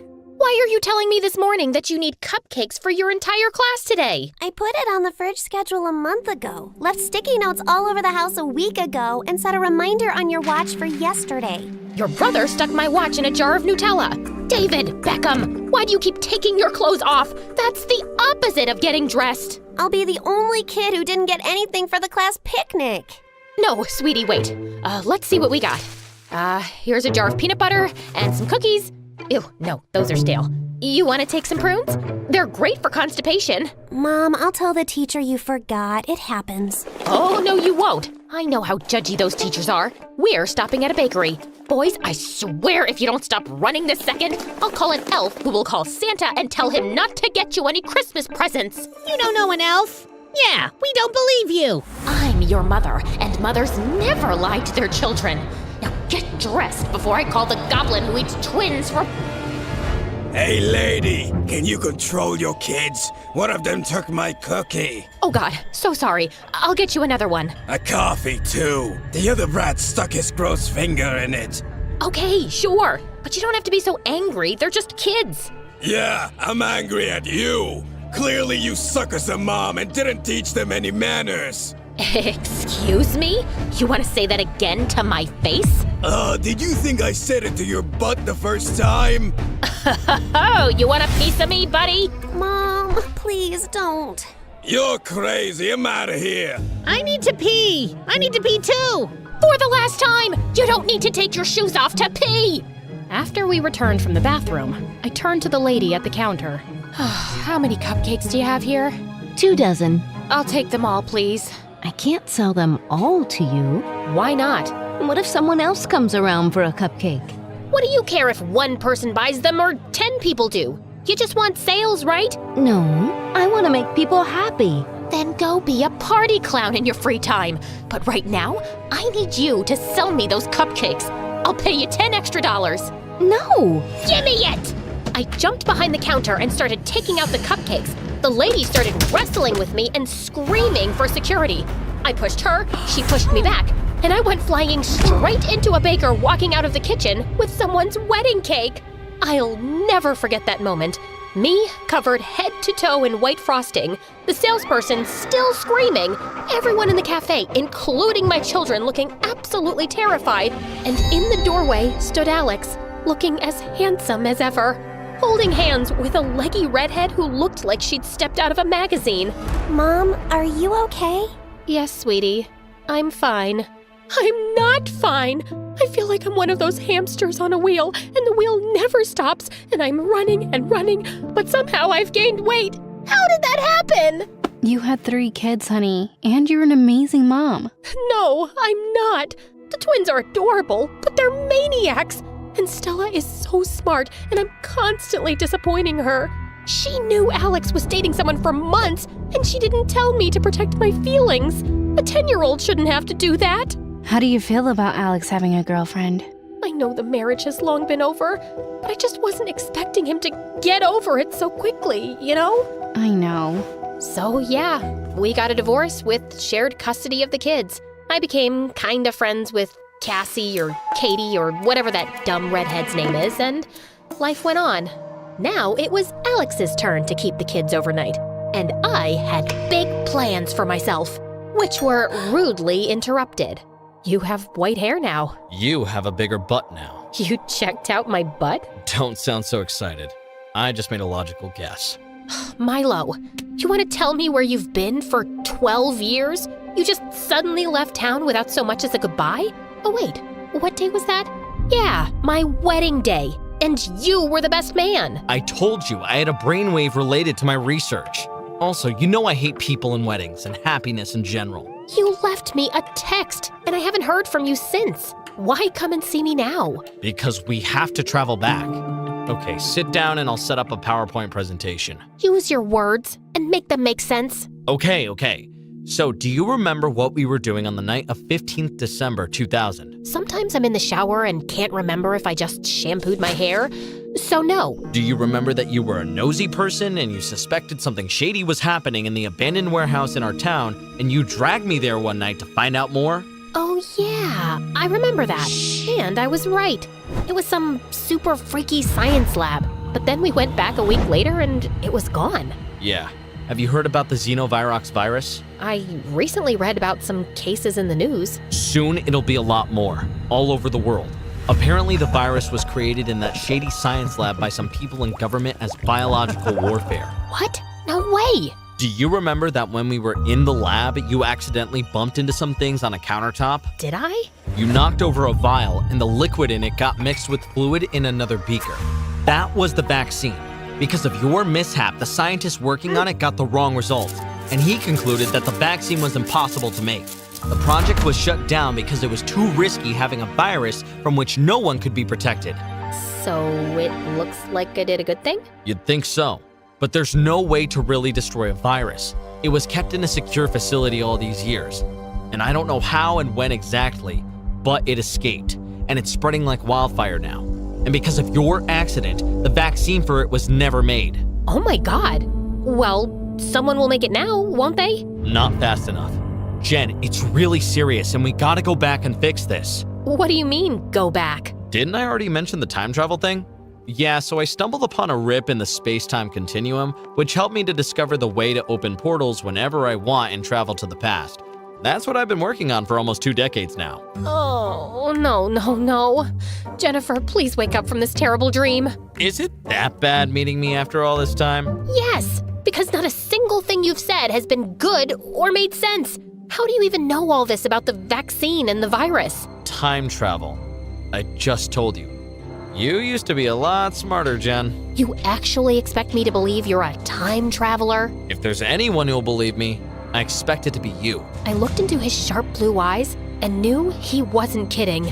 Okay. If you've traveled back in time, why didn't you just fix the problem yourself? Believe me, I tried. But I can't seem to do it alone, and I can't ask anyone else.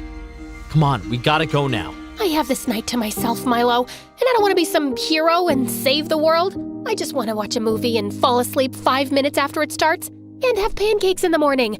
And no, I won't have to make 3 dozen pancakes or eat the cold ones. Fresh, hot pancakes just for me, and coffee and peace.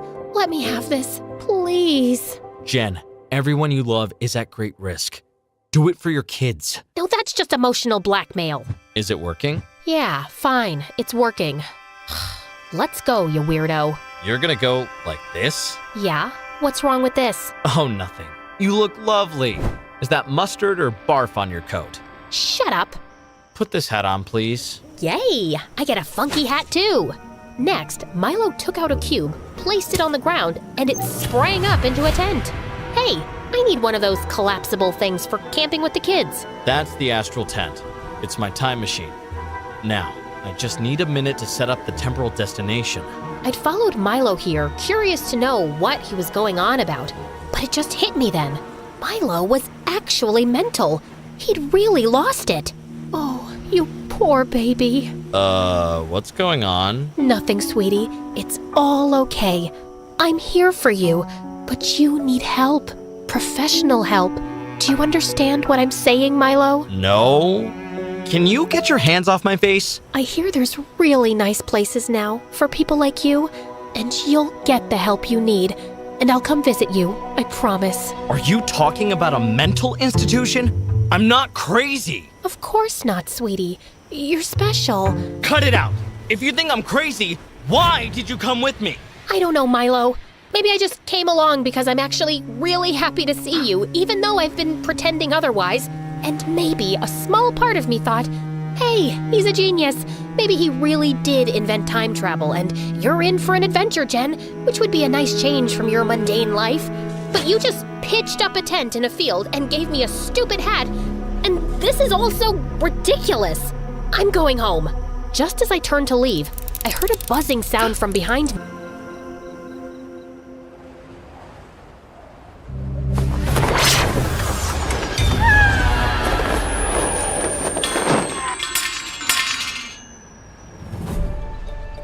Oh my god, that was amazing! I feel so alive! Woohoo! I'm gonna barf! I followed Milo out of the tent, and my heart caught in my throat. I knew this place. It was the football field in our high school.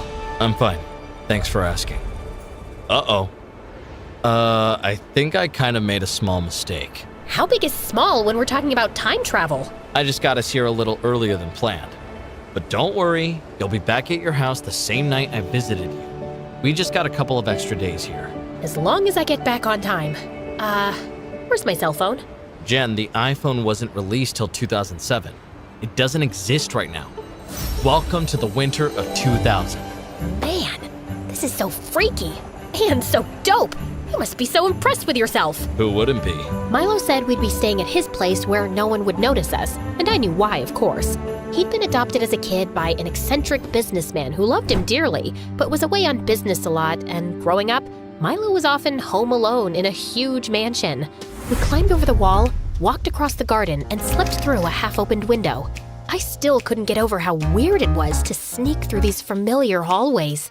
We slipped into a room in the unused wing of the mansion and settled in to sleep for the night. You still awake? Of course I'm still awake. I'm so excited to be here, Milo. I can't wait to go around town, visit our school, see my parents. You know what this means, right? My mom is still around. Jen, you can't be out and about. I just want to see. Can you imagine how freaked out your parents would be if they saw and recognized the older you, or if you bumped into your younger self? We don't know what your past self would do if she saw her future self, and it could have serious consequences for your present. We have to stay low, do what we came to do, and go home. You got it? Yeah, of course. Of course I wasn't staying in. I'd be careful. But how many times does one get to travel back to their frickin' past? So the next morning, I woke up early, locked Milo in the room so he wouldn't follow me too soon, and sneaked out of the house. I knew my parents would have left for work by now, so I'd see them later. That meant I was going to visit the most important place in my teenage life, high school. No one even asked me who I was as I entered the premises, and it looked like I'd walked onto the set of Mean Girls. The really low-rise jeans, fitted crop tops, butterfly clips, tattoo chokers, and everything with sequins looked like crimes against fashion to me now. I walked out into the main courtyard, and my heart skipped a beat as I caught sight of a young Milo on a bench, lost in a book on quantum physics. I'd always thought he was cute in his careless, genius way, and he had a bit of a fan following. Hey Milo, I was wondering if you could help me with my math assignment. I could, but I won't. Okay, who cares about stupid math anyway? I just came to ask if you'd go to the spring dance with me. Is it spring already? I hadn't noticed. So, is that a yes or no? A yes or no to what? The dance, Milo. Oh yeah, that. Nope, nada. Hard pass. Never gonna happen. Why not? Am I that unattractive? To me, yes. Objectively speaking, you're an above-average specimen of the female species. Come on, stop pining for Jennifer and just say yes. Are you sure you know the meaning of pining? Can you even spell it? I don't understand quantity science, but I know when a guy wants a girl. But she's with Golden Boy now, so you should move on. With me. The only thing I'm pining for is peace. So fine, give me that math assignment. Jeez, were you raised by wolves with underdeveloped brains? It's all wrong, literally all of it. I'll solve it in my lunch break and you leave me alone. Deal? As Milo walked away without waiting for an answer, I saw a troubled look across his face. I'd sometimes thought Milo and I had a spark, but he'd never said anything, and I always assumed he didn't want to be more than friends. I made my way to the football field next, knowing exactly what to expect. Alex bunking his classes to practice football. But as I got closer, it nearly took my breath away seeing him playing and looking so vibrant, and my heart broke a little knowing how that dream had ended. Hey lady, who are you? And why are you staring at that boy? Hey, it's not a crime to stare at your husband. And by that I mean the coach. Beautiful man. Can't keep my eyes off him. Coach Jackson is your husband? I didn't know he was married. Husband-to-be. Hopefully, if I can put a ring on it. Okay, I gotta pee. Be right back. I ran off in the direction where I remembered the bathrooms were and decided to wait it out in case the janitor was still outside. But as I was wandering through the hallway, I suddenly saw Alex walk in with his ex-girlfriend, Bianca. Oh God, I couldn't risk being seen by them. I slipped through the first door close to me and realized it was the boys' locker room. I heard footsteps coming closer, so I jumped into an empty closet seconds before Alex and Bianca came in. And then they started kissing. What the actual heck? Alex was cheating on me in high school? Bianca, we can't keep seeing each other. I have a girlfriend I really like. So, I have a boyfriend I really like too. Why can't we have some fun on the side? Yeah, we fought a lot when we were together, but we always had great chemistry. That witch! No, I can't. Look, this is too stressful and it's giving me an ulcer. And I need my head in the game before the big championship. We're not seeing each other again, okay? Okay, if you say so. Now give me one last. Alex, are you in there? Can I come in? That was me. That was my 17-year-old voice. Oh my God, it's Jen.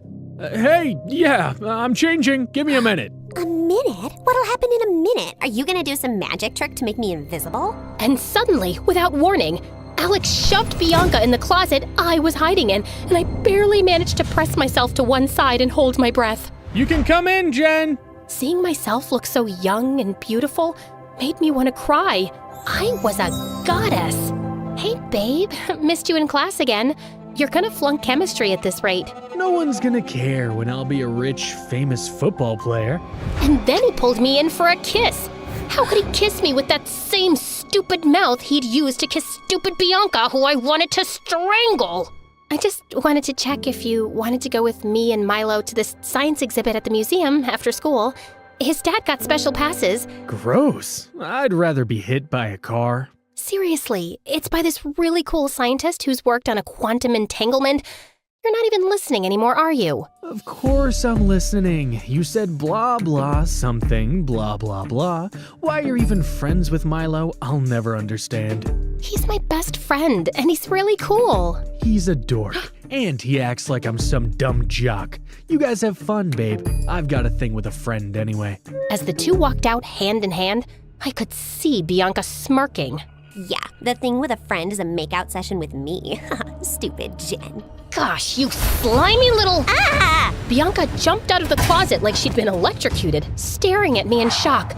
I was so close to getting out unnoticed. Stupid me. Who are you, you pervert? How long have you been hiding here and spying on boys half your age? What? No, I can explain. Go ahead then. Okay.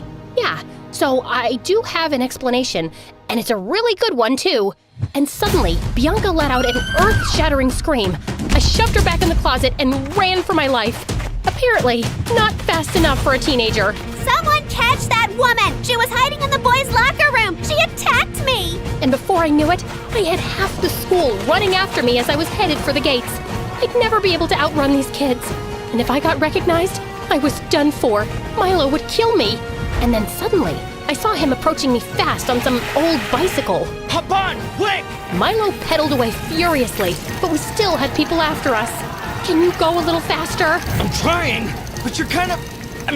I don't cycle professionally, you know? I'm kinda what, Milo? Well, a little chunkier than I remember. Did you just call me chunky? No, I said chunkier. There's a subtle difference. Stop distracting me! Milo swerved into some street, after which we ditched the bike, ran down several narrow alleyways, crossed a main road, and finally ran into a park where we collapsed behind a huge tree. What were you thinking? I'm sorry. I know I should have listened to you, but I just couldn't help myself. Thank you for coming in time.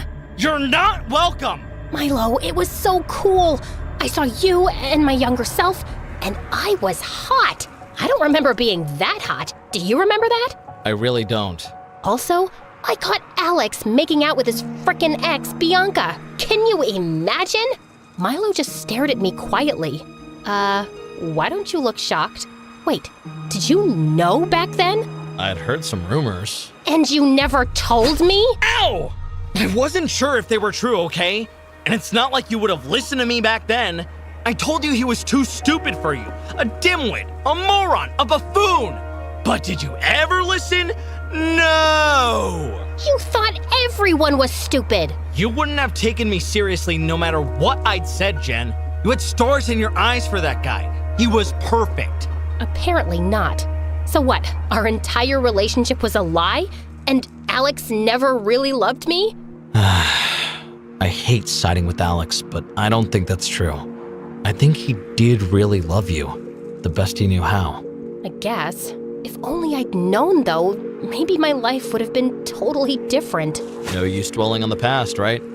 Now, listen, we have to stay inside, especially since we've got people looking for us. I just have one tiny favor to ask. No. Hear me out. No. Milo, I want to see my parents once, okay? Mom just left without a word. 2 weeks from this date, actually. And I haven't seen her in 18 years. I won't interact with anyone, and I'll just see them through the window having dinner. It'll be nighttime, so no one will notice me. Fine, just one look through the window, and I'm coming with you.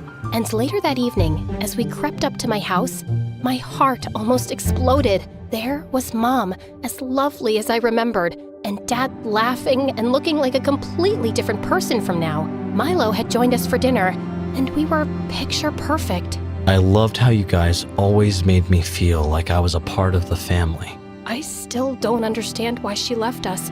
Just like that. It broke Dad's heart. Well, it broke mine too. I felt Milo slip his fingers through mine, and we watched for a few more minutes before we left. How about we get pizza from our favorite spot and talk tonight? We've got a lot of catching up to do. Sounds like a plan. And God, I've missed Gianni's pizza. Best in the world. This is the worst pizza in the world. Why does the marinara sauce taste like wet socks? The pepperoni is like rubber. How come we didn't notice this before? I don't know, man. This is inedible, and I'm starving. Can we explore your kitchen, please? Your dad's a millionaire. Why do you only have eggs in the fridge? Because he wasn't around much and I wasn't interested? I don't mind you boiling some eggs. Why should I do it? It's your house. Or is it my job because I'm a woman? I didn't know we'd traveled back to 1950. Jeez, it's not a feminist issue. I'll boil them. Do you even know how to boil eggs? I'm a scientist. Of course I know. The stove turns on the other way, genius. God, men are such useless babies. Give me that. I'll do it. I can handle boiling an egg, woman. I don't have the energy to bicker like an old married couple. Just let me do it. As we both pulled at the saucepan, it went flying out of our hands and landed with a loud clunk on the floor. Milo immediately pulled me into the tiny pantry, and we waited with bated breath, expecting some servant to come running in. I think no one heard us. We can go out now. Let's give it a few more minutes. We can't risk getting caught. I felt acutely aware of how close Milo was and how he seemed to be analyzing my face. You haven't changed much since high school, you know? Liar. Just earlier today, you said I'm chunkier. I just meant you're not a skinny teenager anymore. And you look great. I'm sure you get asked out all the time. Oh no. I'm probably known as the lunatic mom of 3 kids in my town. I attacked a salesperson and destroyed a wedding cake at a bakery not too long ago. Oh God, I wish I'd been there to see it. I don't like that crazy, angry side of me at all. And yeah, that would make anyone run away if they were interested in the first place, which I highly doubt. I doubt the opposite. Suddenly, Milo was even closer and tucking away hair behind my ear, and my arms were going around his neck, and I could feel his breath on my face. And just as I leaned in, the door burst open, and we stared in complete horror at a younger Milo who was staring back at us. Don't move. Don't breathe. He's literally staring at us. I think he's sleepwalking. I used to do that. I'm not sleepwalking. Are you? Me? From the future? No. And that's older Jen. This is just a dream, Milo. You'll wake up from it soon. Well, that's disappointing. For a minute, I got excited thinking you'd come from the future to tell me time travel is possible, and Jen and I ended up together. It's not. And we didn't. Oh, okay. Good to know. Can I grab those cookies? Thanks. And then, young Milo just walked away. Oh my god, what just happened? Do you have any memory of this encounter since you met your future self in your past? I hadn't thought about this in years. But yeah, now I remember having this weird, vivid dream as a teenager about meeting our future selves. I thought that's all it was. A dream. This is insanely cool. Also, let me get this straight. 17-year-old you wanted us to end up together? Milo's face flushed. I thought you always knew I liked you, but deliberately ignored it. So I assumed you just wanted to be friends. I suspected it sometimes, but you never said or did anything. There was never a good time. We only saw each other every day. You had a crush on someone first, and then there was someone else, and then there was Alex. Alex was the first serious relationship. The rest were just crushes, Milo. I may have even lied about one of them to get some reaction out of you. Wait, hold on. Back up. So that means you liked me too? Maybe. Okay, yes. There were times when I thought we could be more than friends, but you were always so inexpressive and in your head. I never knew what you really wanted. So this is my fault? Looks like it. Also, is this why you disappeared from my wedding? I really was making groundbreaking progress on my time travel work. I was totally consumed by it and didn't need any distractions. But yeah, I thought seeing... Hi, my name is Eve, and my story animated will give $1,000 to one lucky person who subscribes in the next 7 days. Tell your friends, your sister, brother, and mom to subscribe now. You see, I was born to a crazy single mother who had absolutely no idea about who my dad was. She was an ex-model and mostly hung around rich men who could meet her expensive demands. One time when I was 3, she left me alone at home to go out partying with her friends. I left the house and went to the neighbors and spent the night there, and Mom didn't have any idea. On my first day at school, I said to Mom, "Mommy, wake up! It's my first day at school." "School, huh? Who are you? Go away. Let me sleep." Yeah, I dropped myself to school on the first day and every other day because she always woke up in the afternoon. It was pretty much like I was raising her and not the other way around. Well, that was pretty much her routine until my 10th birthday. She suddenly barged into the house with a big box in her hand. Surprise!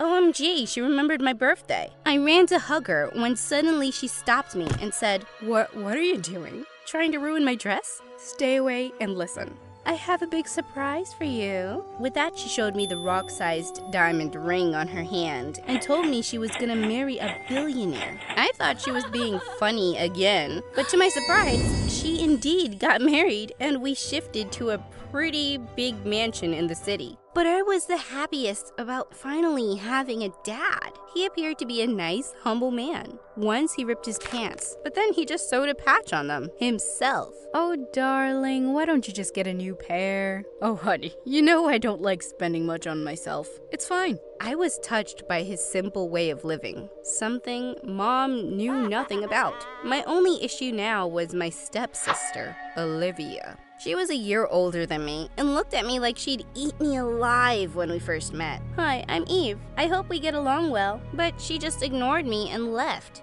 What was wrong? For days, I thought she was mute, until one morning I heard her shouting at the top of her lungs. "I told you that woman was after your money, but you never listened to me. She was talking about my mom." I rushed downstairs to see what was happening. She took all the money and jewelry and everything else she could get her hands on. What? Mom had run away, leaving me behind? I was devastated and burst into tears, but then my stepdad hugged me. "Oh, sweetie, don't cry. You're gonna stay here with us." "Oh my God, you're so sweet." "You're gonna stay here until I get back every single penny of all the $20,037,576.03 that your freaking mother stole." What? He was keeping me as a mortgage for his money? What a psycho! I tried to talk my way out of the situation, but he was such a cheap creep. You know my mom would never come back for me. She doesn't care for anyone but herself.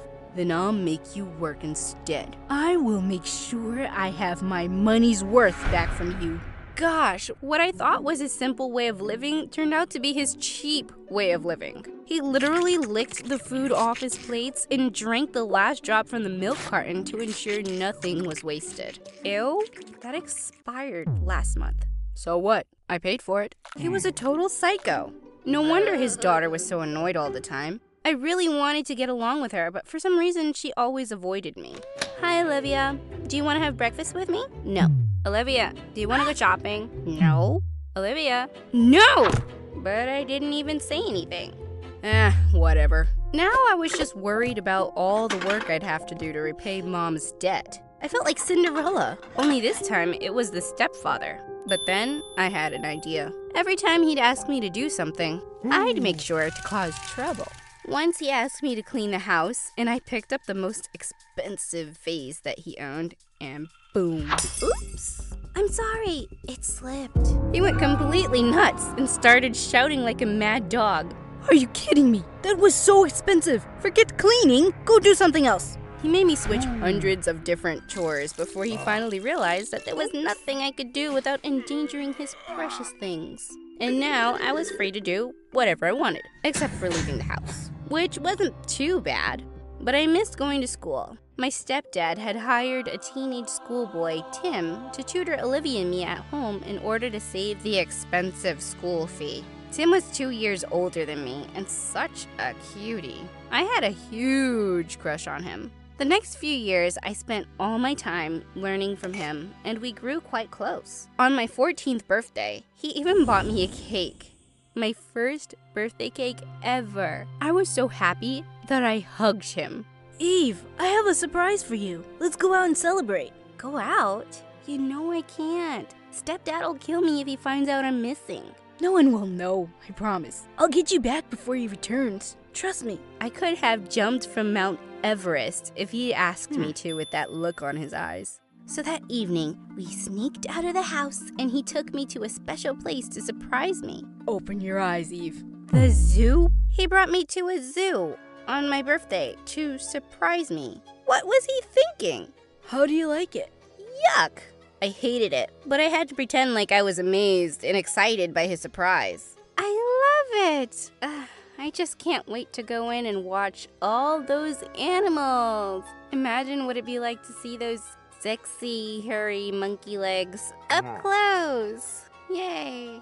Huh, I knew you'd love it, 'cause you can actually relate to them so much, right? What? Relate to them? Did he think of me like some animal stuck in a zoo? All that time, he just kept yapping on endless information about all these animals that I couldn't care less about. By the time we reached home, I was so done with all the animals on this planet. And Tim. Hey, Eve, I just want to say, it was an amazing day. Yeah, whatever. This was it. I could no longer stand this weird place and the stupid people in it. I climbed up the window and packed all my stuff. But while I was climbing down the window, I heard some weird noises. I thought I was gonna get caught, but what I saw next shocked me. It was Mom climbing out of the window below me. Mom? What are you doing here? Susie? What are you doing here? You forgot my name? What's wrong with you? But I still recognize you after all these years. That's something. Oh, my baby. No. Mom, stop. We both fell to the ground in the bushes. What are you doing here? I'm here for you, baby. I don't believe you. And what do you have in this bag? Cash? Jewels? Money? No, clothes. Who do you think I am? A thief? Yeah. Suddenly some lights turned on in the house, and I hissed to Mom. You tell me why you're here, or I'm gonna shout, and your husband will definitely send you to jail. Oh, no. Sweetie, I'll tell you. I found your dad. OMG! My dad? My real dad? You're not lying, are you? Of course not, honey. Have I ever lied to you? Okay, I swear on all my money. It was hard for me to digest the fact that Mom had come back just to make me meet my real dad and risk it all. But what if she was right? I had to see for myself. So we smoothly sneaked out of my stepdad's house and got on a plane. I was so excited. When I stepped out of the cab, my jaw literally dropped. This house was even bigger than my previous home. Is this where Dad lives? Are we gonna live here now? He's not cheap, is he? Oh no, he's an amazing man. When we got into the house, I saw an old man walking with a stick. I ran and hugged him. Hi, Grandpa! I'm so happy to finally meet my dad's side of the family. Oh, no, honey. That's not your grandpa. That's your dad. What? He couldn't be my dad. I looked nothing like him, and he was already around 80. I pulled Mom aside. Mom, how can this guy be my dad? Do you have any proof? Oh, honey, don't you believe me? Of course not. I didn't believe her, but then the old man came to me and said, My daughter, you've grown up so much. I feel so sad that we've never met earlier. And saying that, he hugged me tight. I could literally feel the warmth of his love.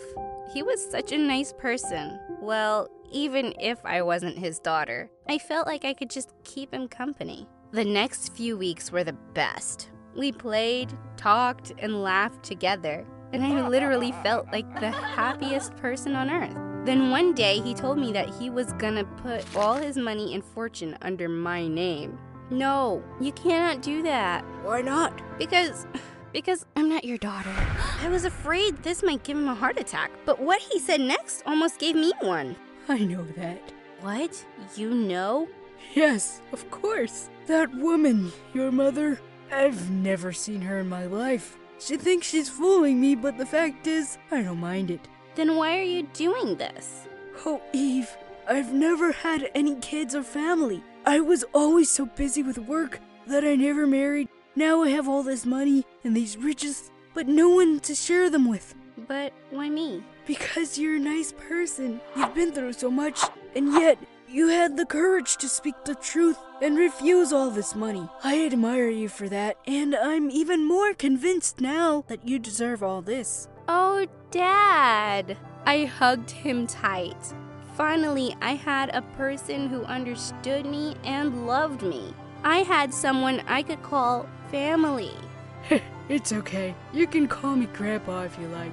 Of course, I continued to call him Dad, and he was the best dad ever. And Mom, she didn't get a penny. Dad passed away by the time I graduated school.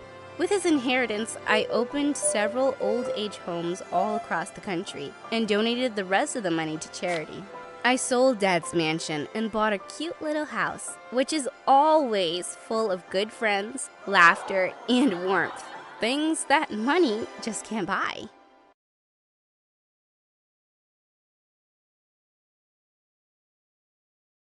Hi, I'm Tuli from Boston. Before I tell you my story, please like and subscribe to MSA. Growing up, I was really close to my dad. He was a space scientist who worked for the government. He built satellites, won multiple awards for his space research, and one time, he even predicted a war based on a satellite reading. Dad was my hero, and I inherited his love for science. We would talk for hours discussing big mysteries of space, and I loved it. But my mom always felt left out in our conversations. Like this one time in 10th grade, Dad was telling me about his new project when Mom walked in and turned the TV volume up. You turn that stupid music down, it's giving me a migraine. Your stupid science talk is giving me a migraine. Dad snatched the remote and shut the TV off. Mom tried to snatch it back, but she lost her balance and knocked into a big shelf with Dad's trophies and awards. Everything crashed, and Dad looked mad. Look what you've done! When will you start behaving like a grown-up? You're a scientist's wife, and you're dumber than a tree. Gosh, what an embarrassment. Tuli, come to my study. We'll talk there. Mom looked like she'd burst into tears, and I felt a little bad for her, but she was always acting so silly. Over time, my parents started fighting a lot, and every time Dad would get annoyed, he'd lock himself in his study. He started getting more distant and would hardly even talk to me. Then a week after my 18th birthday, I walked in on him packing his bags. Where are you going? On a big mission. I don't have time to explain, Tuli. Just keep this necklace and know that I love you. I opened the necklace and saw a picture of me and Dad and broke into tears. Don't go, Dad. I just have to. Take care. I'll see you soon. Dad left, and I waited for him patiently, but weeks turned into months, and he never came back. And then one day we got a phone call from his office saying that they'd lost contact with his spaceship and the search was underway. The news of Dad's disappearance spread like wildfire. Everyone was concerned for the hero scientist who had gone missing, except Mom. She was happier than ever. She went shopping, got a new phone, changed her hair, got rid of all of Dad's stuff, and wiped his study clean. When I kicked up a fuss about it, she said we had to move on with our life. But things hit the roof when the police came in asking for questions. Mom just screamed at them and asked them to leave. Why did you send the police away? They could have helped us find Dad. They already went through everything a few days back, Thule, and they found nothing. Why do I have to go through this again and again? How would they find anything when you literally got rid of everything Dad ever touched? It's so obvious you don't want him to come home. I heard you two fight the day before Dad left, and you sounded like you'd rip his head off. That's none of your business, and whatever I'm doing is for your own good. Now go to your room and stop giving me a headache. But I wasn't going to give up this easily, so I decided to take things into my own hands. I spent days reading every news article printed about his disappearance, tried getting in touch with his office, spoke to some of his friends, but nothing turned up. I was super distracted and failed a scholarship test to one of the best colleges in the city. Bummed out, I skipped school that day and went to a cafe when this guy crashed into me, spilling his drink everywhere. He tried to apologize, but slipped and fell right on top of me. This is the worst day ever! Yeah, it kind of is. I almost got hit by a bus in the morning, and then my car broke down. And then I came to the cafe, but they didn't serve any hot chocolate, and I had to get cold chocolate instead. And now I'll have to order a new one. Can you shut up and get off me? You're kind of heavy. Yeah, sorry. Oh my god, is that the sequel to the Underwater Alien Invasion series? Please, please let me borrow this. I'm a huge fan, and all the copies are sold out. I'll get you free coffees for a whole month, please. I'm Kirk, by the way. Thule. Kirk and I spent the next few hours together, and it turned out we had a lot in common. He was a science nerd like me, fun and really cute. He was a bit weird, but at least he made me smile. We started hanging out often, and slowly I opened up to him about my life, family, and Dad's disappearance. That's exactly what happened to my uncle. He was a fisherman and went missing. We found him 10 days later and kept asking him what happened, but he didn't say a word. Eventually, we realized he'd gone deaf because of water clogging his ears. I don't see your point. The point is that we found my uncle, and we'll find your dad too. We just need to keep looking. Kirk told me his dad knew people in the government, and maybe he could help us get some inside scoop. I prayed something would turn up soon, but all my hopes went down the drain when a week later Kirk came back and told me that my dad was never assigned a mission. Everyone in the government was just as confused about his disappearance as I was. But how's that possible? Dad told me he was leaving on a mission. He gave me this necklace right before leaving. Kirk asked me for the necklace, but just as I was giving it to him, it fell. My picture fell out, and behind it was a tiny key. When I went home that night, I tried looking everywhere if there was a box or a locker that Dad might have left behind, but I found nothing. I was searching the living room when I heard a car pull up in my driveway. I went to check and saw Mom all dressed up talking to some man. As soon as he left, I rushed outside to confront Mom. You moved on quickly. I just went out to a nice dinner with a nice man. It's not a big deal. Really? I wonder what Dad will say when he gets back and finds out that his wife is cheating on him with some clown. And what will he say when he sees that his genius daughter failed an important scholarship test? That's right, your teacher called me. How are we supposed to afford college now, huh? Oh, don't worry about it. We'll just borrow some money from your rich boyfriend. He drives a fancy car. I don't think he'll have a problem sparing a few bucks for your poor daughter. You know what, Mom? You never deserved Dad. He was too smart for you anyway. Good that you're finding someone from your own league. Watch your mouth, Thule. But I was already on my way inside the house. That night, I slept with one thought on my mind. I had to find Dad and move out of this miserable house as soon as I could. The next day, I met Kirk and told him my plan of breaking into Dad's office. Mom got rid of all of his stuff, and the office is the only place I haven't looked yet. How are you so sure that you'll find something? The police might have looked already. But they didn't have this key. I know it means something, and I have to give it a shot. Fine, I'm coming with you. No way I'm dragging you into this. Saying that, I turned around and left. Dad worked in a government facility, and it was difficult to get past the security checks during the day, so I decided to sneak into the office building at night. That evening, when Mom slept, I slowly slid out of my window and left. I was standing outside Dad's building when a guy dressed up as Batman came and stood next to me. How do I look? Kirk? Why are you dressed like that? I've always wanted to dress up like Batman and fight crime. Actually, no. I wanted a disguise, and this was the only costume available last minute. I wish they had Spider-Man. Listen, I'm coming with you, okay? I know you're strong and independent, but you need my help. Why do you want to help me? Because I like you, dummy. And if we survive tonight, I'm taking you out on a date. Just think about it. Now, remember, be quiet and fast. Kirk said that, took one step, and fell on his face. I was showing you what we shouldn't do. Got it, Buttman. I'm joking, don't cry. Let's go, Batman. Kirk and I went inside, kept our heads down, and dodged a bunch of cameras. It was dark, and Kirk kept bumping into me, but somehow we made our way towards the Department of Space and Aerotechnology. This must be it. But just as we took one step inside, alarms started blaring like crazy, and within seconds we were surrounded by a SWAT team. I told them my dad worked here, but they still handcuffed me and Kirk, took us to the police station, locked us in, and called our parents. Kirk's dad used his connections to get us out, but Mom had to pay a lot of money, so my arrest won't go on my permanent record.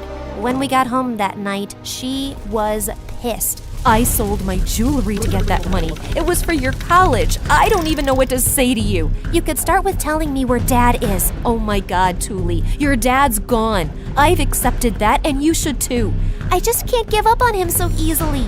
Look at this necklace. It's a key, and Dad gave it to me right before he left and asked me to keep it safe. Obviously, it's something important. This might have information on it that can lead us to him. Give this to the police and let them handle it. This is beyond your control. And what if the police fail to handle it? It's been months, and we have no clue where Dad is. People don't disappear like that, Mom. Something happened to him. If he is out there, how can I stop looking for him? If you know something, just tell me, Mom. I can handle the truth. I just know I can't go on like this anymore. Oh, my sweet baby. I wish I could help you. Mom hugged me tight as I sobbed like a little baby. In all my years, I'd never felt this close to her. And maybe she was right, and the situation was beyond my control. The next morning, Mom and I went to the police and gave them all the information I had, including the necklace. The principal agreed to let me appear for the scholarship test again, thanks to my previous scores, and this time I cracked it. Kirk took me out to celebrate over ice cream when he suddenly jumped on a table and started singing. Oh, Thule, my Thule, you're sweeter than ice creams. I want to be with you. Will you be the peanut butter to my jelly? That was so cheesy. Then what do you have to say about this? Kirk kissed me, and it felt perfect. We started dating officially, and he even got through to the same college as mine. Mom was happy and everything was fine, except I still missed Dad terribly. Then, a day before I was leaving for college, I was loading my stuff in the car when a bunch of police vehicles pulled up in our driveway. They spoke to Mom for a while, and then she walked up to me with tears in her eyes. It's about your dad. My heart leapt to my throat. What's happened? Is he okay? They found him, but he doesn't want to see you. That's not possible. Dad loves me. Of course he wants to see me. I have to go. Mom tried to stop me, but I ignored her and left. I didn't get what her deal was. But I was too excited to see Dad after so long. But my excitement turned to horror when I saw the police car turn towards a prison. My heart was pounding when the police asked me to sit in the waiting room, and minutes later, a frail-looking man walked in. Dad! I ran and hugged him tight. I'm so happy you're okay. But what are you doing in prison, Dad? Paying for trusting my daughter. What else? Dad told me that he was running away from the government because he had illegally sold important government secrets to enemy nations for money. The government found out about it and had been tracking down Dad for months. But I got that phone call from the office about losing contact with your spaceship. That was a lie the government made up. They couldn't tell the public a national hero had gone rogue till they had proof, which you gave them. That was the key to my secret locker with evidence of my illegal activities and bank accounts. I had no choice but to flee, but I didn't want to get caught with all the information on me. No one would suspect a stupid necklace, so I put that key in there and gave it to you to keep my information safe. But you went ahead and handed it over to the police. How could you be so dense, Thule? Don't you dare talk to my daughter like that, you moron. I turned around to see Mom walk in with Kirk, march up to Dad, and slap him square in the face. That was for insulting my daughter. And that is for lying to us. You mean lying to Thule, because you knew the whole truth, but you chose not to tell her, so I guess we're not that different. What? Is that true, Mom? Yes, the police told me everything the day after your dad left. They were the ones who took away his things into custody for investigation, but didn't find anything. I tried to help as much as I could, but I didn't want them to drag you into the mess, so I kept everything from you. You worshipped your dad, and I thought finding out that he's not a hero but a traitor would destroy you. So you lied to me? For months you saw me suffer and you didn't say a word. How could you, Mom? And Dad, I trusted you blindly and almost gave up on my future to find you. And you didn't bother to tell me you were okay? Both of you are liars. I hate you. Mom tried to stop me, but there was nothing more to say. Dad got life imprisonment, and I never saw him again. Kirk and I left for college soon after, and even though Mom tried calling several times, I didn't answer her. All I needed was space and time to heal. I felt like a mess, and Kirk helped me pick up the pieces. I went into therapy, graduated from college, got a job, and got married to Kirk in a small ceremony. A year went by, and soon I was blessed with a baby girl. I was in the hospital when Mom walked in with a huge bouquet. I know you don't want to talk to me. Hi, I'm Penny from Nebraska. Except my parents are nomads, which means we travel to another state every month. Before I continue, please like and subscribe. By the time I was 8 years old, I'd lived almost everywhere. I stayed in a tent in the desert, old abandoned houses in the forest, and even in a beach cave. My dad and I couldn't be happier with our crazy life. Pinky promised me, Daddy, you'll never make me go to school, we'll swim every day in the ocean, and you'll take us to the moon one day. I pinky swear, my love. Though when I was 13 years old, everything changed. Mom woke me up one morning to tell me her and Dad were splitting up. Dad wanted to keep traveling, while Mom wanted to settle down in the city. Well, I don't want to settle, so I'm gonna keep traveling with Dad, and I really think you should join us. Penny, I want you to stay with Mom. I love you, but taking you with me is too much work. But we were gonna see the world together and fly to... I'm sorry. Good luck, honey. Dad kissed my forehead, and then he freaking left. Mom and I moved to Nebraska City, and I was shaking with anger. I tore up every picture I had of Dad and threw them in our fireplace. 2 years passed, and all I wanted was to forget about him. Then one day, things took an interesting turn. I went for a walk in the park when a letter flew at my feet. I looked up to see a boy smiling at me through the bushes. Oh my God, you scared me. What are you doing? I'm sorry. I didn't mean to scare you. I was just too nervous to talk to you, but I still wanted to look at you because you're beautiful. The boy rose up from the bushes and holy crud, he was majestic. Take a walk with me. I'll take you somewhere magical. Okay, Prince Charming. I'm actually gonna jet because I don't go off with strangers. I ran away quickly, but when I reached home, I saw the guy had followed me. All right, now you're just stalking me. Leave me alone or I'll call the police. You're right. I'm sorry. I can't explain it, but I feel like we're meant to be together. Just let me take you on one date. I'll meet you right here at sunset. If you don't like me after the date, I'll leave you alone. I swear. Okay, fine. You're kinda cute. But we have to be in a public area around other people. The guy agreed, but when I went out to meet him, I almost fell back in shock. He had landed a golden jet in my driveway. Hey, gorgeous. Want to fly to Europe for dinner? Did you just fly here in a gold jet? I didn't even know that was a thing. Well, I'm a billionaire. I also brought you a few presents. An iPad, some chocolates, and I bought you your own horse. My jaw dropped open when I literally saw a man trot by on a black horse. This was getting to be a bit too much. Listen, I appreciate all these gifts, but maybe we can just go somewhere simple, like the park we met at? To my relief, the guy agreed and set up a lovely picnic under the trees. He told me his name was Ezra and just wouldn't stop showering me with compliments. Ezra, thanks for all this, but I'm still a little confused. Why do you like me so much? We don't even know each other. Like I said, I can't explain it, but I know for a fact we're meant to be together. Just wait and see. As the evening went on, I discovered Ezra and I had literally everything in common. When I told him I liked video games, he showed me a picture of his PS4. When I told him my favorite food was lime cheesecake, he opened a container of it. Then my shoulders started feeling sore since I suffered from neck pain. And before I said anything, Ezra offered to give me a neck rub. How did you know I have shoulder pain? Only my mom knows about that. I could just tell you were in pain. I understand you in a way nobody else does, Penny. After Ezra's massage, my neck felt better than ever, which is insane. No doctor or masseuse had ever been able to make my pain go away. As time passed, Ezra and I kept hanging out. He kept buying me every gift I could want, and whenever I needed something, he was always at my beck and call. He was a literal angel. It didn't take me too long to agree to be his girlfriend. Sometime later, Ezra said that he'd transfer to my school next term. I couldn't stop squealing about it to my friend Jenna. I'd love to meet him soon. He sounds like a guy out of a storybook. And dating someone that hot will probably make you super popular. What do you mean popular? Oh, right. I forgot you were homeschooled before you moved here. Being popular means everyone thinks you're cool because you're dating a boy like Ezra?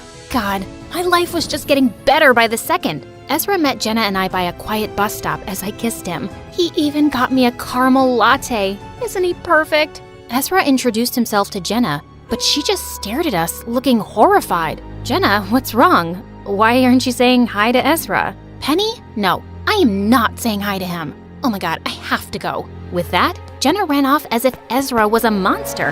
What was her deal? I tried asking her about it all day, but she refused to talk to me. Babe, don't take it personally. She's just mad because you have a loving boyfriend and she's single. She'll get over it. Finally, the next day I cornered Jenna in the library. Look, I can see you're jealous of Ezra and I'm sorry. I don't want to rub it in your face, but this is the first time I've been happy in years. My parents divorced, my dad left, and I miss traveling. I told Jenna all about what had happened in the past few years and she was actually sympathetic. It's not that I'm jealous. I can see that Ezra makes you happy, which you deserve, but I'm still not happy about you dating him, and I don't think you guys should be together for much longer. I kept asking Jenna why she was so against Ezra, but she refused to talk about it anymore. She even started avoiding me. So Ezra and I kept going out, and finally, the night came when I invited Ezra for dinner to meet Mom. But I was really confused when he didn't show up or call or text me. In fact, I didn't hear from him at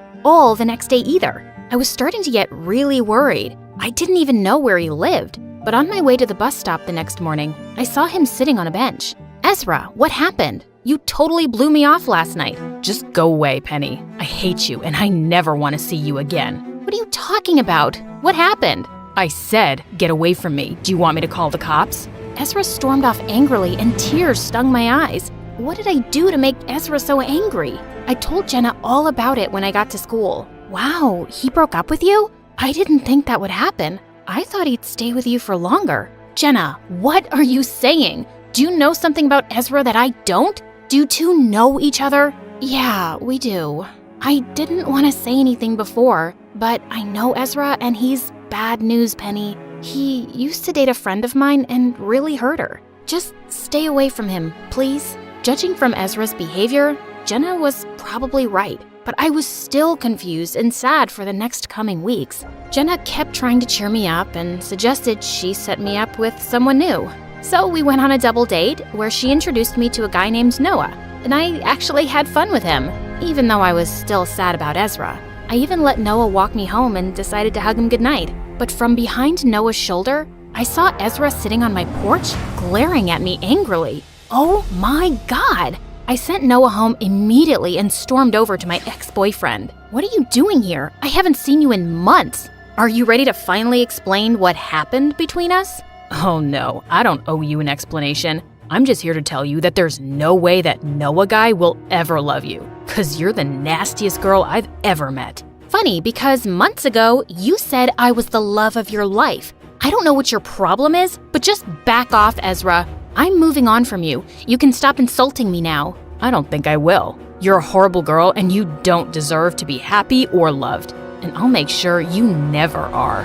God, what a bully! I started dating Noah and really started liking him. And I felt 10 times better with Ezra out of my life. Then one day, I got a text from Noah to meet him at the movie theater for a date. But when I got there, Noah wasn't waiting for me. Ezra was. Well, well, well. Look who it is. It was you who texted? Did you hack Noah's phone? Even better. I hacked your phone so I could read your messages. Look, Noah will be here any minute, and I want to talk to you. And apologize. It's too late. I want nothing to do with you. I started to walk away, but Ezra put his hand on my shoulders. Penny, I know I've been a jerk these past few days, but I can explain myself. Give me a chance. If you don't forgive me, then I'll never bother you again. But let's just talk. I still didn't trust Ezra, but I did want to hear what went on with him. Just then Noah texted me and said he'd be a little late. So Ezra said he'd buy me a soda. He went to go order for me and I went to go fill up my cup.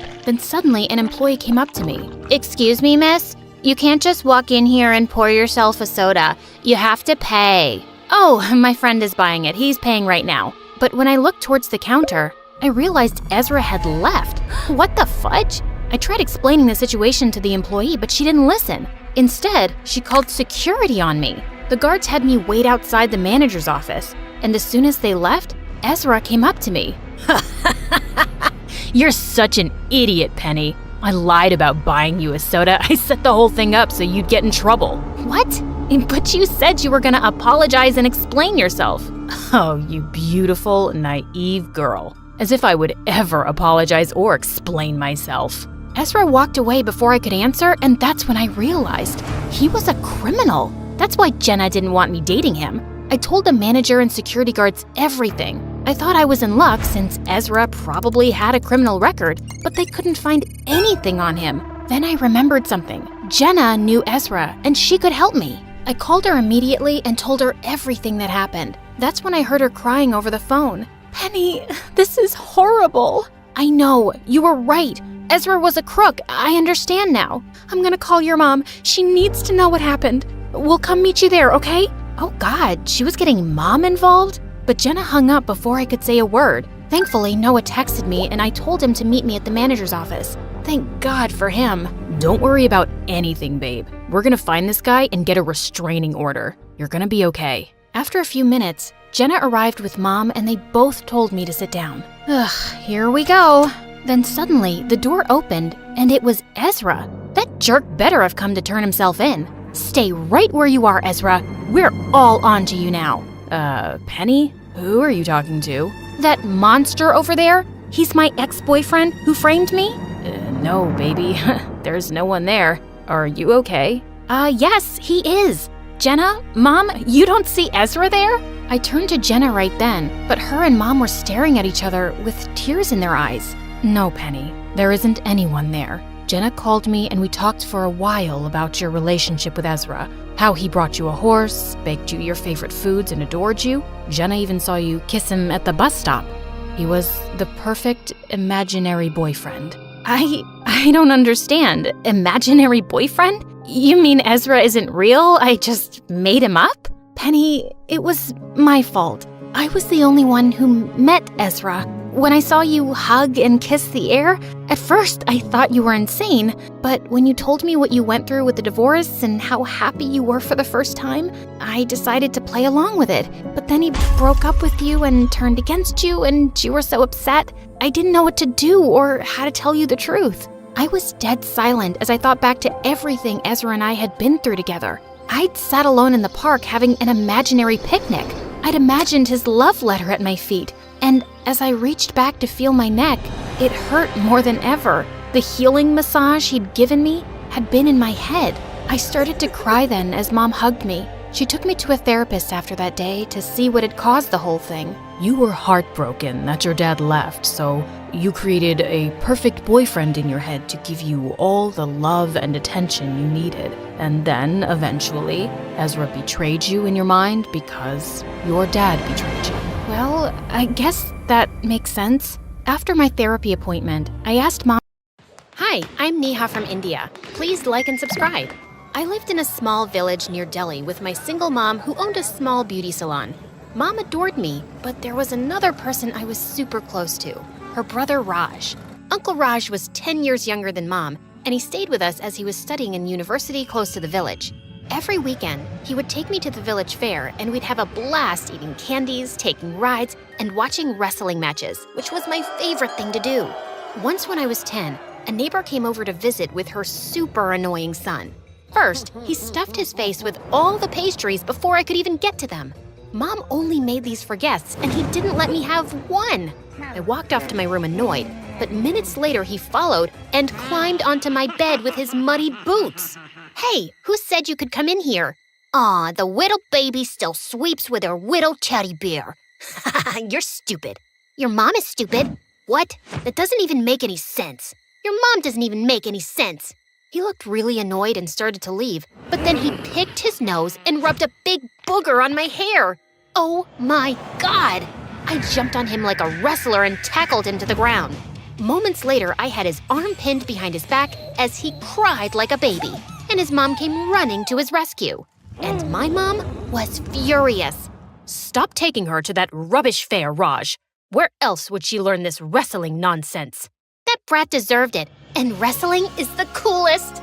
It's wild and unladylike, and you embarrassed me. You're not going to see those matches anymore. You hear me? Uncle Raj nodded obediently, but we sneaked out anyway. Then one day in 8th grade, our teacher informed us that they were introducing a new sport in school, wrestling.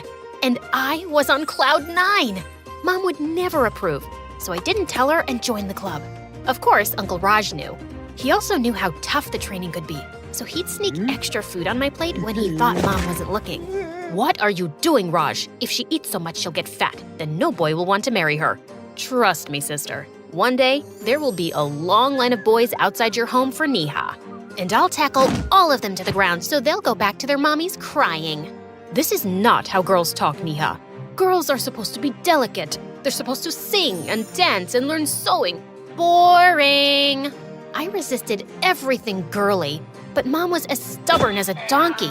She would put face masks on me, make me wear long dresses to hide my muscular thighs, and never let me cut my long hair, because boys like long hair. Did it look like I cared? A year later, Uncle Raj finished his education and got a job as a police officer in the city. I cried for days when he left, but he always kept in touch, and that was some consolation. Meanwhile, I studied my butt off to get good grades so Mom would never suspect what I was up to in school. My wrestling also improved greatly over the year, and in 12th grade, I got a chance to participate in the state-level competition. The winner would get a chance to enter the nationals and also win prize money worth $50,000. It was the opportunity I'd been waiting for, but that also meant I finally had to tell Mom. What? You've been wrestling for the last 4 years? No wonder your body has become so manly. Look at your biceps, they're so big. Who's going to marry you? Can you stop thinking about my marriage for once?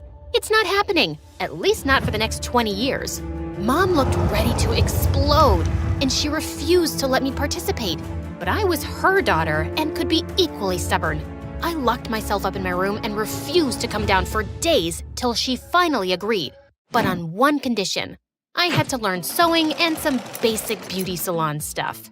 Yuck. One day, Mom wasn't feeling well, so I was working in the salon threading a woman's eyebrows when she sneezed so hard that half her eyebrow got accidentally wiped off. Oh my God, what have you done? It's my brother's wedding today! It's not my fault that you sneezed like an active volcano. But she kept screaming at me, and a small crowd gathered in front of the salon. Just then, the most handsome guy I'd ever seen walked in. Wow, is that a new trend? You look gorgeous. What? You really think so?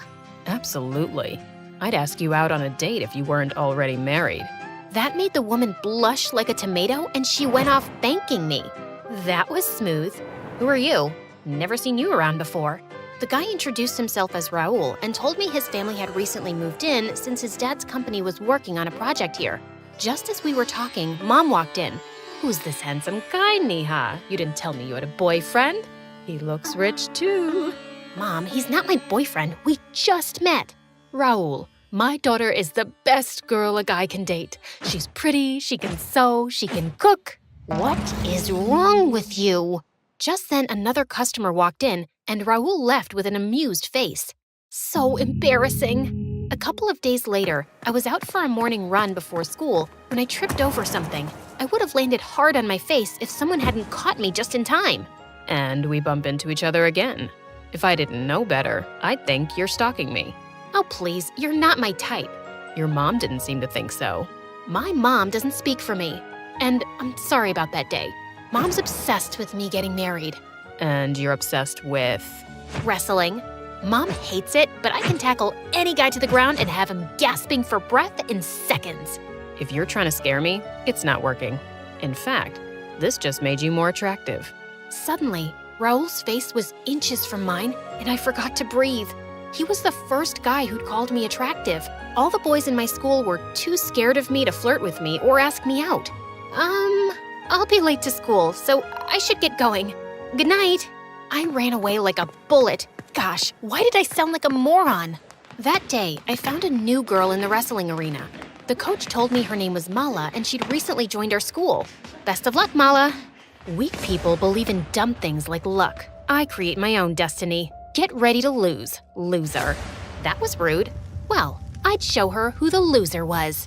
Mala and I wrestled for what seems like an eternity. Neither of us was willing to give up.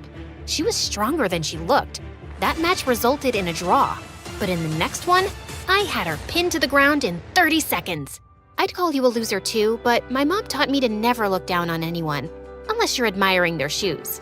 Impressive. You've taken me by surprise. I haven't lost a single match in 7 years. The coach told me that Mala was participating in the state-level championship too, and I was probably going to be facing her off. Well, she better watch out. That day when I reached home, I was shocked to find Mom and Raul on the porch talking and laughing over tea like aunties. What's going on? What are you doing here? That's no way to speak to a guest. Where are your manners, Neha? I left them in the wrestling arena. Shh, keep your voice low. I don't want the neighbors to know about your stuff. They'll get to know about it anyway when she wins the state championship and her photos are all over the newspapers. How do you know that I'm participating in it? Your mom mentioned it. I'm encouraging her to come to your practice sessions and see how good you are. Why are you doing all this? Isn't it rather obvious? The way he was looking at me made my toes tingle. Fine, Raul. I'll come because you asked. I was so annoyed that I'd never been able to convince her. But when she did come and saw how good I was, she was actually impressed. She started attending all my sessions and even cheered me on loudly. It was such a welcome change, and I was glad that she was finally supporting me. The competition day arrived, and as I'd expected, the final match was between me and Mala. Minutes before the match, Mom came to me. Neha, drink this holy water. This will ward off the evil eye and make you win. I didn't believe in such things, but I drank it to please her anyway. In the first round, Mala and I gave each other tough competition, and I won. But as the second round started, I felt my eyes blur. Suddenly, I felt really dizzy, and then I completely blacked out. When I woke up, I was in the hospital, and Mom and Raul were beside me. What happened? The doctor did some tests and said you took drugs to boost your performance just before the competition. But it backfired and you passed out. He then told me the competition authorities had banned me from wrestling for the next 4 years because of the drugs. What? But I didn't take any. I swear, I've never even thought of... Suddenly, I remembered the water Mom gave me before the match. Wait, Mom, you gave me that water. What did you put in it? Nothing. I just... Neha, are you trying to blame me for this? Yes, I am. Didn't you always want me to give up wrestling? What have you done, Mom? Do you have any idea how hard I worked to reach here? How could you? It's the easiest thing to believe. I was fooled for thinking that you could ever support me, and I won't forgive you for this, Mom. The day I was discharged from the hospital, I packed my bags and left for the city. I just couldn't be around Mom right now. A friend of mine let me stay with her, and I started waitressing at a small restaurant to earn money. It was really lonely for a while. I wasn't talking to Mom, and even Raul had been out of touch since he was busy with work. Soon it was Diwali, and I hated not celebrating it at home. On Diwali night, I got a call from Uncle Raj, and I broke down and told him everything that had happened. Neha, parents can be wrong, but they always mean well for their kids. I know your mom went too far, but I don't believe that she would ever hurt you on purpose. But she did hurt me, Uncle. I worked really hard for something for years, and she ruined it in a minute. And she'll never admit she's wrong. And until then, I don't think I can forgive her. A few days later, I got home from work to find Uncle Raj's car parked outside. I hugged him tight and let him in, and he had some shocking news for me. When you told me about everything that day, I just knew something fishy was going on. So I made some investigations about Raul. First, turns out he's not some businessman's son like he says. He just works for a small medical company. So I guess he knows plenty about drugs. What are you saying? Raul added something to my water? But why? Because he was dating Mala at the time, and he did it to kick you out of the competition so she'd win. But he didn't do it for her. He's run away with all her prize money, and Mala has officially lodged a police complaint against him. So Mom didn't give me the drugs? No, she didn't. I know she's been tough on you, but that just didn't sound like my sister. Uncle Raj said he'd located Raul, and I was there when the police arrested him. As he was being taken away, I couldn't resist giving him a kick, too. And right after, Uncle Raj took me home. As soon as Mom saw me, she ran to hug me, and we both burst into tears. I'm sorry for not trusting you, Mom. And I'm sorry for giving you reasons not to. If I'd accepted your passion for wrestling from the start, none of this would have happened. Thanks to Uncle Raj, all charges against me were dropped, and I got to participate in the Nationals next year, where I won several medals. A couple of years later, I represented India in an international competition and won gold. That entire week, friends and relatives kept dropping in to congratulate us. And every time some nosy aunt tried to ask when I planned to get married, Mom would proudly say, "Nihai's focusing on her sport right now, and marriage can wait."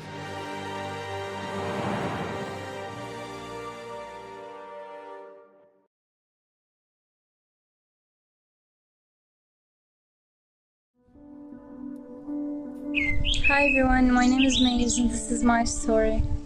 Hi, I'm Maze from the West Bank, and this is my story. Please like and subscribe. I was born as the youngest of 4 siblings, and both my parents were medical professionals. Mom was a nurse and Dad was a lab technician. But growing up, I didn't see much of Mom. She worked really long hours, and even when she was home, she was mostly quiet and preferred to be in her room. I wondered why she was like that. But Dad was the complete opposite. He was always home in time to cook dinner and help my siblings with their homework. And no matter how tired he was, he would read me stories every night. Daddy, you cheated. You skipped a few pages. What? No, I didn't. Last night, the princess was in the forest, remember? You have to read from here again. But the story's almost finished now, sweetie. From the forest, Daddy. You know she never forgets anything, Dad. It was true. Growing up, I observed everything and had the best memory. If anyone had trouble remembering anything, they asked me. Maze, do you remember seeing my keys anywhere? Yeah, Mom. You put them in the fridge next to the milk. Maze, do you know where my pink shoes are? They've been in the garage since September. Honey, what was that joke I told you 2 weeks ago that made you laugh so much? Oh, what do a clown's farts smell like? They smell funny. My parents would drop me off at Grandma's every day before going to work. She lived with my aunt and uncle and adored me, but I never liked Aunt much. She always had something to say about Mom. Oh, Maze, your hair looks terrible. Doesn't your mother ever brush it? Poor child, you look thin. Is your mother too busy to cook? Well, it was true that Mom never did those things, but I still felt annoyed. And one day as I was playing with my cousin, I heard Aunt say to a visitor, "Oh, that one, she's my niece. Her mother dumps her here every day because she cares more about herself than her own child." I felt so mad that I ran into the kitchen and spat straight into the pot of food she was cooking. But I couldn't stop thinking about what Aunt had said. I was going to ask Mom why she didn't care about me. That evening, I was waiting for her to return when suddenly the phone rang. It was Mom. She asked for Dad, but he was in the shower. Okay, Maze, listen carefully. Tell Dad that I won't be coming home for a few weeks. What? Why? He knows why. I can't really explain right now, but in case I don't come back, Maze, I promise, everything will be fine. Mom, why wouldn't you come back? Don't you love us? but she just hung up. When I told Dad about her mysterious phone call, he looked really worried. But then he said she'd just gone to visit her sister. I didn't believe him for a second. Mom finally came back after weeks, looking really tired, and just went to her room. And we never spoke about where she'd gone. One evening at dinner, Mom got a phone call and she said she had to go. As she was getting ready, I snuck into the car secretly. I wanted to see what she was up to. Mom parked outside a house, and once she was inside, I peeked through the window, and I saw a sick-looking boy in bed. Mom checked the machines around him, fed him medicines, and made him laugh. I'd never seen Mom like this. And when she stepped outside, she almost tripped when she spotted me. Maze, what are you doing here? I just wanted to see what you were doing, Mom. Is that boy really sick? Yeah, he is, sweetie. Would you love me more if I got sick? Mom looked stunned and then pulled me into a hug. Don't say that, Maze. I love you very much.